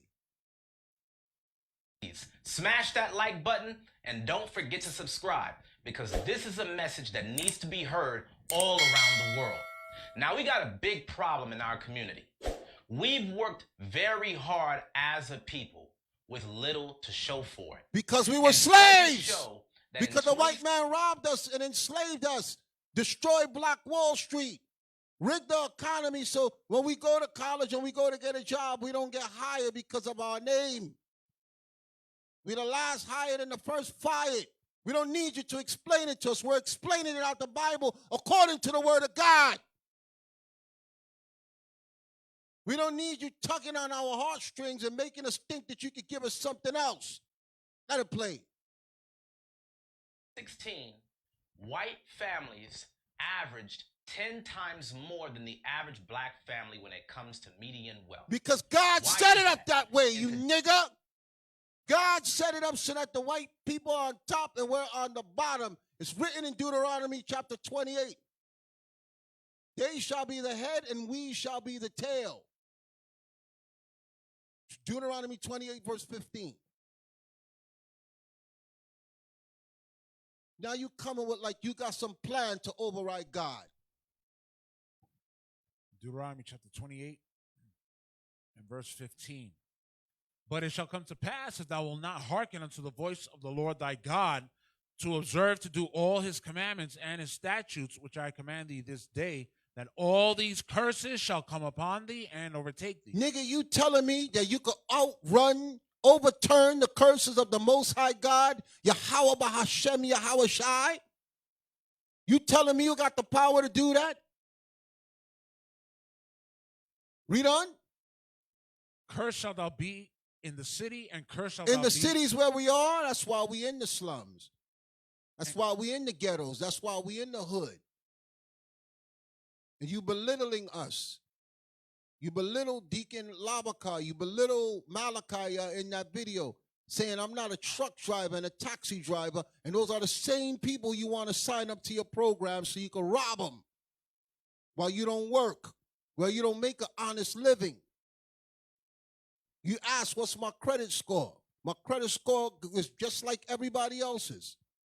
Being kept down because of lies and a manipulated system to make it so that you get penalized for everything. When I got burned up in a fire and almost died, I lost all my money. When I couldn't pay my bills, I lost all my money. And these men here know my credit score. I show it to them all the time. I didn't ask you to co-sign on something for me before. And all praises the Most High, let it go through. Nigga, I'm not ashamed of my credit score. White people worry about that. You asking in the video about my credit score. Most High make a way. I don't have to run a scam. Read the scripture. Cursed shalt thou be in the city, and cursed shalt thou be in the field. Cursed shall be thy basket and thy store. That's our business, our financing. The Lord cursed it. This nigga is telling you he could overturn the curses of God, and y'all buying it. Let it play. Today's video, I want to outline the top 3 reasons as to why we have such a racial wealth the gap. Bible's wrong. And what steps we can take so that way we as a people can get to the next level. Yes, tell us. You can't have financial freedom without financial literacy. So you telling us, this is what I mean, thing- this is what I mean, this is what I mean. Nigga trying to think just because he learned something from the white man.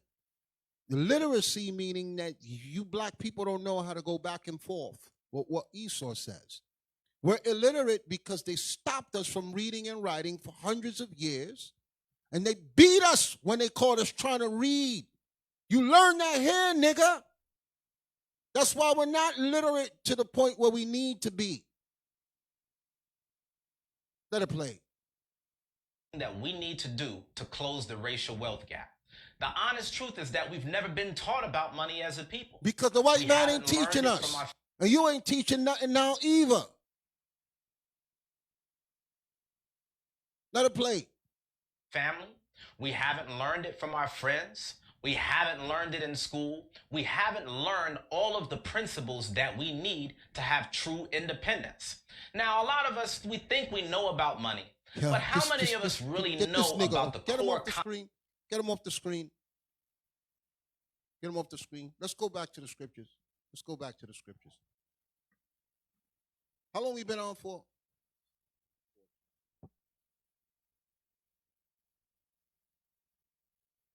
Look, I want to play one more video. Go to Telegram. I got so many of them there. I'm sorry. I didn't realize I needed these men to speak because he put a lot of them in the video. And like he got to do that. He said I made him do it. So I'm expecting him to respond to me. But you put these named people in there, so I had to let them speak. Slide. The one with the Edomite that I told you I wanted to see. Keep going up, keep going up, keep going up. Keep going up. That one. Play that one right there. What's the name of that one? It's called Getting Your Money Back from Scammers. I did a lot of research on this, and I've been following this guy's blueprint. So I want y'all to know something. Play this. This one's short. Something y'all need to know if any of y'all got scammed.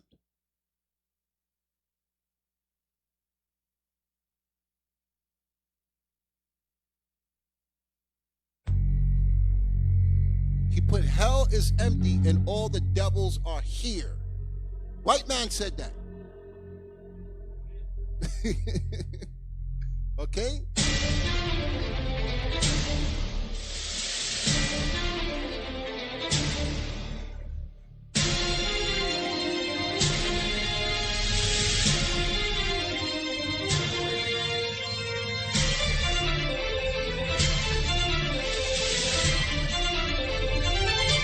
Hi, welcome to Chris Malta's eBiz Scam Buster Tips. This is tip number 1, getting your money back from scammers. Now, at one time or another, everybody who's tried to start their own business has fallen for some kind of a scam or bought a big heaping pile of useless information for an outrageous price. There are thousands of schemes, scams, TV infomercials, seminars, and more that promise easy riches and deliver nothing but huge credit card bills. Not a single one of them actually works, but the dirtbags who sell these things don't care. All they're interested in is your credit card number, and once they have it, you'll find out that the crap they sold you doesn't work, and it actually costs you 10 or 20 times what they said it would. When you try to get your money back, they run you around in circles forever. They do this because they're simply hoping to wear you out until you finally just give up and take the financial beating they're handing out with both fists. Now, a lot of people contact these dirtbags and threaten them with the police, the Attorney General, the FBI, and so forth, but the scammers don't care. They know that none of these agencies is going to be able to do anything about it. And even if eventually they do get caught up in some kind of investigation, they just fold their tent, close the company, and open up 10 minutes later under a new company name that they already had waiting to go. That's exactly what Uzziah is doing. He closed up shop, opened under another name, and that's why we're here. That's why I said I've been waiting for you. Because I know your MO, motive of operation. You close up shop, they expose me, you fold up your tent like he says. Back it up. Is this not what he did? Let it play. Actually, they do get caught up in some kind of investigation. They just fold their tent, close the company, and open up 10 minutes later under a new company name that they already had waiting to go. They're expecting this stuff. They're ready for it. So how do you get your money back? Ty Lopez knows this is lucrative. There's a sucker born every minute. Okay? And that's why you'll hear them say, money back guarantee. How many of you returned your ab roller? You was like, I'm not sending it back. You out the $30. How many return your shake weight? It has money back. They all say money back guarantee. How many return your weight loss pills? How many of you return your penis enlarger? How many, please? How many people return that stuff that promise you muscles in 30 days? Pump it up. Okay, how many of you return your work at home package? They know how the consumer is. You'll just take the loss. So it's nothing for him when he caught to just be like, look, a couple of people complain and it's getting popular. It's written in Ty Lopez manual. Give that person, if they're being persistent, give them their money back. Not to bring the attention to you. So don't listen to when he says in the video, I gave the women their money back.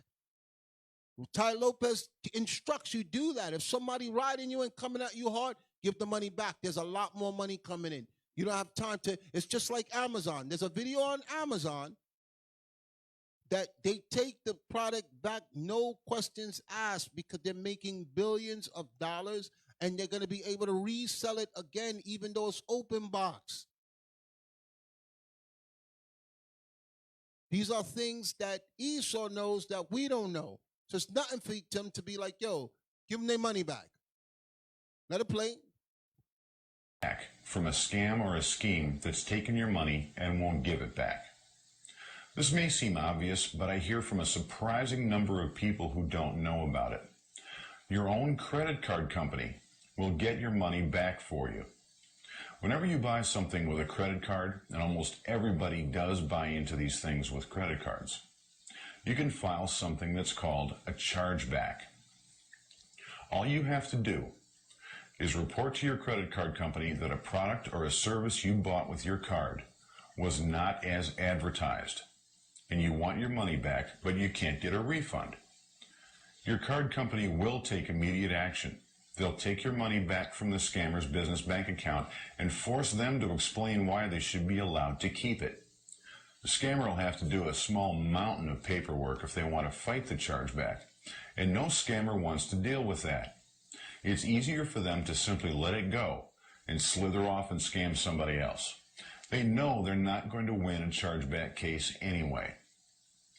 Now, to file a chargeback with your card company, simply look on the back of your most recent credit card statement. Almost all card companies have a section there that tells you how to do this. If they don't, just call them and ask. Now, I've personally helped people get tens of thousands of dollars back this way. The best thing about it is that depending on your card company's rules, you have as long as 12 to 18 months after your purchase to file a chargeback and get your money back. Now look, don't go hog wild and run around filing chargebacks for everything you ever bought that you want to return. This is something that you only use when you've already really tried in good faith to get a refund, and you've got nothing but a runaround. I guarantee that a chargeback is the last thing a scammer wants anybody to know about. So pass a link to this video around to everybody you know. Let's make a real dent in these dirtbags' wallets for a change. If these people get hit with enough chargebacks, the credit card companies will no longer work with them, and a lot less people will get hurt online. Check out chrismalta.com for more free information on beating online eBiz scammers. Okay, let's stop that. Y'all heard it from Esau mouth. I know y'all don't like me. I'm black and I'm loud. The white man told you. And I got more videos of how to deal with this. We're going to hold it.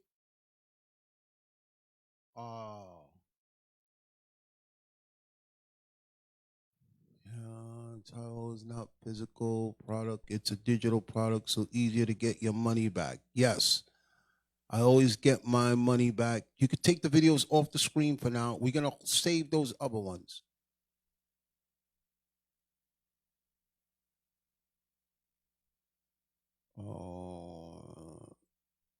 Then he said he was going to start a camp to teach the people. Yes, he did start a camp already. I have the page. We're going to hold that for right now. He played a bell. Ding, ding. Okay. Yeah, all right. So look, I'm going to let y'all go.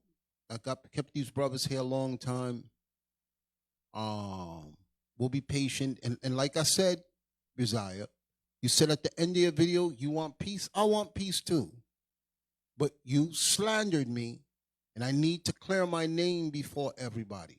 You spoke a lot of evil about me, and I need to clear my name. So all I'm telling you is you put up an edit video.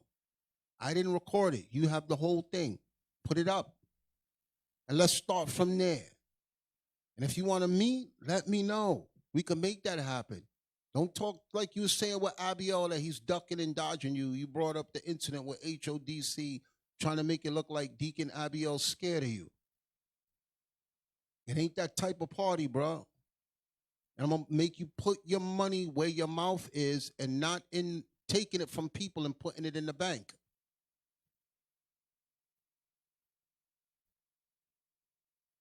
All right, so you said that you want to fix things. It will be good if we come before all Israel, and I'm about that.